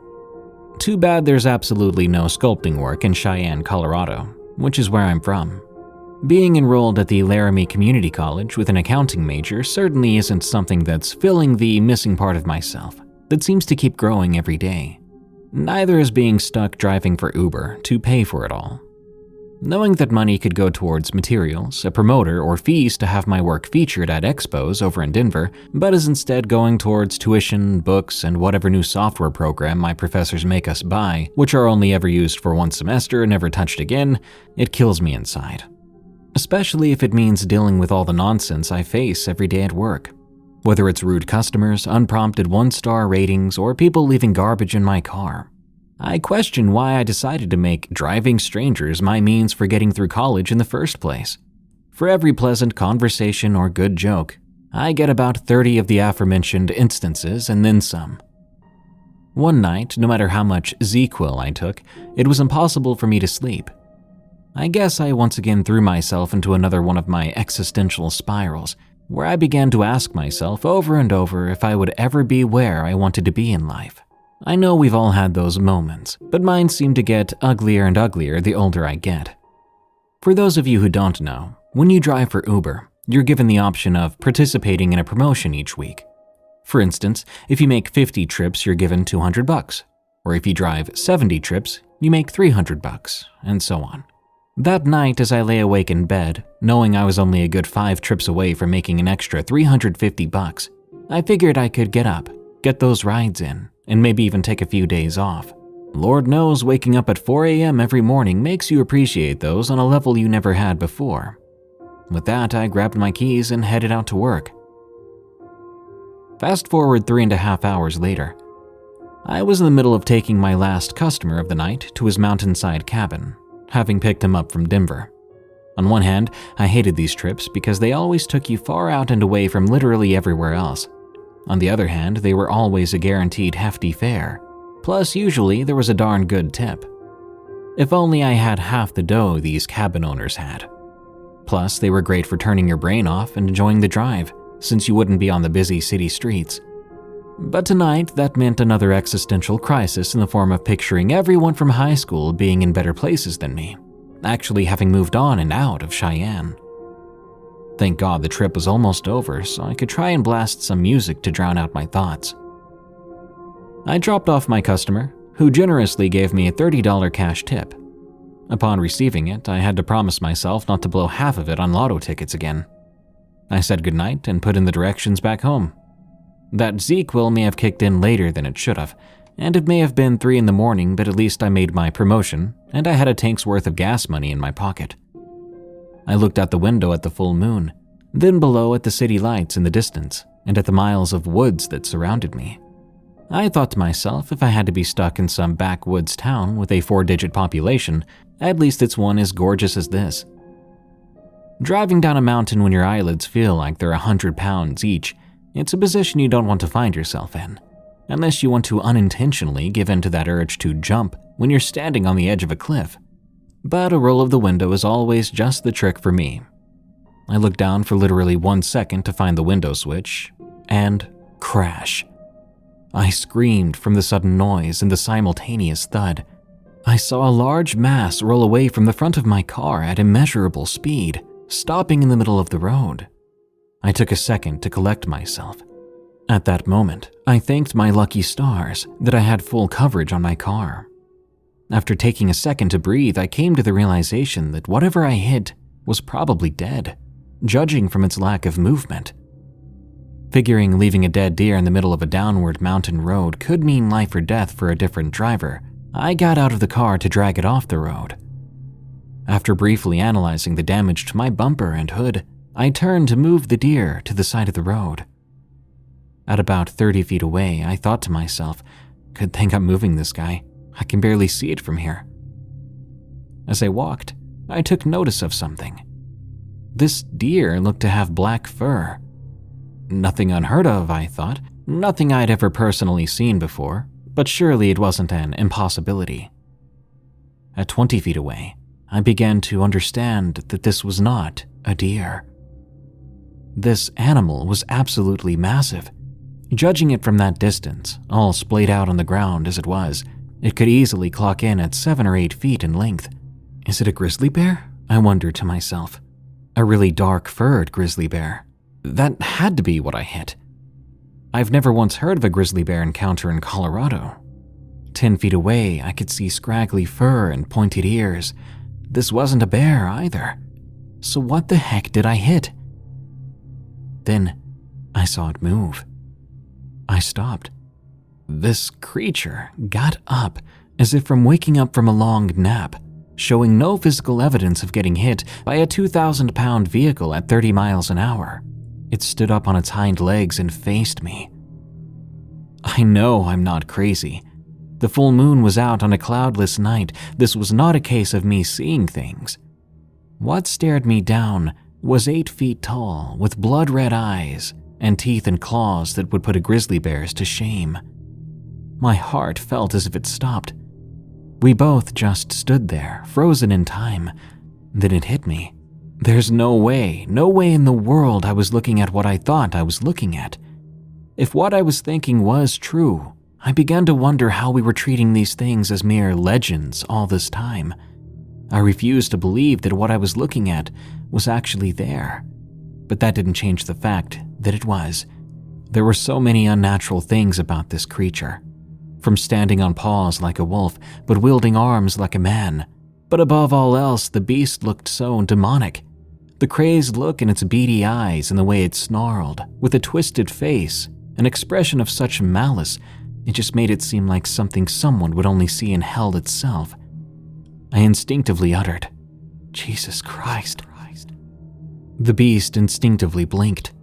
I foolishly wondered if, perhaps like with demonic possession, the uttering of Jesus' name would be enough to ward off the creature. Just above a whisper, I say, Jesus, again. I had visualized what would happen so easily. It would grimace, shake its head, then just run off into the woods. But I was dead wrong. Instead, I swear that thing smiled at me. The most hideous and deranged smile I've ever seen or ever will see, as if it was amused by the name. Slowly, I took a step back, keeping eye contact. I'd recalled this from my time spent at summer camp when I was a kid. Keep eye contact and don't break into a run and panic. The creature mirrored my actions, taking a step towards me. I took 2 steps back. It took 2 steps forward. Then I got an idea.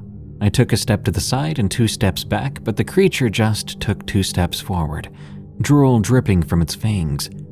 Then I gathered the courage and took 1 step forward, and the creature didn't move. Then I turned and sprinted to the car, hearing massive footsteps sprinting behind me. What happened next only took maybe 3 seconds to transpire, but it felt as if an eternity passed. As I was 20 feet away from the car, its steps were loud and powerful. I could feel the earth shaking beneath its feet. At 10 feet away, the power in its step was cut in half, but its speed had tripled as I heard it drop from 2 legs to 4.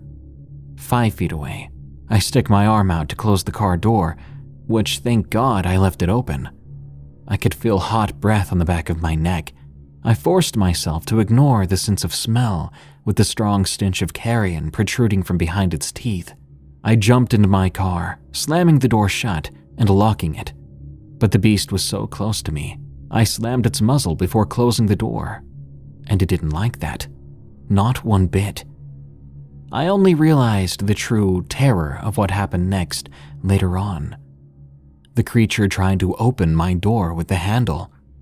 The fact that I was facing a creature with such strength, speed, and senses, now paired with the sentience of a man, would later make my blood run cold. It punched its massive clawed fist through the window, breaking it. I shifted into drive and floored the gas pedal, almost causing my transmission to slip. I screeched away from the creature, more shaken up than I've ever been my entire life.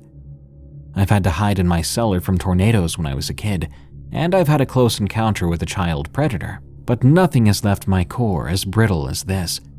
As I sped away, I thought I was safe, but I was dead wrong. I looked in the rearview mirror and saw 2 glowing red eyes following me. This monster was still chasing me. On all 4s, it had no problem keeping up. I pressed harder on the gas, going 60 now. I flashed back to hearing about a classmate in high school who died in a crash after going 50 on a downward mountainside road. The beast went from directly behind my car to right next to me. I was going 70 then. I sped up to 80, and it still showed no difficulty keeping up with me. It was so close to me now, with no glass window any longer to offer even the most pathetic and ineffective barrier between me and it. I saw those red eyes up close. I'm not sure if it was anger, hatred, or hunger that was behind those eyes, but whatever it was, I was sure it was evil. I knew I had to focus on the road. Going down a mountainside at 80 miles per hour was practically guaranteed death, so I knew I needed to focus. I was cautious and crept up to 90, but the beast kept up. Granted, it looked like it was taking an effort to do so, but nothing that wasn't doable for this monster. The trees and the rocks were flying past me then. I swear if I had let this monster startle me in any way and have my arms twitch in reaction, I would have flown off the edge of that mountain. The road began to curve to the left. I had to slow down. If I didn't, I would certainly die. I had no choice but to push down on the brake. The beast caught up again and began to snap its jaws through the window, its viscous drool flying into my face with each chomp. Then, a miracle. Before I had time to even mentally process that it was there, an 18-wheel semi-truck appeared. It was passing through the oncoming lane, previously hidden by the curve of the mountainside. The beast noticed and moved away as much as it could, but we were both going so fast it could only go so far. It slowed down and moved a bit to the right, but the truck hit it. I watched it launch into the air like a rag doll. I gave a nervous laugh of relief. If given more time to actually let everything that happened sink in, I would have cried. I thought to myself that this would make a heck of a story to tell, a story that, little did I know at the time, had hardly begun. A few minutes passed, and while I may have lost the creature, I was still driving way too fast down the mountain to avoid any chance of it catching up. Unfortunately, I had forgotten about a really deep-looking puddle that I remembered spotting on the way up the mountain. Before I knew it, water shot up from the sides of my car, and any control I had was lost. I crashed into the metal barrier, and by some work of God, I was going slow enough that I didn't end up catapulting myself over the edge of the mountain. After collecting myself for what felt like the millionth time in the past half hour, I knew that my car was definitely screwed now, judging by all the warning lights that went off. I got out of my car and didn't even bother to look at the damage. I took out my phone, screenshotting my coordinates, and figured I'd call my insurance company tomorrow. I looked at how far away I was from my house, and to my surprise, I was only a 5-mile walk away from my own place. I lived right at the edge of the woods that I was standing right in front of, so I made the decision to walk home. I just wanted to keep moving, get home as soon as possible, rather than wait around in my car for a tow truck, playing with the chance of that creature finding me again. So into the woods I went. 2 hours later, I had about a mile to a mile and a half left of walking before I had reached my house. I was still having trouble comprehending everything that went down on that mountain. Was I understanding this right? Werewolves are real. Why did it want to kill me so bad? Is that trucker that hit it okay? Questions I could only ask myself every 20 minutes or so. If I thought about them for too long, then every sound I heard in the distance would have my heart beating out of my chest all over again. I decided that what's over is over, and that I would focus my thoughts on literally anything else. So I began to think about which TV dinner I would heat up when I got home. Lord knows I wouldn't be able to sleep. As I walked, I noticed something. The crickets, owls, and every other woodland animal went completely silent all at once. The other takeaway I got from summer camp came crashing down on me. If everything just went silent, there's a good chance that means a predator is nearby. Then I heard it. The sound that will haunt my nightmares for the rest of my life, the loudest, most unholy howl echoed through the woods. This was nothing like any wolf howl, or even those found in your typical werewolf movies. This sounded so unnatural, so pained, almost as if the beast had taken a spear to the heart. I stopped dead in my tracks, feeling my heart sink into my stomach while doing so, because that howl didn't sound very far away. I stood still for a moment. Then, without thinking, I just took off into a run. Back on the mountain, everything happened so fast and so suddenly, I didn't have time to process everything that went down. I was numbed with the adrenaline combined with fight-or-flight instinct, but now that I'd calmed down at least some, and I knew that it was approaching, my mind began to run along with me. It had found me. It had survived a hit from a semi-truck, and it found me. It must have caught my scent and went out of its way to hunt me down. Another howl, so much closer then, even with thick woods to navigate through and an infinite number of low-hanging branches to dodge. This monster was making serious ground at an alarming rate. 1 second I was running, the next I was on my back, blood dripping down my face. It took a second for me to comprehend what happened in the haze I was in, but I quickly figured out I'd run straight into one of the lower hanging branches. I slowly got up. Things were quiet, but not as quiet as before. I looked to my side. There was a waterfall, maybe 30 feet in height, about 10 feet from me, and a rather rapidly flowing river at the bottom of it. For a second, the broken silence calmed me down. Then I heard a deep and guttural growl. If pure malice and malevolence could be brought to life through sound, that's exactly what I heard. And it wasn't a short growl lasting a second or two. No, this went on for what felt like minutes, growing more and more aggressive. I knew that running was no longer an option. I only had 2 realistic ways out of this: jump down into the river or climb up the tree that just knocked me down. I had no idea how deep the river was, but if it was too shallow or if I jumped and landed funnily, I knew 30 feet would mess me up bad enough that I would have no chance of making it out of the woods alive. With that, I jumped as high as I could, grabbing a branch above the one I ran into and pulling myself up. Immediately after doing so, the beast leapt out and would have tackled me on the spot if I'd waited any longer. I started to climb the tree, praying all the while that this thing wouldn't follow me up. How wrong I was. With absolute ease, the creature began climbing, following me up the tree. It moved slower when climbing, so I did have more of a chance of getting away, but it was still way faster than I could go. I looked down at it, and saw it was closing in on me. I saw bits of fabric hanging from its teeth and prayed that that wasn't from the trucker. Out in the open with no car, flight was no longer a viable option. Then I sprouted quite possibly the craziest idea I've ever had. With no more than a second's worth of planning, I jumped off the branch I was on, pulling my knees in as close to my chest as possible. Then at the last second, I shot my legs out as straight and as fast as I could, right before I would have landed on the creature. Somehow, despite it outweighing me at least 3-1, I was able to knock it out of the tree.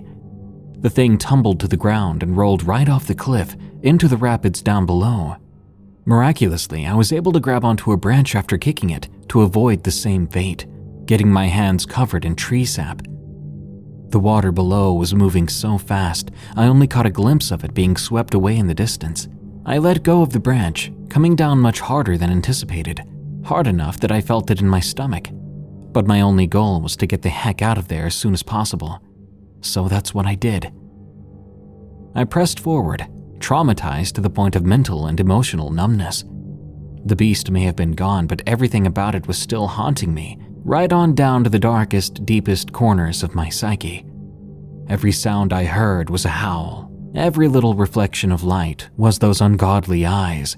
Even the memory of the reek of its breath had made permanent residence in my nostrils. After what felt like an eternity to my feet, yet only a minute to my mind, I made it out of the woods. And there it was, home. Even the immovable feelings of misery and dissatisfaction that plagued me in that house during the waking hours of the day were completely non-existent then, and in their place stood sanctuary and safety. The fall from the branch from before left my ankle sore, so I shambled into my house as quickly as my injury allowed. Now, there's a field between my house and the woods that stretches about a half a football field. I was maybe 3/4 of the way there when I felt it. At that point, it was unmistakable. In hindsight, maybe I had heard footsteps before, but I'll never know for sure. When I turned around, there it was, standing on its hind legs. I saw how heavy it was breathing, even from that distance that I was at. It was then that I knew that this creature did not seek me for hunger, but out of hatred. Just as before, we just stood there, only for a moment. This time, it made the first move, dropping onto all fours and running as quickly as it could towards me.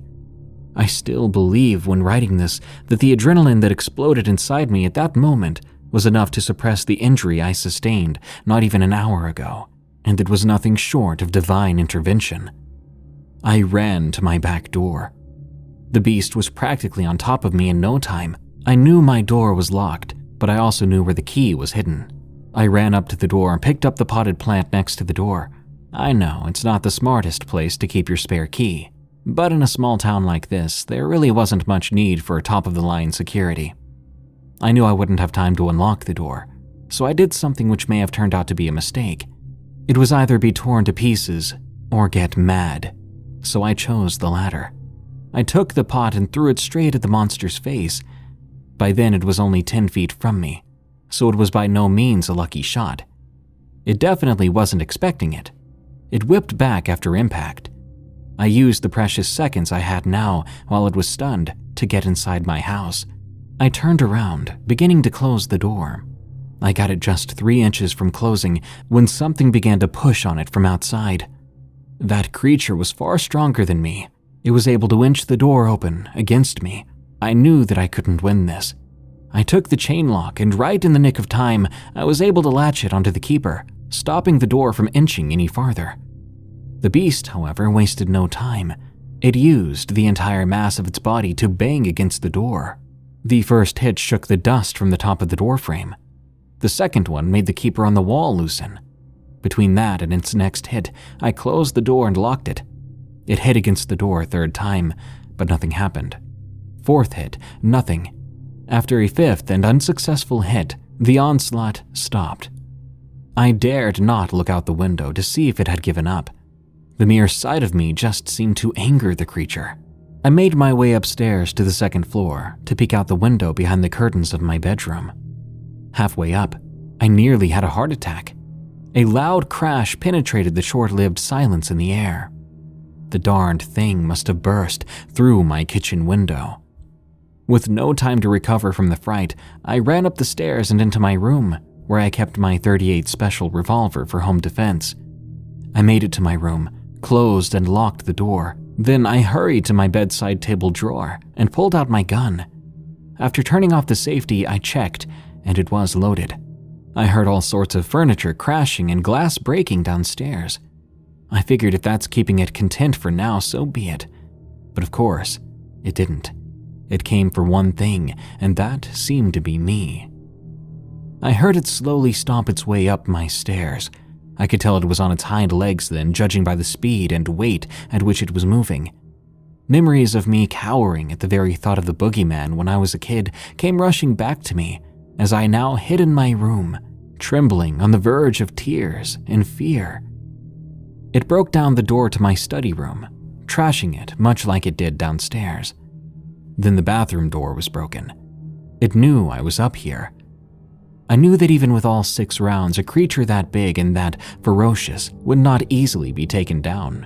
And with the way it seemed to just brush off getting hit by a car, launched by a semi-truck, and falling down a cliff and into rapid waters, 6 little bullets at best could briefly incapacitate it, I guessed. I knew I was dead. This thing was going to knock down every door to find me. If I was lucky, I'd get in 4, maybe 5 shots before it ripped me apart. Then I remembered my room was directly above the steel cellar doors outside my home, but if I did what I had in mind, there truly would be no other option left. All I could do after that would be to pray that this beast had had enough for the night and simply go away. As it knocked down the door to my storage room, I tucked the revolver between my belt and waist and opened my bedroom window. I stuck my feet out first and dropped myself to the ground. That burst of adrenaline from earlier had long gone and my already messed up ankle got hurt even further. I stumbled to my cellar doors and opened them. I looked up, seeing the beast sticking its head out my window, sniffing around. It stopped, then looked down, spotting me. With a grisly snarl, it brandished bloody teeth. I almost froze then. It went back inside, and I knew it was then or never. I closed the cellar doors and locked them shut. I could hear from outside the creature burst through the window, crashing down on the ground in front of the cellar. Once again, it began banging against the doors. This cellar was meant to withstand Category 4 tornadoes, but even those monstrous storms were natural. I wish I could tell you how many times that thing bashed itself against the cellar doors, but I honestly lost track after 40. By then, the doors had already begun to bend. That memory acts as my idea of hell. A creature with nothing more than a hunger for your blood to be spilled, slowly breaking its way into where you're hiding, afraid, knowing that it's a matter of time, not a matter of if. Suddenly, there was a pause. A minute passed, and after having a second to figure out what to do with my fear, I decided to heck with it. I've never felt as if I'd done enough with my life, and I decided then, for once in my life, I was going to take control and prove to myself that I had it in me to not let something keep me down. I would take this quiet moment to catch the creature by surprise. It seemed as if one of us had to die for this to end, and I was going to do whatever it took for that not to be me. I burst open the cellar doors, raising my gun, ready to aim and ready to fire, but the creature was gone. I frantically looked around, even back up at my bedroom window. It wasn't there any longer. Then I noticed the dawn had broke. Sweet, sweet sunlight had started shining over the tops of the trees, overtaking the dark of the night. A sight I truly never thought I'd ever see again. I tumbled to the ground, crying with relief. I had survived. That day, I took care of my car, filing a home insurance claim too, referring to the incident as a break-in. I checked myself into a hotel about a mile away from my house. My house would be under repair for the next week, so my insurance company provided free lodging while repairs were underway. At the front desk, the person working there asked me if it mattered where I stayed, and his question made me wonder. I asked if I could be put into a top-floor room. After assuring them that my ankle injury was nothing more than a sprain, that I would have no problem getting up there, I made my way to my room. where for the first time in years, I had no trouble throwing myself in bed and going right to sleep. I woke up in the middle of the night. I got up and looked out the window. Despite the long distance, I was almost certain that I saw a dot moving around my house. I shrugged it off, knowing there's no way to be certain what it was from that distance. Before I turned away, I heard what could easily be mistaken as a train whistle, but I knew in my gut what that sound was. That was a howl, and almost as if to reassure me that it was a howl, as soon as I heard it, the dot made its way back into the woods behind my house. That was enough for me to start looking at cheap, out-of-state apartments, hopefully where this monster won't find me. What was outside my tent? From Veronica W.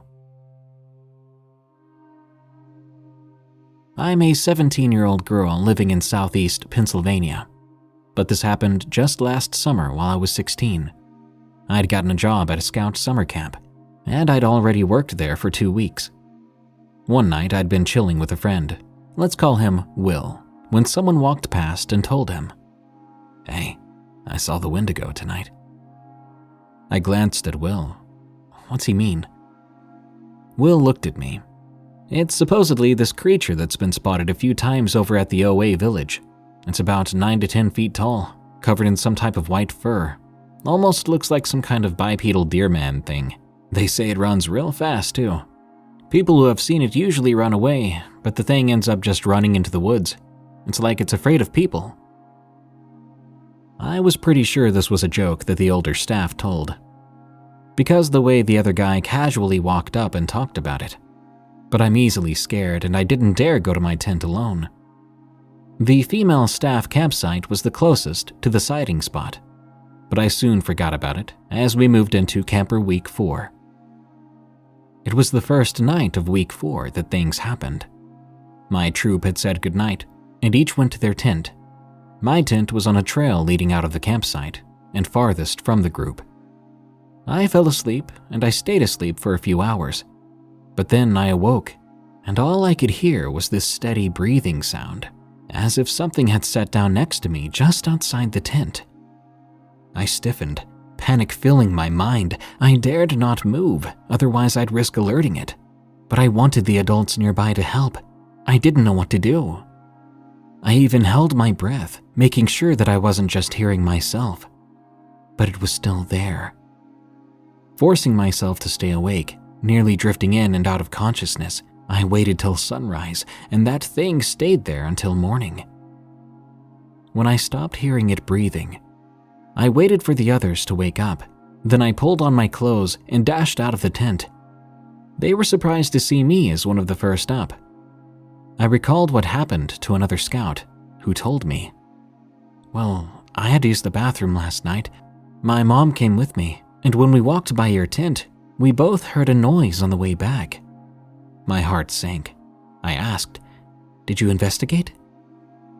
They shook their heads. I knew I couldn't sleep in that tent again, so I moved into my dad's equipment tent. Nothing else happened until week 6. I was with the staff again, and I enjoyed staying up talking to Will. But soon we walked to the bathrooms and parted ways. I'd usually find another girl going to the campsite, but that night I didn't. Nervously, I put my earbuds in, playing some music that made me feel brave. I traveled down the hill and glanced over at a climbing tower nearby. Its floodlight illuminated a rather large shape. This shape was backlit and hunched over, walking towards the shooting range. The shape was like a giant beetle. I could see that it had fur. It was on all fours, and it was about 5 feet tall. I could tell because the fence behind it was the same height. Panicking, I froze, watching this thing walking away from me. Once I couldn't discern its shape anymore, I sprinted to my tent. This time no one believed me that the creature they joked about I saw. Granted, I hadn't seen it very well. They tried to reassure me that it was just someone else. I was on edge the rest of the time I was at the camp. Since that day, I've been researching what creature it is. The closest I've gotten to is a werewolf, but it's still not exact. I'm going back there this year to find out more, and hopefully I don't die for knowing too much.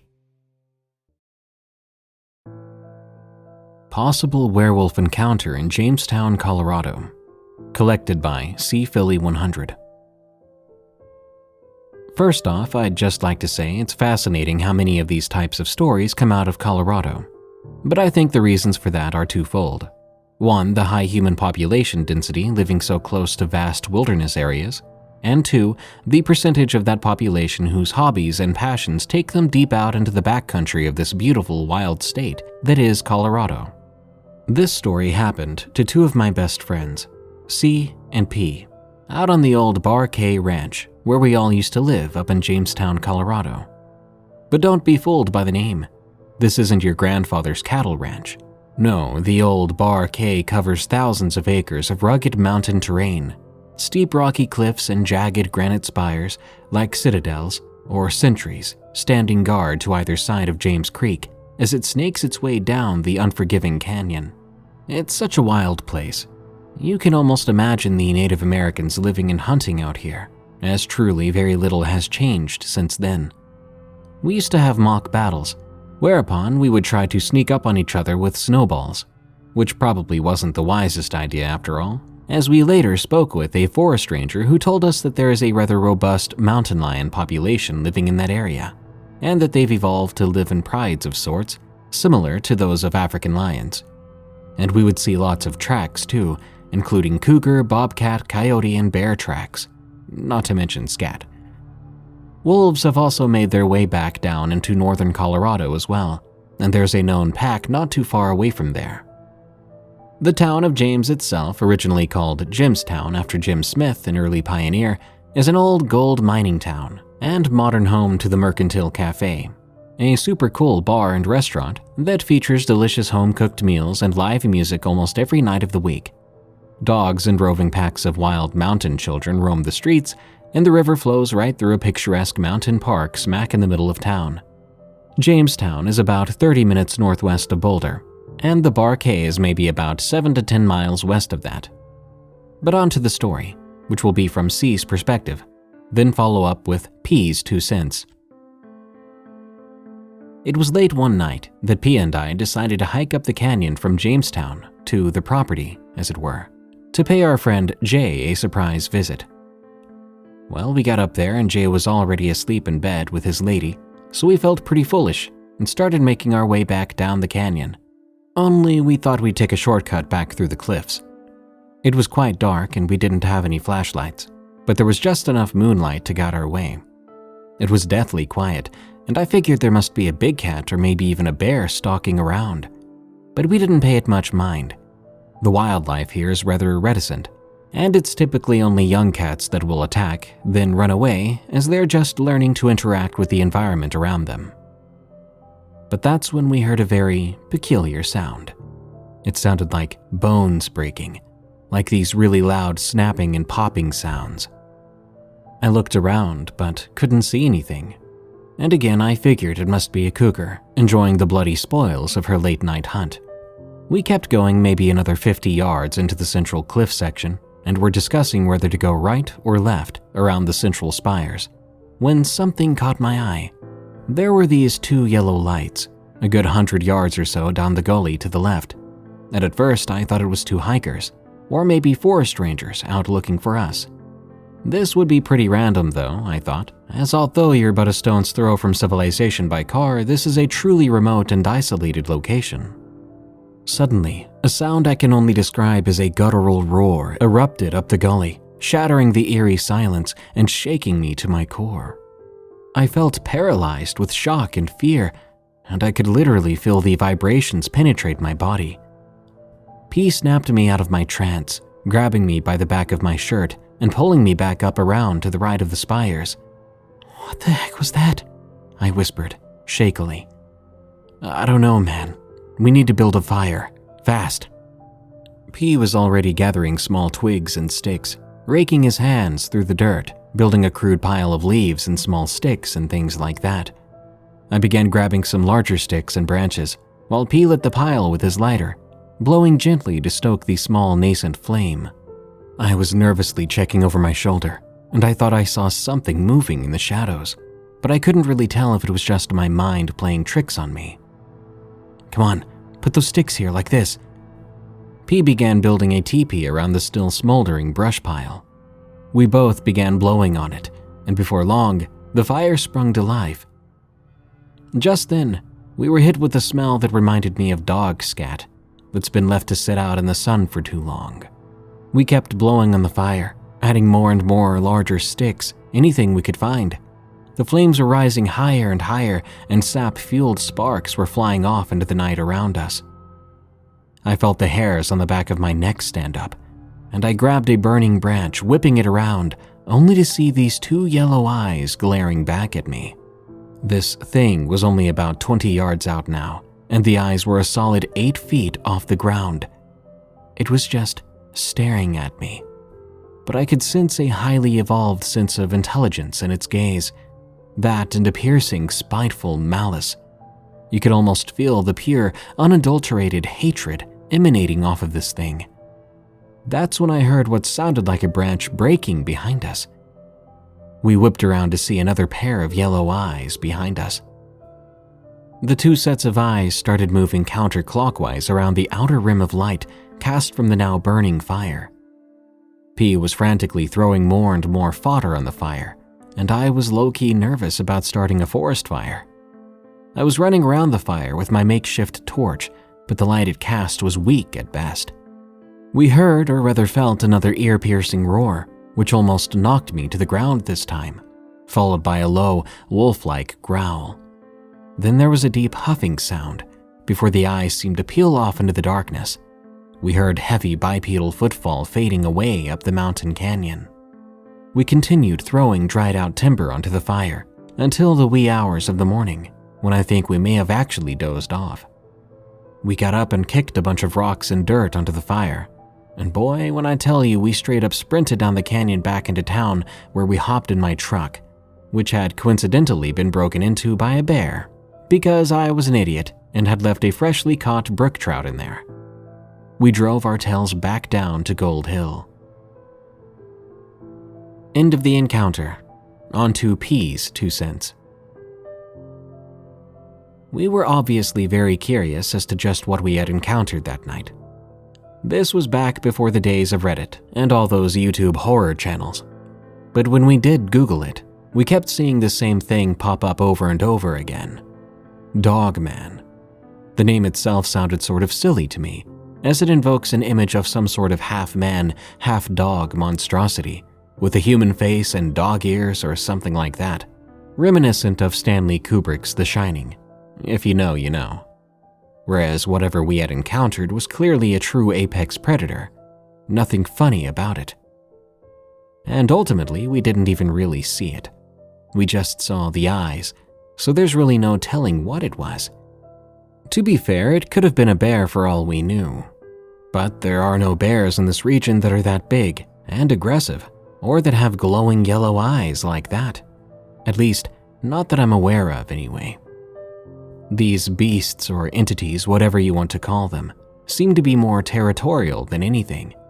And I'm guessing that we aren't their natural prey.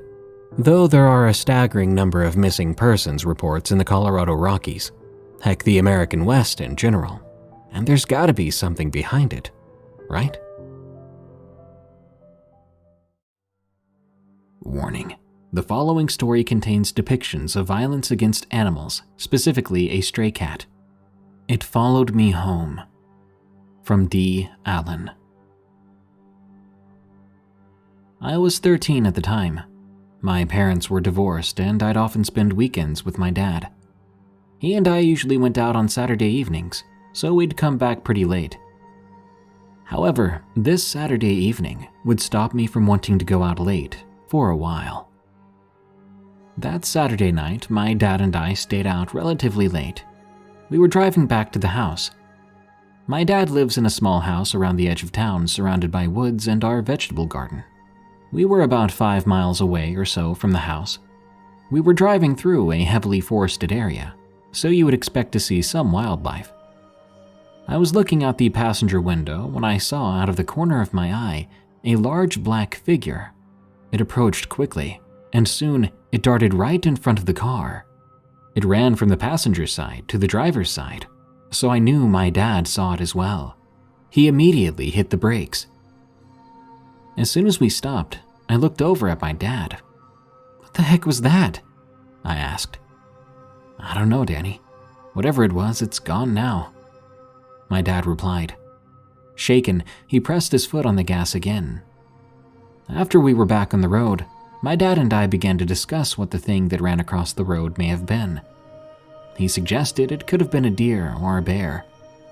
But we don't have bears in our neck of the woods. I knew it couldn't have been one, but I kept my thoughts to myself, so my dad didn't think I was crazy. Before long, we were pulling into our driveway. We were just about to get out of the car when my dad and I noticed something lying in the yard. The two of us steadily walked over to whatever it was. As we inched closer, we noticed that it was brutally slaughtered, entrails and blood scattered all over. As we closely examined the thing, we soon found the head of a stray cat lying nearby. We had a lot of coyotes in the area, so my dad concluded that the damage must have been caused by one. But I wasn't convinced. Why would a coyote rip it apart and just abandon it? This was fresh food for it, so it spent all that energy chasing and hunting this cat, and it didn't eat it? I dismissed this thought, and we went inside. After we'd gone to bed, I found myself unable to sleep. My mind was flooded with the disturbing sight of that brutally killed cat. I guess what haunted me the most was the fact that its head was clawed right off its body. That's not the kind of thing you just forget. As I quietly panicked in bed, I suddenly heard a tapping sound coming from my window. My bed was next to the window at the time, so I could see and hear almost everything that went on at that window. Slowly, I turned my gaze to the window, and what I saw still haunts me to this day. There was a large black figure. I think it was the same one I'd seen from the road, or another one like it. It had pointed ears, and it also had a face with a snout like a dog or wolf. Its amber eyes were mesmerizing.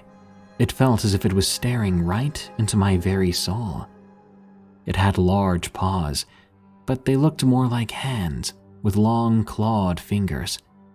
The thing was crouched down like a person would do, and it was peering in at me from the window.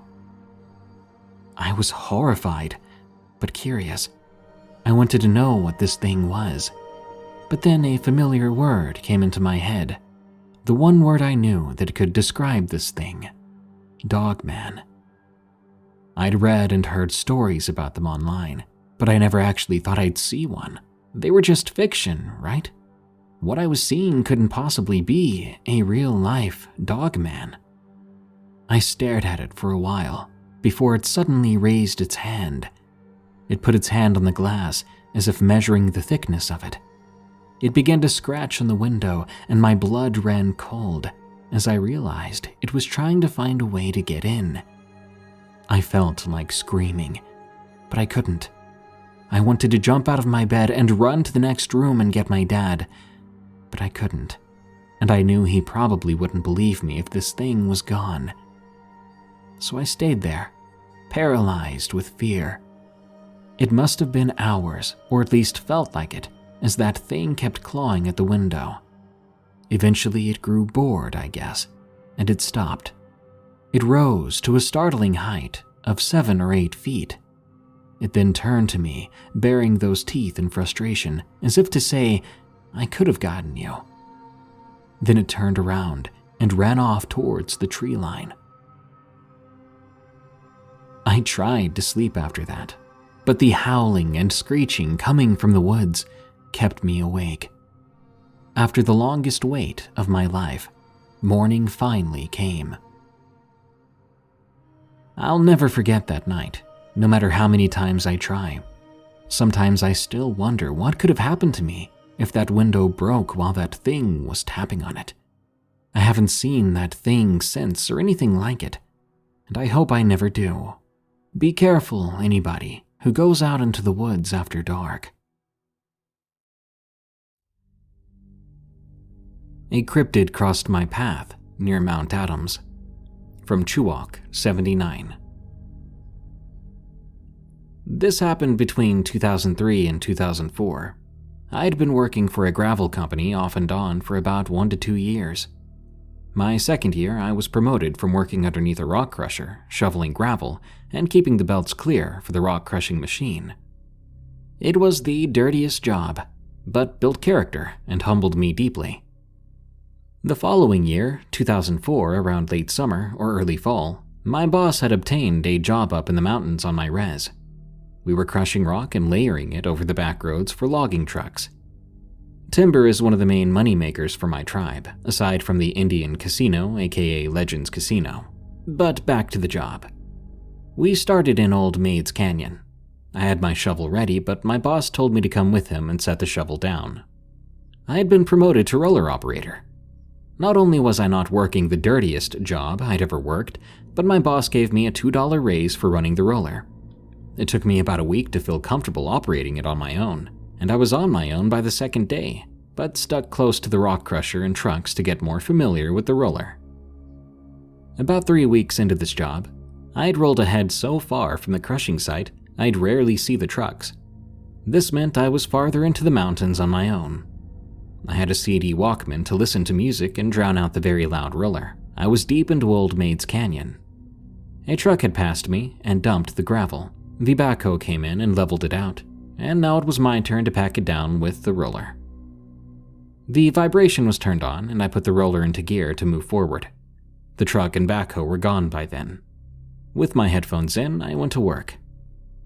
I was at least 5, maybe 6 miles away from the crushing site.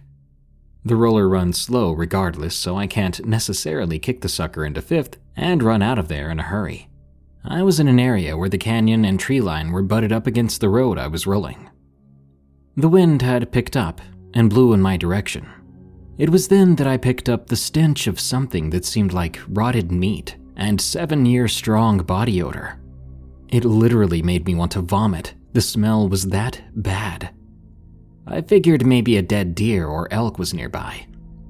I looked all around me and realized just how enclosed I was in this area. Canyon and trees surrounding me. To the left was a cliffside slightly hidden by tall tamarick trees, but I could see rock from the cliffside through the trees. I took my headphones off, pulled the roller over and shut it off. The smell had become so strong, I knew I had to be pretty close to the dead animal, or whatever was near the road. I heard rocks falling from the cliffs to the left of me. I looked over there as it caught my attention. I also heard some grunting sounds that were deep and muffled, like someone or something was trying to remain quiet, running up a hill up the cliffs. I gazed through the trees. The wind picked up again, blowing that awful stench once more towards me. I realized if I can smell this thing, then it's likely that it has definitely smelled me. I mean, it was so close I could hear it struggling to climb the cliffside. Then, through the branches, I caught a sight of a patch of fur. This was fur I'd never seen before in my entire life. The body on this thing was orange and brown in color in the sunlight, the fur covering a very muscular back. People have told me it was probably just a bear. My stepdad, whom landed this job for me and drove a truck for this company, even said it was a bear himself. But I know what I saw. After spending years on the res, I've heard stories of Speely Eye and Bigfoot, which had been spotted by many on the reservation. The thing grunted and whooped once it reached the top. I saw a good portion of it then. To my amazement and my anxiety, it looked like an ape, but primarily bipedal. The face had some fur over it, and even though this coat that covered the body was orange and brown, it had the snout of a coyote, almost dog-like. It was like if Bigfoot and a dogman were to have spliced their genes, creating an animal in their image. It would have looked like this. This thing was like 8 or 9 feet tall, too. Its eyes were a sharp yellow color and almost glowed, even though it was in the daylight. It ran away then, out of my sight. What happened in those few minutes had left a huge impact on me.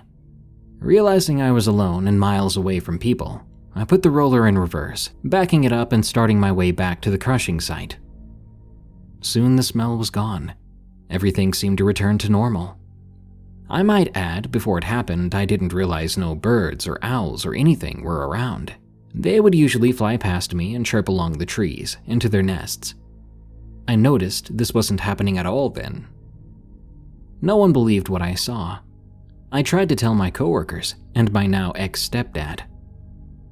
I never ventured far from the trucks after that. If I ended up alone, my stepdad left me with a pistol to keep on me, just in case I came across a bear again.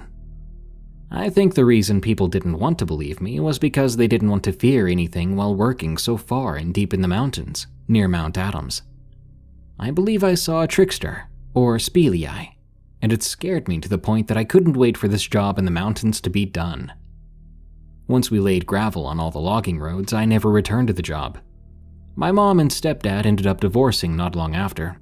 I was 24 at the time. The only person who believed me was my mom.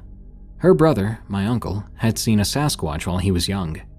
My uncle, creator bless his soul, had died tragically in a car accident when I was 9. I never got to hear his story, but he did see Bigfoot. Our mountains have creatures residing in them. Bigfoot, speleai, UFO sightings. I never thought I'd come across something like this in my lifetime. This is one of the experiences that has happened to me. I believe speleai had spared me that day. Instead of messing with me, it scurried away and grunted once at the top of the cliffs as if to say, "You're lucky I'm letting you go," before disappearing over the top of the cliffside. These areas of the entire world exist. Creatures reside in them, and we can't even begin to comprehend them. But as a Native American myself, I believe coexisting with things, even if we don't completely understand them, is a part of life. Then again, had it turned out that speleai wanted to stick around and not spare me, I wouldn't be here right now to share this story. Thanks for listening. Terrifying Encounter in Small Town, Ohio. From Cindelina. Back in the 80s, my dad had a friend named Joe who worked for the Ohio Parks and Wildlife Division.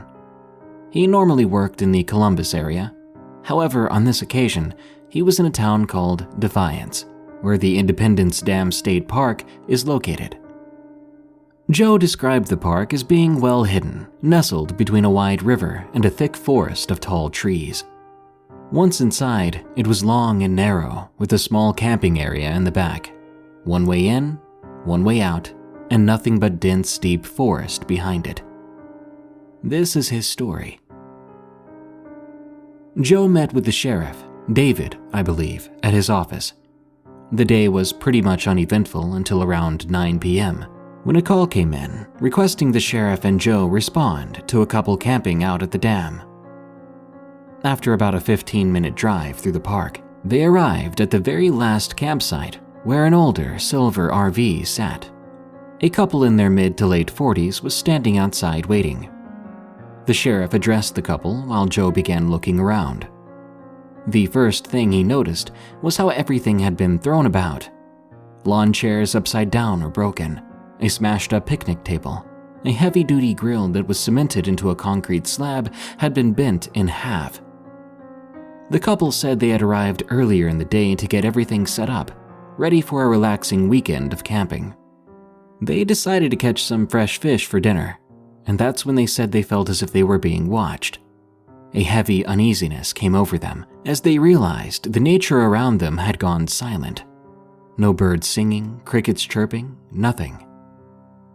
They chose to play it safe and return empty-handed. The couple came back to their RV and began to make a different dinner for the evening, when suddenly the RV began to violently shake back and forth, knocking them both to the floor. To them, it sounded as if they were surrounded on each side of the RV. However, they heard and saw nothing. After several minutes of being tossed about like rag dolls, the husband shouted that he had a gun. The rocking stopped abruptly and was followed by a long, low bellow, which they could feel vibrating beneath their feet. Keep in mind, this was the 80s, so there weren't any cell phones they could use to call for help. They waited a while before grabbing their gun, throwing the RV door open and booking it to their truck, There, they drove to a payphone and called for help. The sheriff reassured the couple, telling them they would check out the area and find the people responsible. Joe said he never forgot what the lady said next. "You aren't looking for people, Sheriff. You're looking for monsters." David went back to his vehicle, grabbed a shotgun, tossed a flashlight to Joe, and they headed out into the woods. Joe wasn't for a moment thinking anything other than this being a bunch of teenagers, but he did notice a look of concern on David's face. The deeper they went, the darker it got.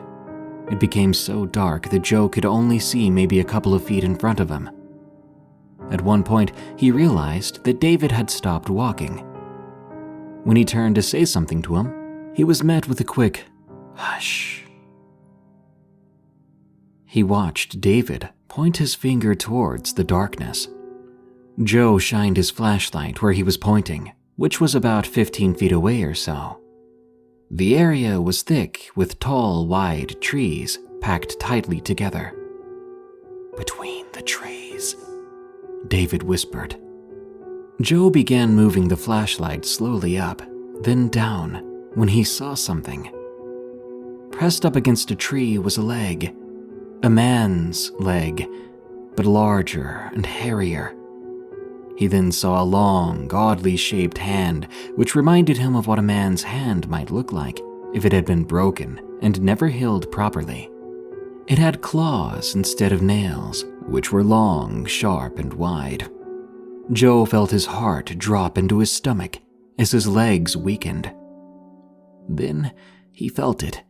The vibration beneath his feet the couple had described, followed by long, deep growls. The air became filled with a suffocating, pungent odor, causing both men to recoil in disgust. Joe moved the flashlight up a good 8 feet off the ground.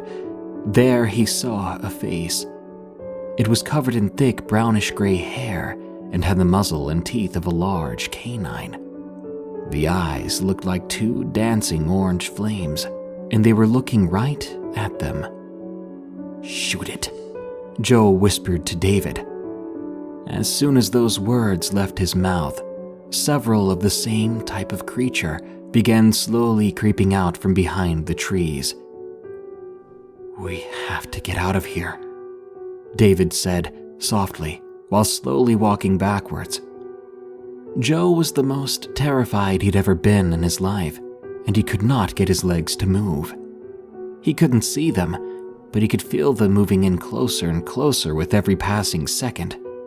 The vibrations had become painful by this point, feeling as if his spine was getting ready to explode. Joe admitted to us that he thought those would be his last moments on Earth, viciously mauled by some unknown predators. When suddenly, a bright flash of light lit the night sky, and a loud bang accompanied it.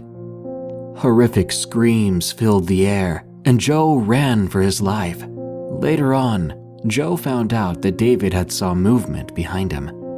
He fired his shotgun in the direction, hoping to scare whatever those things were off. Eventually, they made it back to the campers.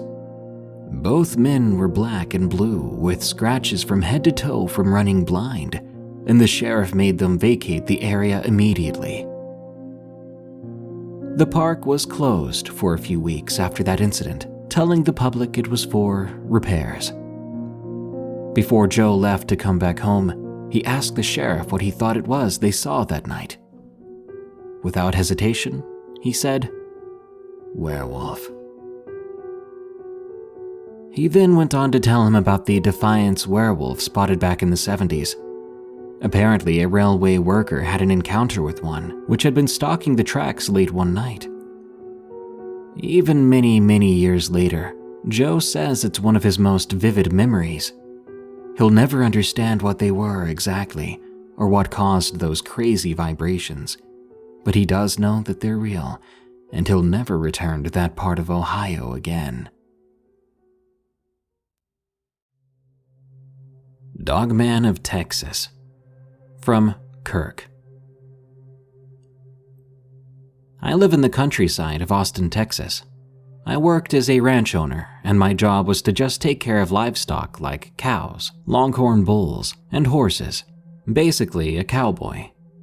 I was also an average hunter, so when I was done with my chores and had nothing else to do, I would just go hunting, sometimes with a friend. However, it was this particular hunt I saw something unexpected. One day I was wrapping things up, and I decided to go hunting afterwards. I packed up all my gear and went on my way to my spot. Once I made it there, I unpacked my things and set up camp, but I continued to hike down the trail, searching for a good spot to lay low and wait for a deer to cross my path, or a javelina, since they are the most common here. As I walked, I kept a close eye on the ground for rattlesnakes, something else that was unfortunately common here. As I continued, I found a good spot to hunker down, so I got comfortable, made a few calls and noises hoping to attract something. But after a while, nothing came across my path, except for a doe. No bucks yet. I stayed in that spot for a while longer, and when nothing else came by, I decided to move. But then I heard a howl in the distance. Now, I know what coyotes sound like, and there are no wolves in this area, as far as I know, so I figured it was a wild dog. After walking a bit, I eventually found another spot to hunker down in, and after a while, I did see a buck come by. I raised my rifle, seconds from pulling the trigger, when suddenly something large came out of the brush and attacked the deer. I saw this thing pin it to the ground, biting right into the buck's neck. The deer struggled, but soon it stopped moving entirely. Then the creature began to eat its meal. I couldn't believe what I was seeing. As I looked on, it became clear to me that this was no ordinary creature. Its head resembled a wolf, but its front limbs were more human-like and very muscular. Its back legs were like that of a dog, with a bushy tail too. I've never been more scared and confused in my life. Somehow, I summoned the courage to get up. I ran right into the brush next to me. I didn't get far when I felt an extremely heavy weight force me to the ground. Sharp claws dug into my skin. That bizarre animal had pinned me. I struggled, fighting back, but it easily overpowered me. I managed to grab my pistol, and desperately I fired. I kept firing until I ran out of ammo. That creature pulled itself away from me, lurching backward. Finally, it turned around and growled as if to tell me, "You got off easy," then ran back into the bushes. I was bleeding from my arm, and I could see 3 claw marks.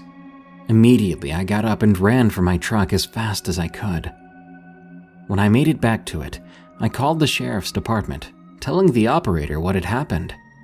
An ambulance was sent to treat my arm and to take me to the hospital. When they arrived, they patched me up real quick, asking me a few questions.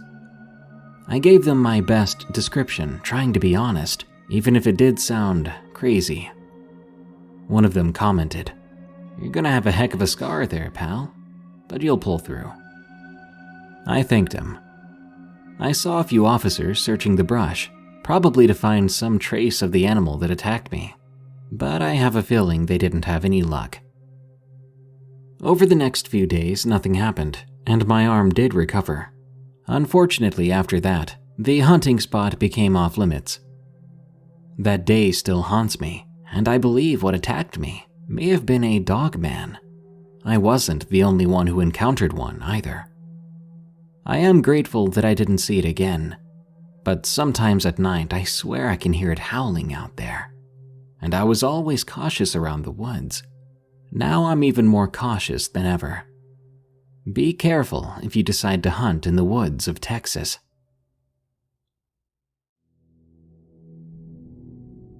Warning: the following story contains depictions of violence against animals. Dogman or werewolf in Ohio. From Anonymous. I was 22 when this happened. For the past 5 or 6 years, I've only had 2 friends who have stuck with me through everything. We live within 5 minutes of each other, in a rural area in southwest Ohio, specifically in the hills of the Ohio River Valley. For anonymity's sake, I'll be G. My two friends are W and A, and my brother will be R. A and R are next-door neighbors. They both live on decently sized plots of land that they don't actually own. There's lots of farmland and thick forest. Behind W's house is a couple of small ponds we used to fish in.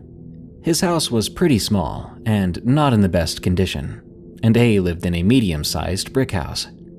We'd usually go to W's house to hang out during the summer since his parents were always at camp, and A's house or my house during the other seasons. This is somewhat relevant, but mostly for setup. Now, we all love guns, so when A called and told me he bought a new AR-15, I knew we were going to end up shooting before the day was over.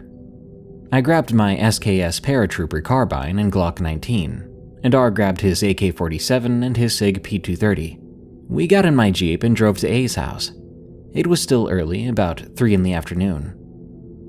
Less than 5 minutes after we pulled in, a black Chevy Impala pulled into the driveway, heralding W's arrival. He brought his AR-15 and a Beretta M9. We shot for a couple of hours, just taking pot shots at a wooden target A had built in his backyard. We ended up burning through a pretty big chunk of ammo. At that point, I decided I wanted to get something to drink. So I got into my Jeep and drove about 10 minutes away to the closest gas station.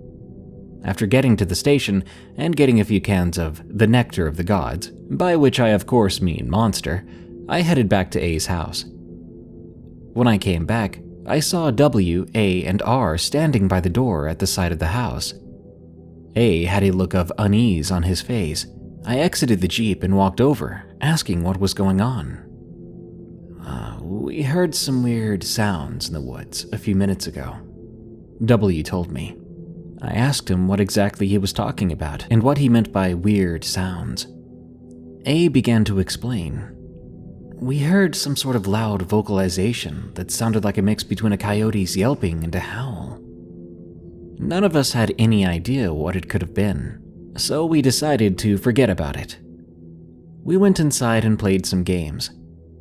After a few hours, I was bored and began browsing 4chan on my phone, and I lost track of time.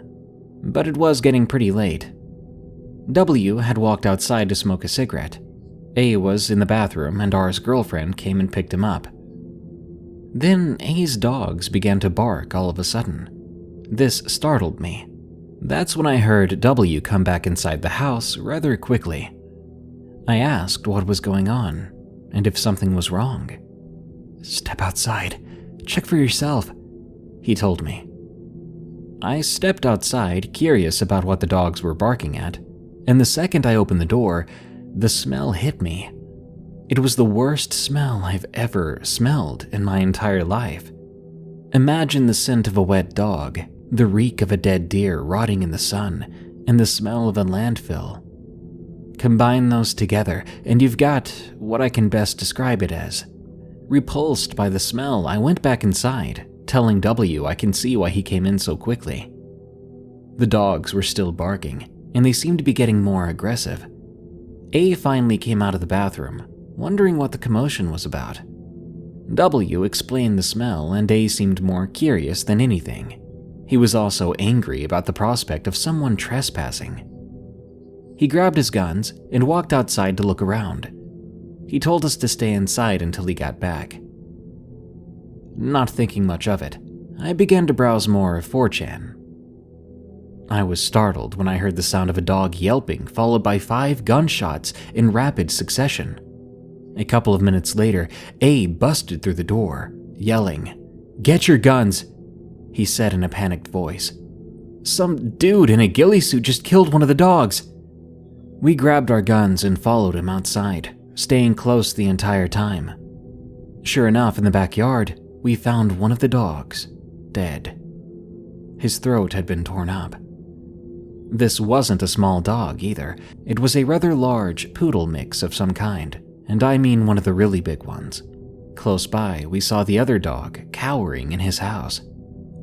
The cows in the pasture on the other side of the road were mooing as if they were both afraid and agitated. I asked A to explain what was going on, and he told me, I was on the other side of the barn when I heard the dog yelping. When I rounded the corner, I saw this figure that looked like a big guy in a ghillie suit running towards the woods. I shot at him, hoping to hit his leg and incapacitate him or something, but I know I didn't hit him. The same smell I described earlier was still hanging in the air, but it was faint. W and A had flashlights on their rifles, and I had one on my pistol. I slung my SKS over my back and drew my pistol, and we fanned out, looking around the area. I wasn't expecting to find anything. I could see W heading to the other edge of the property, and A was moving towards the cow pasture. I headed back towards the barn, and as I started to step in, I lit a cigarette. I felt raindrops starting to hit me, so I stepped under the barn to smoke. I stood there for less than a minute when I heard another gunshot. This one came from the direction W had gone in. I began to walk that way, and I saw A heading that way too. While we were making our way over, W fired off 3 more shots. "What the heck are you shooting at?" A asked. "I saw that dude, but..." W's voice was shaky and hushed. "It didn't look like a guy." W took a heavy gulp and continued to explain. "It looked like a big dog or a wolf. I could clearly see its muzzle and ears. I just saw it standing behind some bushes, but it had to have been standing on 2 legs." He stopped and pulled out a cigarette, his hand shaking but still managing to light the thing. "I sized it up using a nearby tree, and it had to have been over 6 feet, at least." "What are you even talking about?" A asked. I chimed in. "You know there aren't any wolves nearby, and coyotes don't get that big. You think a coyote would have the guts to come up and rip my dog's throat out? We've got to be dealing with some pelt-wearing hermit strung out on something." The tree that W was talking about was about 350 feet away, so we all walked over to check it out. The rain started to pick up, and the wind was getting strong as well. The clap of thunder put us all on edge. Sure enough, once we reached the tree, a large maple, the branch he used to determine the size was close to 8 feet off the ground by our estimate. We decided to put the other dog into the garage to keep it safe from whoever or whatever was messing with us. This dog was inside a small kennel, but if you live in a rural area, you know a junkie always finds a way to break into places they aren't wanted. A unlocked the kennel. The dog followed A to the garage and went inside. Then A locked the door, and we ran back inside the house. "So, should we just leave?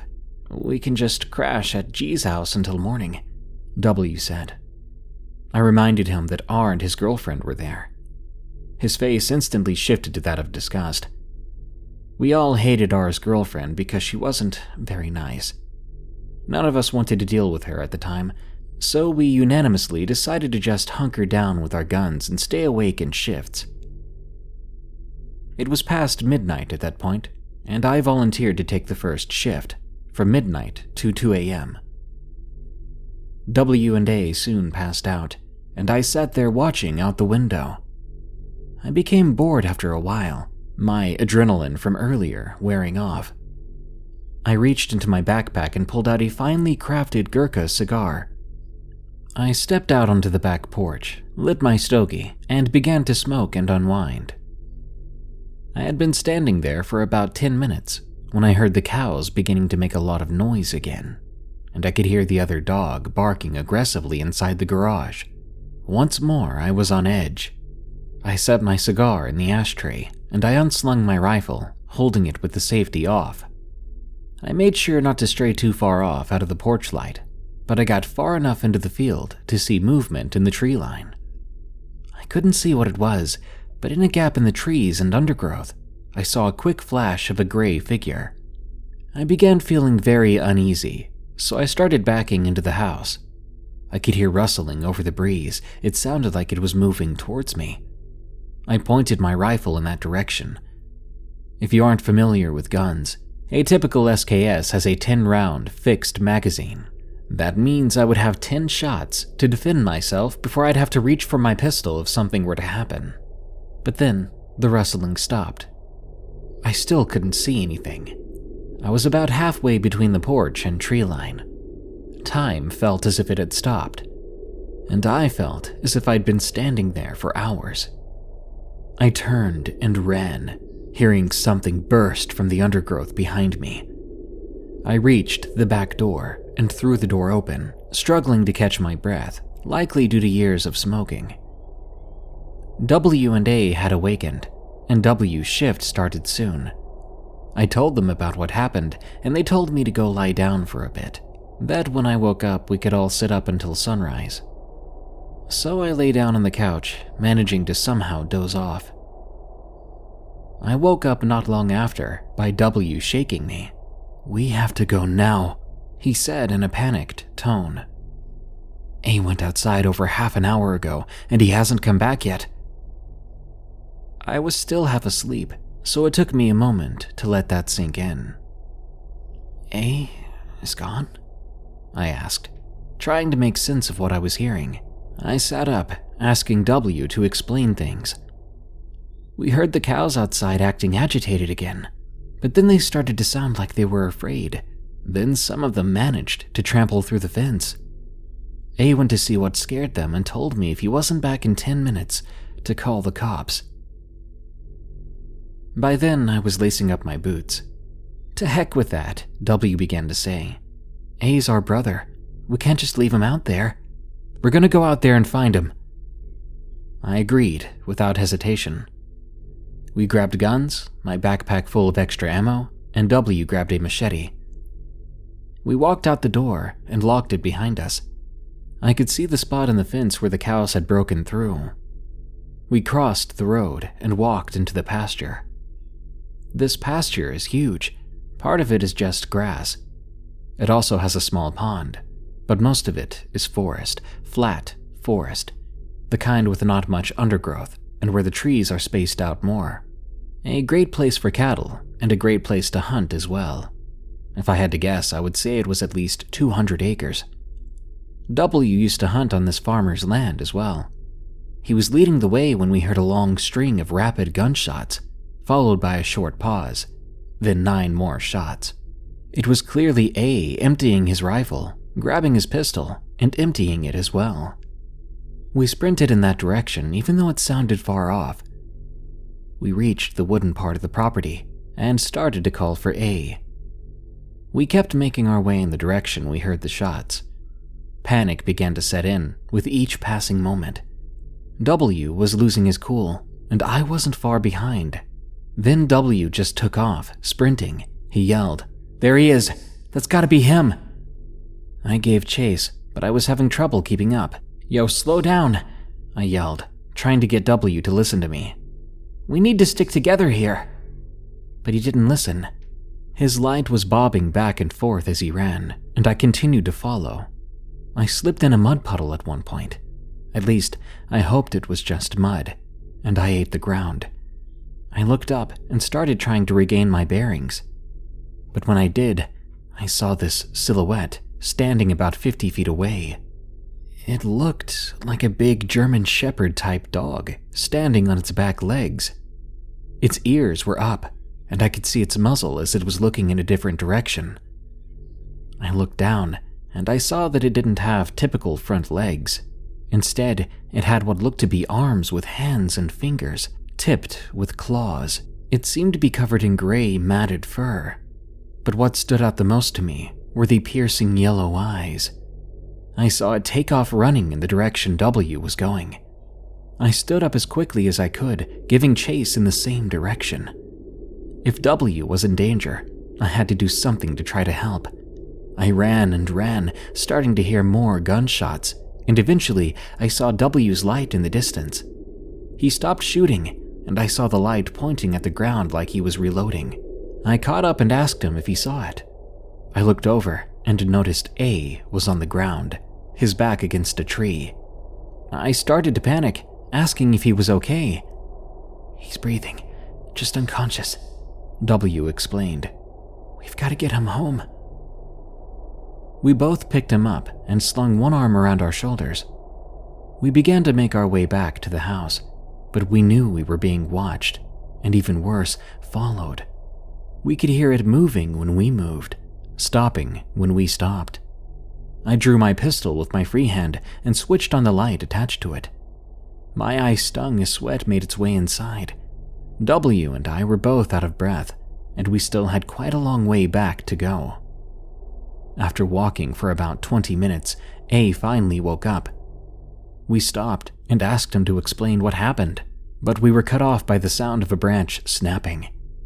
W and I both trained our lights in that direction and saw the now familiar flash of gray just at the edge of the light.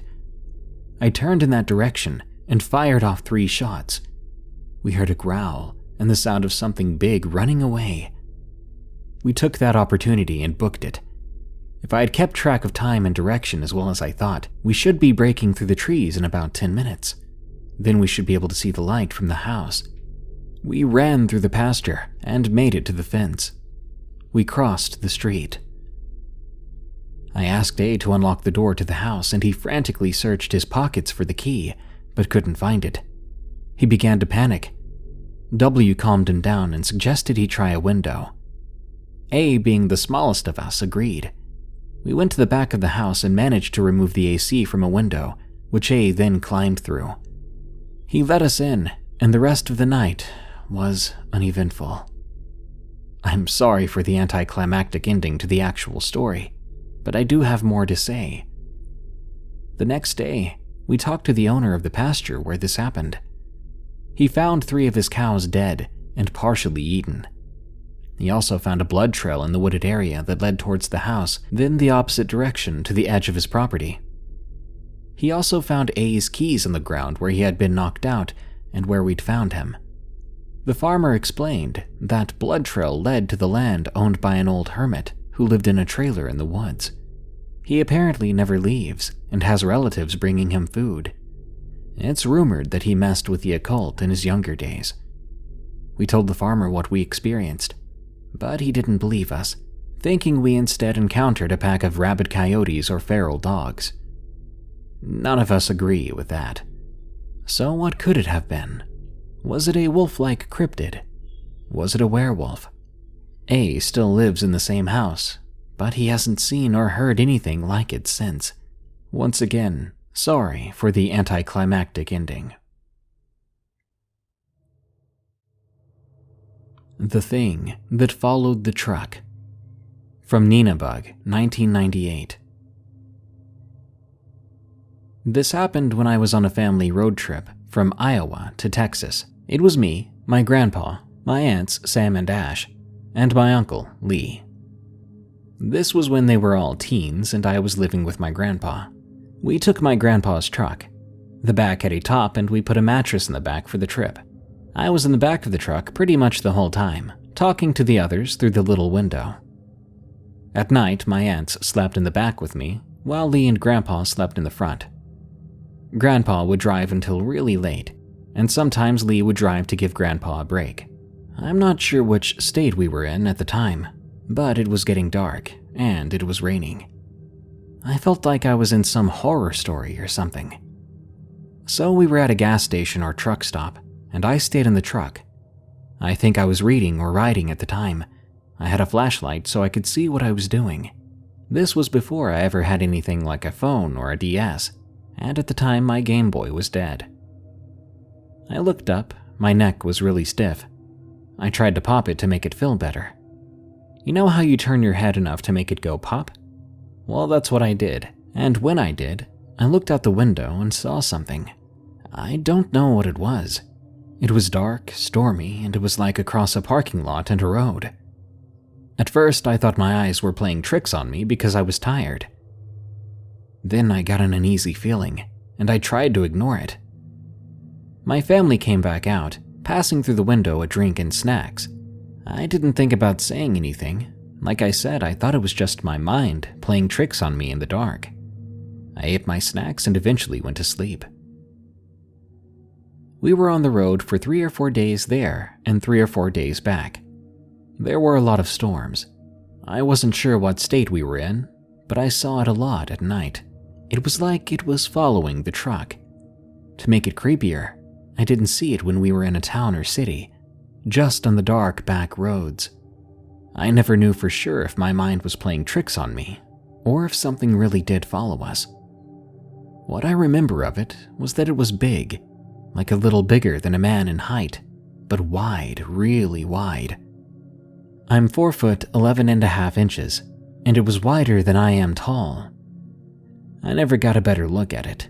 It never came close enough for me to make out more details. It always kept pace with the truck too, no matter how fast we were going. It was kinda hunched over, and I think it ran on 2 legs. It didn't seem to have that movement that, say, a dog would have while running. It looked like maybe it had long, shaggy fur or hair on it. If anyone has any ideas of what this might have been, let me know. Or maybe it really was just my mind playing vivid tricks on me. The Wolfman of Manchester, New Jersey. From Sneeves 0426. Part 1. Before I begin, this story is from the perspective of my friend Harold. And for the sake of anonymity, I'll keep details as vague as possible, along with not using his name or the names of the people involved. I believe I saw a cryptid that most people would know as a dogman or wolfman of the sort in the New Jersey Pine Barrens. Let me begin. When I received my license at 17 years old, I started spending all my free time outdoors, hiking all over the East Coast, but mostly within the New Jersey Pine Barrens since I live in New Jersey. I would later graduate Stockton University with a bachelor's degree in environmental science. I worked as a naturalist at Batstow Village in Wharton State Forest for a while, which is the biggest state forest within the New Jersey Pine Barrens. I got the job before my internship ended, due to my knowledge of plants and animals. When I first applied, I hadn't even finished my first semester in college, so they didn't expect me to have the credentials. I only give out this information because when I see an animal in the woods, day or night, I know with 100% certainty what I'm looking at. And after almost 6 years from the time of writing this story, I can't wrap my head around the creature that I saw. I'm an open-minded person to a point. I do believe certain cryptids can exist solely if the biology of the creature is possible. But that doesn't put a bipedal canine on my list. Roughly about 6 years ago, I, along with 2 of my friends, one a welder and one a mechanic, I'll be calling Chris and Alan respectively, went off-roading in Alan's truck somewhere in Manchester, New Jersey. We met with a bunch of Alan's off-roading buddies in a spot they frequented. I do not know the specific area, only that it was in Manchester, New Jersey, and it was very close to the general vicinity of the abandoned brick factory. We hung out for a few hours, drove around the dirt trails, and just had a good time socializing with other people. I didn't have any substances in my system, because after we left I had to drive myself home. So I was sober, along with Alan, who was also sober, but to be honest, Chris was a bit high. We were starting to leave, and as we were taking the trails to get back to the main road, Alan told me to help look out for deer.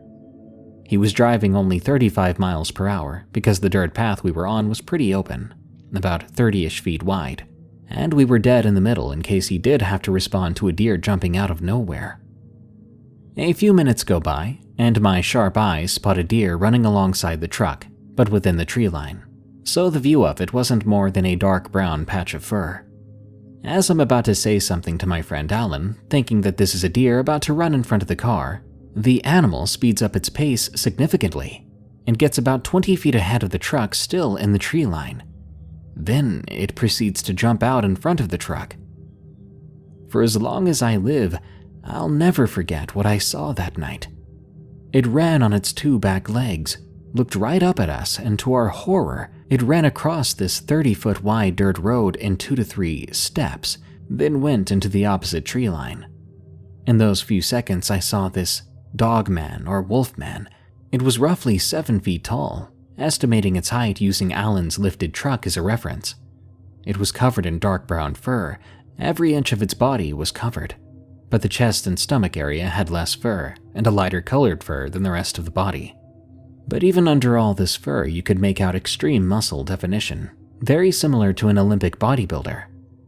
It also had a canine type of head with a long snout, and two distinct perked-up wolf ears and large muscular legs.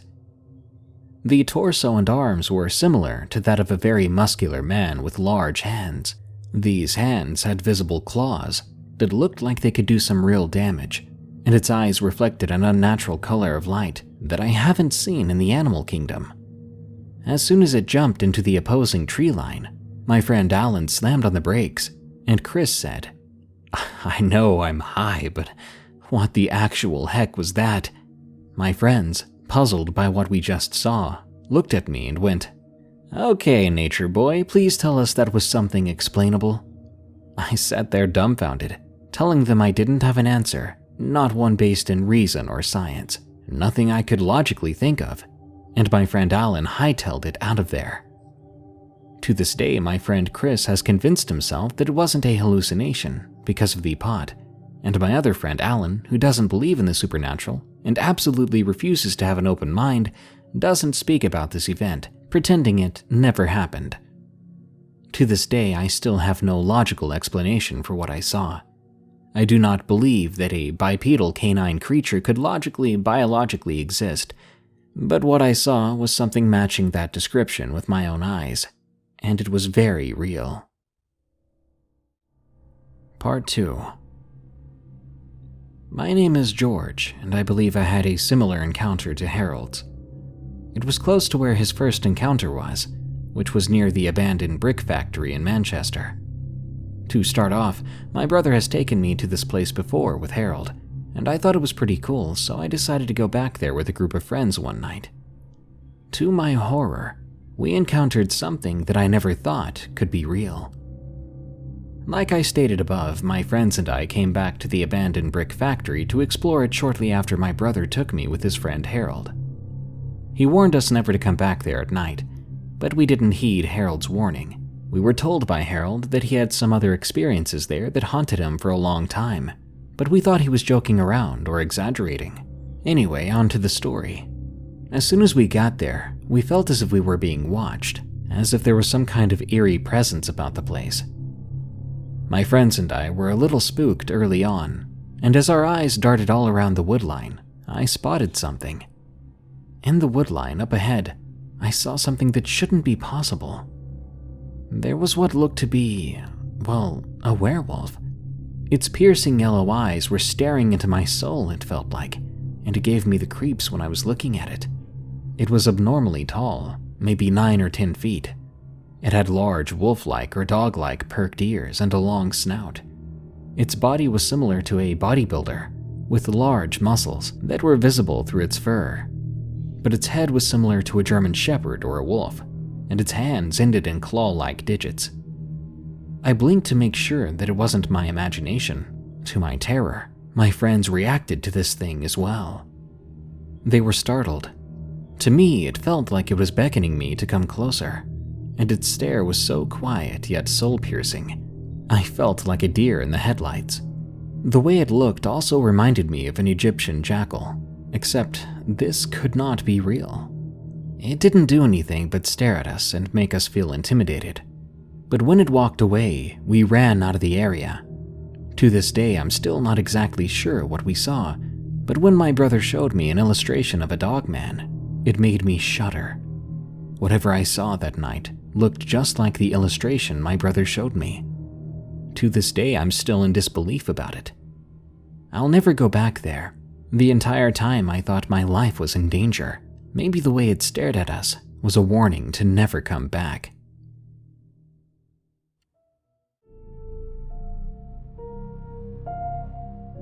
Thank you for listening to Unexplained Encounters. If you enjoy this show, think about supporting us. There are several ways you can. Search for EerieCast on your favorite podcast app and follow our other scary shows, especially the other two I host, Tales from the Break Room and Camping Horrors.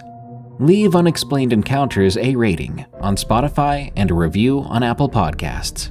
The more we get, the higher we climb in the charts. Get some cool merch at EerieCast.store, or unlock tons of cool extras, like exclusive audiobooks and music tracks, ad-free access to all our shows, and a huge 20% discount on all our merch, all for less than $3 a month by signing up for EerieCast Plus at eriecast.com/plus. Thank you. Until next time, send me your scariest stories of the unexplained at darkstories.org so I can narrate them in a future episode. And follow me on X, formerly Twitter, at Prevails for plenty of screams and memes. Stay safe out there and stay creepy, because this world is a strange one.